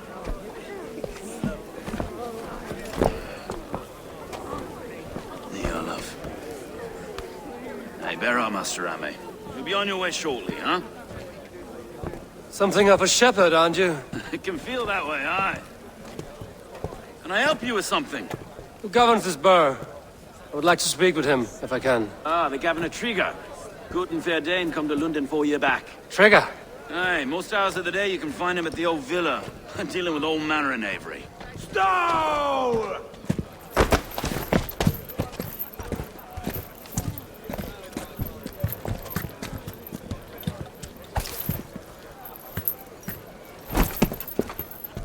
Avgus wants his cut of the summer harvest. Shit, Carl.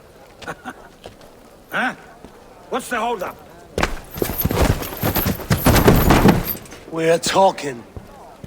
Gentlemen, the farmers of Mercia have paid their burden already. If Avgus wants more, he can petition for it. Petition for it? Well, you can tell that old mud merchant that if he wants his apple, he can bob for it. Belongs to Master Ame, sir. Bob for it! That is filthy. Bob for it!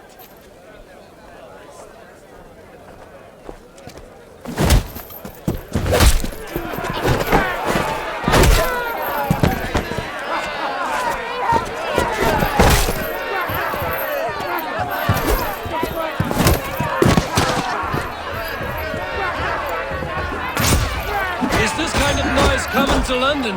Now, we've a quiet day once in a great while. Try not to kill anyone, eh? I'll wear your faces.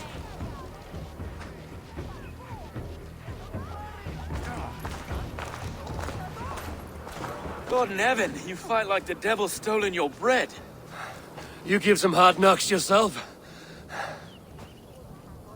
Road, be a good lad and prick the names of those that pay their food tax, will you? Right then. You've some dealings with Governor Trigger, was that it? I will have dealings with any who can deliver a fair friendship with my Raven clan. If that is you, then all the better. Ah, no. Trigger's your fellow. I'm the Shire Reeve of London's westerly half. I keep things ordered and fair. Shire Reeve is not a name that rides easy on the tongue. Reeve's my title, sorry. Stow's my name. Stow of London. Oh damn, we get the romance option here with him. But yeah, not gonna go for it. We are already pledged to Renvi, obviously. And Renvi is the true love of our life. At least of Ava's life. Also, Stowe actually is in a relationship himself already.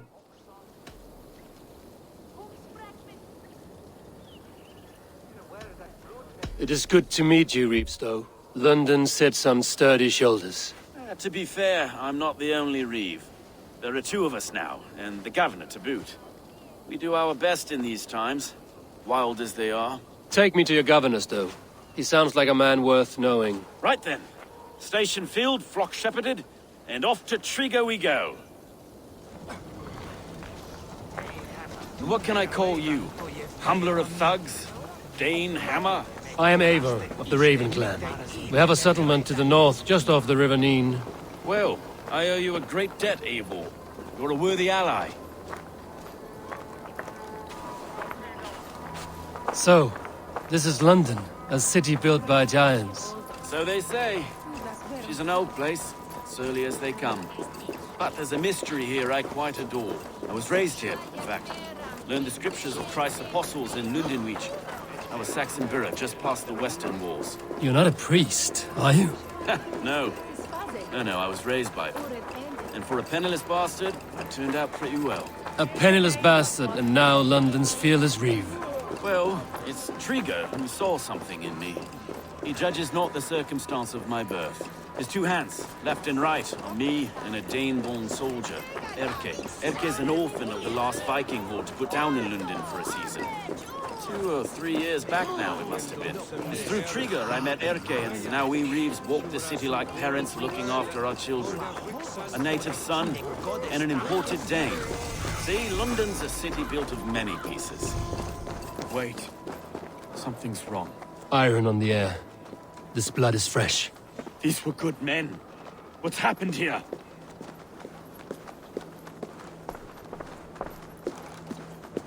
Oh. It's not looking too good here.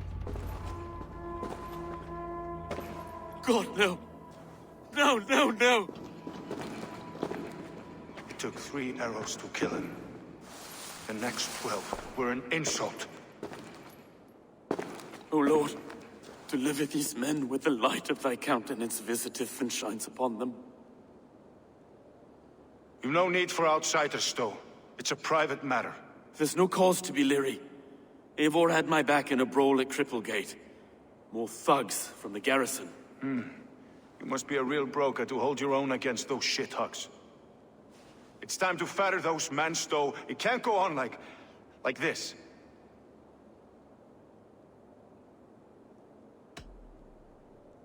It's a serious attack.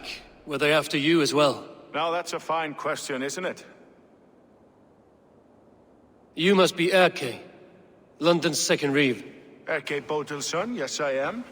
Are you telling me this gut bucket called me second Reeve? First in the Eastborough, and a man I trust with my life. Stowe's never been a good judge of character.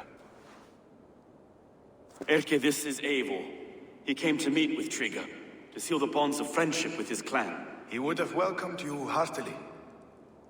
He was a trusting man, and I got him here. Have you found anything? I just arrived. The killers left a ladder on the body there. I'll have a look around. Trigo had men with him at all times. How could the killers get through? They must have been known to him. Well enough to get close without suspicion. Good and holy Christ, that could be most anyone. He governed this burg. Oh dear. What is it? Dirty notes from a mistress. Sorry.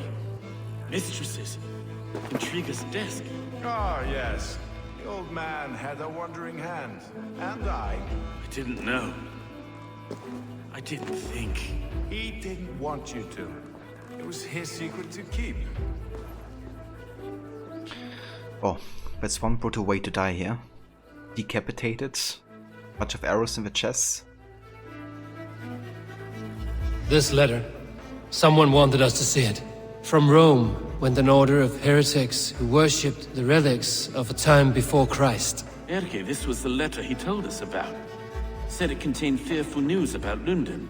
It warns of 3 such heathens who have infiltrated London. His killers, I expect. Besides enough blood to repaint the city's faded bricks. No. I actually quite like these missions. It's a bit like, you know, Sherlock mode for Eivor. Also when Eivor kind of like sums up all the investigations. I can't make head or foot of all this. I just can't. Look at us, sitting on our laurels while Eivor does all the work.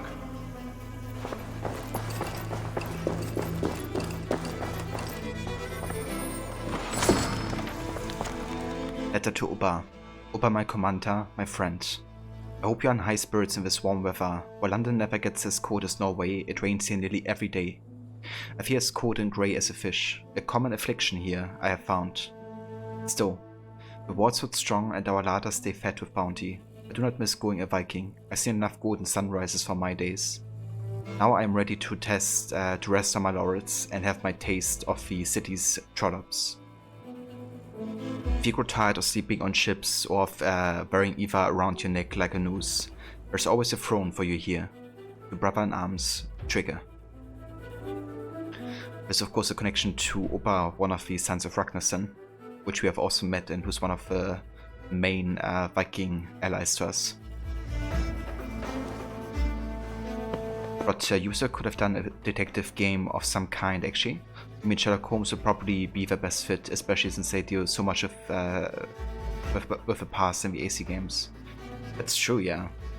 They definitely would have a means to create the setting quite well. And they certainly, you know, have a hand for investigations and missions that the war force. I mean, I would actually love to play such a game. I always enjoy the investigations in UB games. A barber surgeon's tools. Sharp and precise for easy butchery. Must have been what was used to free Trigger's head from his neck.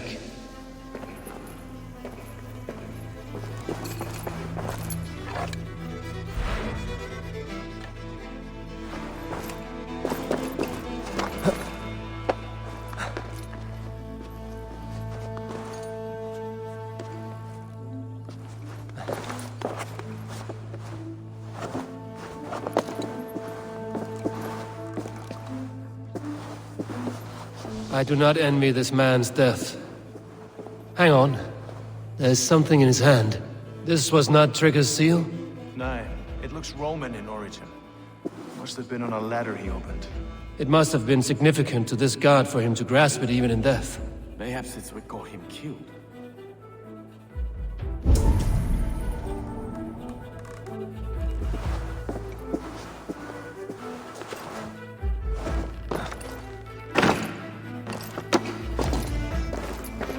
Three sets of footprints leave.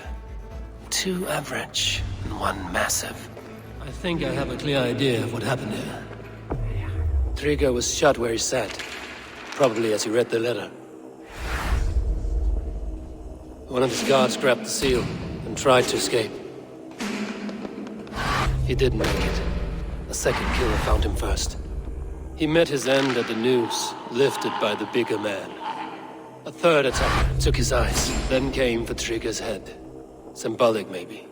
Headless leader, eyeless guards. The killers were without fear. This killer was a message.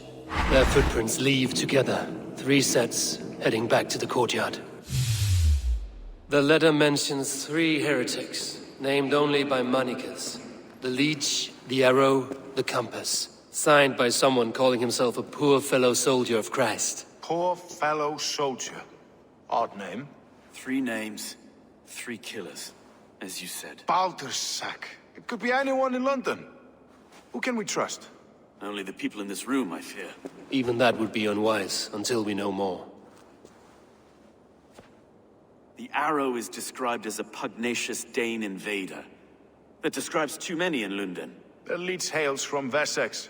London is home to many of them as well. And the Compass, a Frankish captain. Less common, but no face comes to mind. What is this symbol here? I recognize that from the Mithraic temple. I passed it on the way here.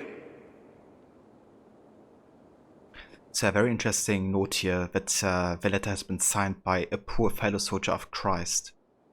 Because that actually means it's the first letter we officially receive from Alfred, of Wessex, the king, who at this point is standing at the top of the order, of course.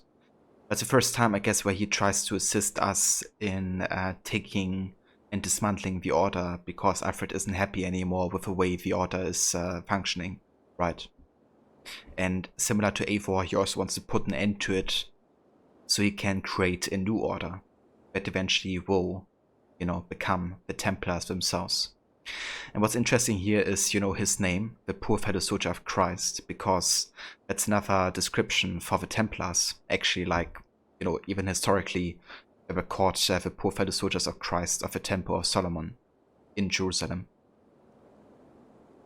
But the whole Temple of Solomon is something that gets added later, essentially.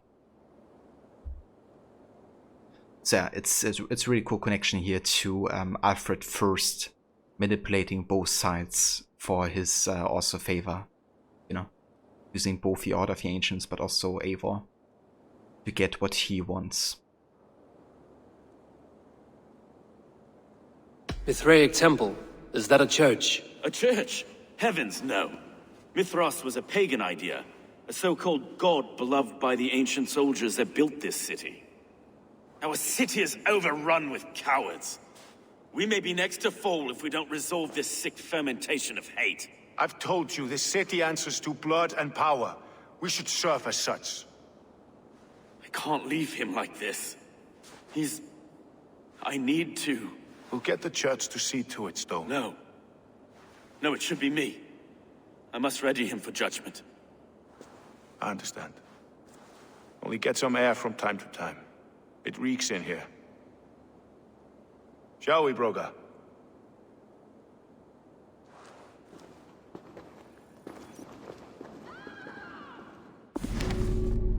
Roderick creates an interesting difference too in comparison with AC Unity and Germain being disappointed with how the Templars are operating, so wanted to bring it back to how he saw it should be. That's true, yeah.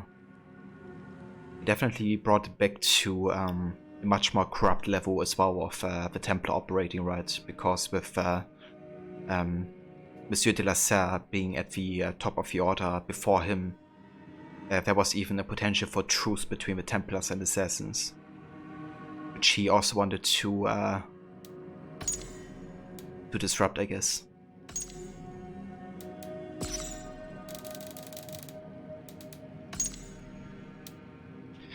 Despite his humble birth, Stowe grew into the pride of London. His love of boxing and justice led him from the cloth to refoot. He saw the ruling of London as a family, with Trigger at the head of as a father, Afgos as a brother, and Erke as something unlike either. The Erke and Stowe are of course lovers.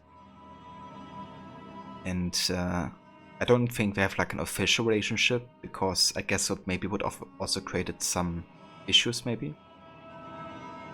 But yeah, it's definitely implied that they are lovers.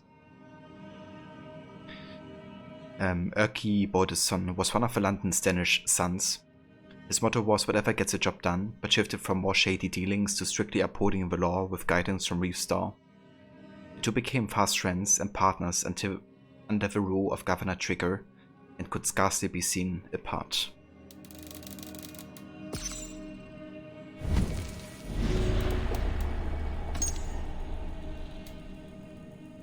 The guard was hung from the villa's rafters. Only a man of substantial height and mass could pull off such a feat. But that's something interesting between the Assassins and Templars. Both had people within each organization wanting to overthrow the leadership or replace them, except for murder, not reasoning. Very true, yeah. And it's interesting how it happens on both sides, also in Unity, right? With Bellic and with Germain. Like, Unity really has a great, I think, different layers of grey, I guess, on both sides. Much better than Rogue, you know. Then Rogue gets the credit for being, you know, kind of like outstanding story-wise and, you know, bringing another perspective to the whole conflict, even though Unity does it a lot better and more subtle. It's really interesting to me how much, you know, hate and shit Unity still receives after all of these years, like also story-wise. You know, kind of seems like a lot of people haven't also understood the story fully. it seems. Like also that the common statement is that the ending of Unity is pointless, essentially, right? Because it was all about finding the sage, but then you don't find the sage really, at least in modern day. But that's the whole point, right? It was never about finding the sage, it was about preventing the Templars from getting that knowledge. Because the intro already had showcased that they were looking for more Isu and sage DNA, given that they have gotten their first sage at the end of Black Flag. So it was all about avoiding them to get more information.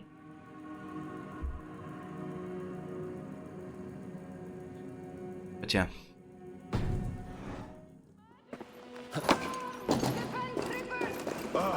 Well, now the locals have caught a whiff of this fatted mess. The temple is yours to explore, Eivor.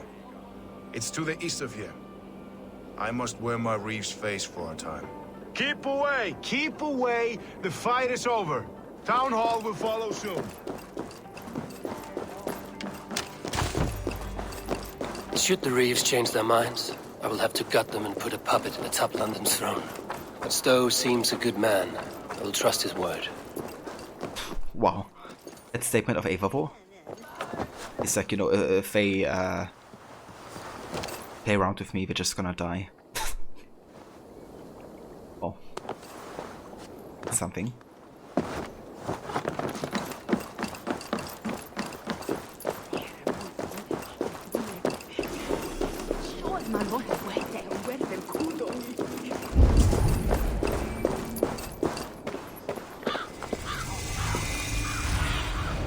What do you see?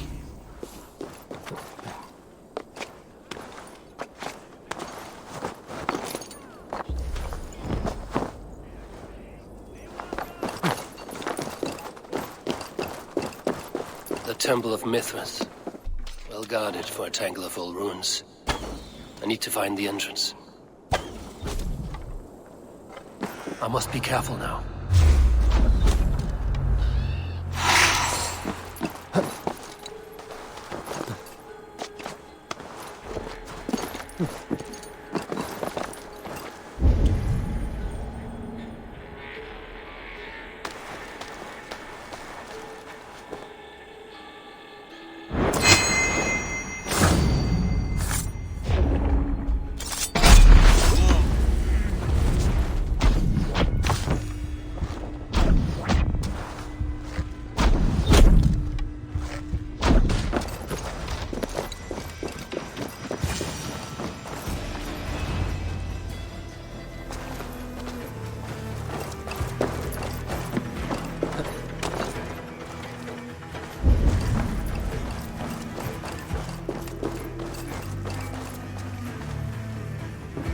Compass holds sway over the others. He has ordered the arrow to recruit archers in a market to the west. Worth a visit. Recruitment orders. Arrow. We must increase our strength to stage our coup. Drum up some support from the layabouts at the west market. Archers are needed in force. We need them to man those new springhoods you're so enamored with. I will return when you send word of your success. The compass. Tools for a surgeon, finely crafted. Like we found in the villa. And there's a letter here, arranging payment to a blacksmith.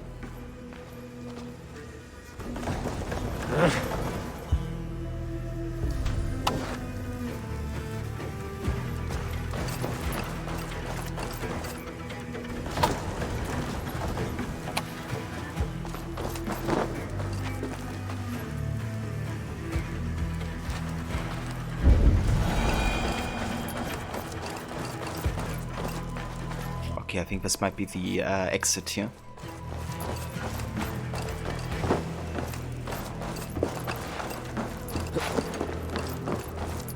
Must be blocked from the other side.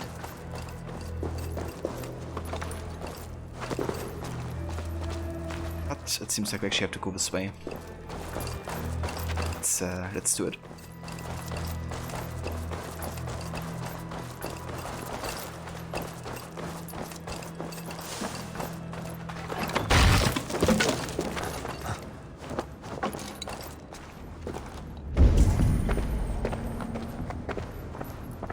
Messages between the Leech and the Compass.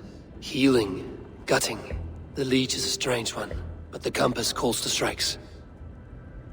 Orders from the Compass. Governor Trigger means to interfere with our work. We must eliminate him now and make a grand show of it. Take his head if you desire, and serve his eyes to the river Eots. The Compass.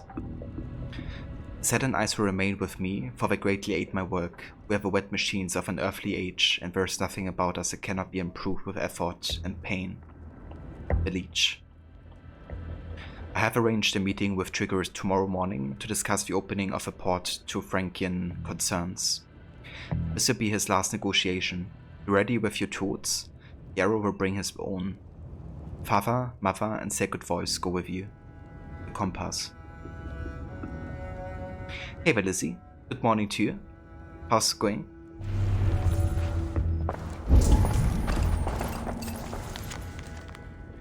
Liber Antiquae Deorum.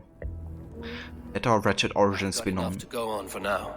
Erke and Stowe must see all this. I see more bloodshed in London's future. At least Sunan will feast. We are the instruments of the ancient gods. We are the refuse of an ancient world. Yet we are the hope for an era reborn. Let our great task be stated. We are the shepherds of our Creator's woe. We are the creators of our Creator's tools. We are the new masters of the world they made. Let our loyalties be clear. The Father of Understanding guides us. The Mother of Wisdom inspires us. The Sacred Voice fills our hearts with boldness. Let it be known. We men and women of the Order of the Ancients are the natural arbiters of the world. Let all those who oppose us perish in pain. We are everywhere, and we are eternal. In the name of Mithras, the last warrior, go forth and dominate, reclaim the world that is ours by woe. So this is very interesting, because it draws a connection between the instruments of the first woe and the Order of the Ancients, which are quite similar, in the way of they want to kind of like serve the Isu, That's also one of the reasons why Foke is trying to unleash Tyr rather than, kill Sigurd. Because the Templars, they would want to have all the power for themselves, but the Order of the Ancients and the Instruments of First Woe, they just, want to kind of like serve Isu, I guess, and their power. Not all of them, though. Some are, of course, like, power hungry, like Flavius, for instance. But a lot of them definitely try to rather bring back, this like ancient word and serve it.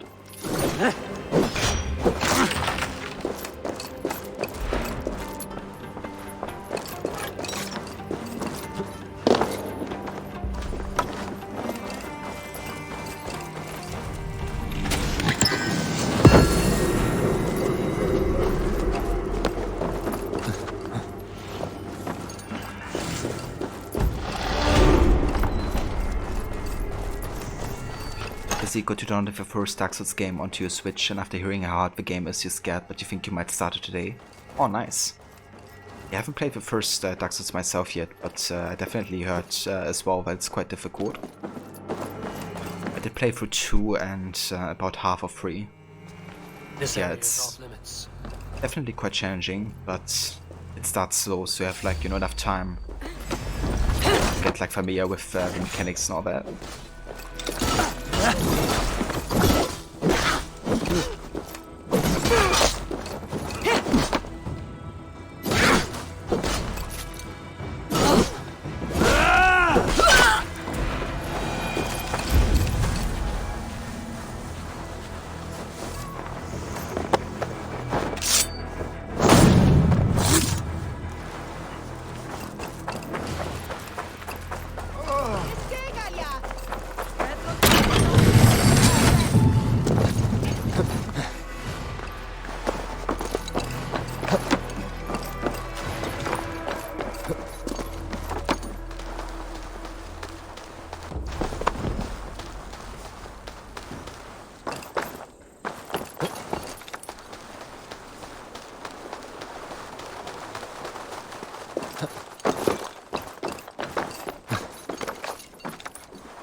It's worth knocking on a few doors, that's all I'm saying. Trigger wasn't killed because you want to plant a few trees and fix a few roofs in London. Looks less like a meal for crows in here. Eivor, you bring good findings, I hope? A few sheets of vellum. Notes between members of a secret society. The Order of the Ancients, they are called. Order of the Ancients? Doesn't sound any bells in this head. What's the purpose? That would take some time to explain. But know this, that I am here to kill them. In London, it seems the compass is the head. The arrow and the leech are his hands. Pet names and secret orders. What a crock. Do we know anything we can act on? Hey Valevi, welcome back. You survived. Awesome. I hope you had a good day at work today. How was the 101 training? The arrow is a Dane who has seen his share of battle. His name suggests he is an archer. I bet my knuckles he's the one sowing discord among the Danes that shelter in London. If it were me, I'd hide among my ranks, surrounded by other fighting men. The arrow has orders from the compass to recruit soldiers at a market in the west. I know the very place. Was okay, yeah, a bit long, low, so much information. Brain is fried, but all good. How are you? Yeah, that's understandable, Levi.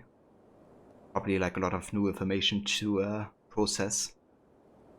But that's good, I'm glad it was good overall. And yeah, I'm doing good. I'm actually about to wrap up the stream here after this dialogue, to be honest. So join right at the end. But I had a good time, for sure. We did finish with Oxenfordshire and we are now made our way to London. So just started with that story arc and yeah, definitely enjoying it. The leech has need of flesh. Been looking for thralls, though I cannot say why. We found a number of dead down by the quays lately, but not thralls alone. Some of the missing we find again in several places, cut to pieces. Good lord, Erke. The compass is a mystery. He is mentioned often, but there is little to go on. Said he was a Frankish captain, did you? To find him, we'd have to mark the ships that came and went along the Thames. Captains are a transient sort. It may be he's far away, keeping quiet. That may be, but would he scream if we cut off his hands? Oh, you've a filthy mind for strategy. We kill the arrow and the leech, then sit back and wait. Let the compass come to us. Yeah, that's no worries whatsoever, Levi. If you understandable. Let us not waste any more time. We'll find the arrow and the leech. Killing both should drag the compass back into port. So, I will catch you at the Western Market. Count on it. And I'll make for the quays. There's another few bodies there to fish out of the muck. It could be the leech is back at work. God be with us, friends. Go in his name, and be protected by him.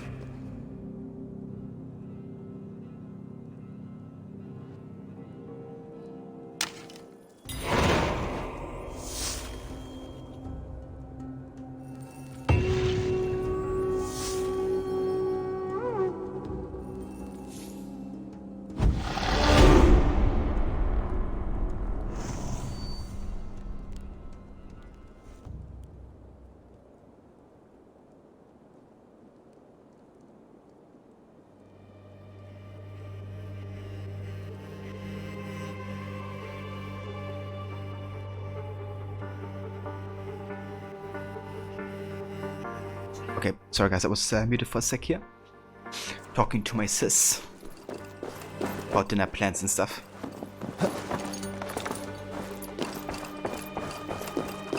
Not laughing ass off, you just got killed by a civilian with a broom, did you? You gotta love when it happens. The broom's a nightmare or something else. Also the chickens. More deadly than any mercenaries. It's kind of funny, you know, that some civilians actually do more damage with a broom than you deal to them with like a sword sometimes.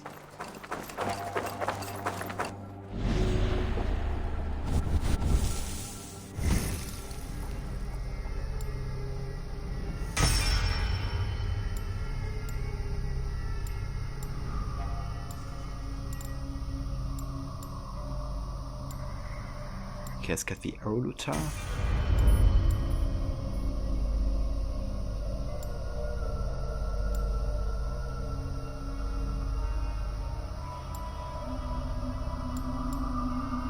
Let's also get the mounted archer, where we can use abilities while mounted.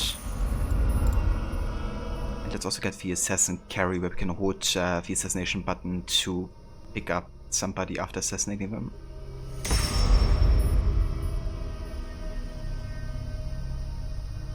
Levi, there's a freaking Nerf gun ammo in your back below. Don't even know how, that or when that happened. Oh no, it's like following you everywhere, Levi. The Nerf guns. But yeah, hopefully that's gonna be over soon. But you were focusing on attacking enemies and had one hit left and got whacked by the broom from behind. Ah, dude. Yeah, that's annoying when it happens.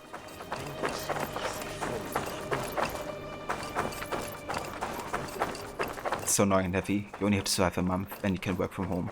Yeah. Can you also determine your hours from home? Like when you start and when you end?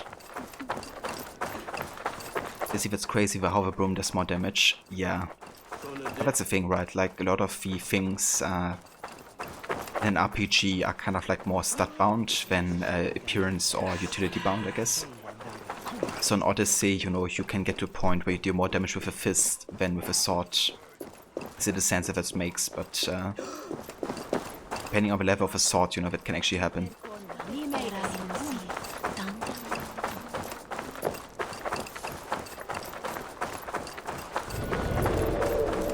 Ah, so it's still from 10 to 6, even when you're working from home, I think.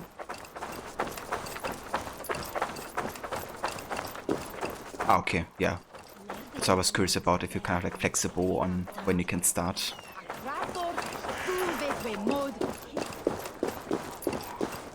Fair enough. But yeah, guys, this is where we're gonna call it here today for AC Valhalla. So let me go ahead and have a save here. And yeah, then we're gonna find ourselves a raid target. Let me have a look who's online and who we can raid. But yeah, I want to thank you all so much for coming by and joining for yet another AC Valhalla stream. I'm probably gonna be streaming tomorrow in the evening time, actually. Typhus streaming. But I'm gonna keep you guys updated regarding that. And Blue Tech, thank you so much for the 100 biddies there. I appreciate it, and that's no worries whatsoever. Thank you for coming by and joining, dude. And thanks again for your support. Yeah, thank you also everybody else who came in today to join. Kelly Boy, thanks again for follow. And yeah, everybody else for, you know, joining in. We're gonna be continuing playing Valhalla and exploring London tomorrow evening. So more of it to come for sure. But yeah, for now, let's see who's online. I think we're gonna go say hi to Lucinda again. She's playing some Evil Within 2 currently of a Nightmare difficulty. Which actually seems really damn difficult, to be honest. So I have some huge respect there for taking on that challenge. And Heva Anonymous, welcome in, dude, to the end of the stream. How's it going? Thank you for joining. So many Nightmare mode playthroughs going on. Yeah, no kidding. Got the acid difficulty here. We got Lucinda with Evil Within 2. We got you with Nightmare Odyssey. Everybody's trying those difficulty playthroughs. Yeah, see you next time, Puppet. Leffy, thank you also so much for joining. And yeah, everybody else is still lurking. Thanks so much for tuning in as well. If you're coming with a raid, feel free to use these raid emotes right here. And yeah, I shall catch you over at Lucinda's. Have a good evening, everybody, and take care.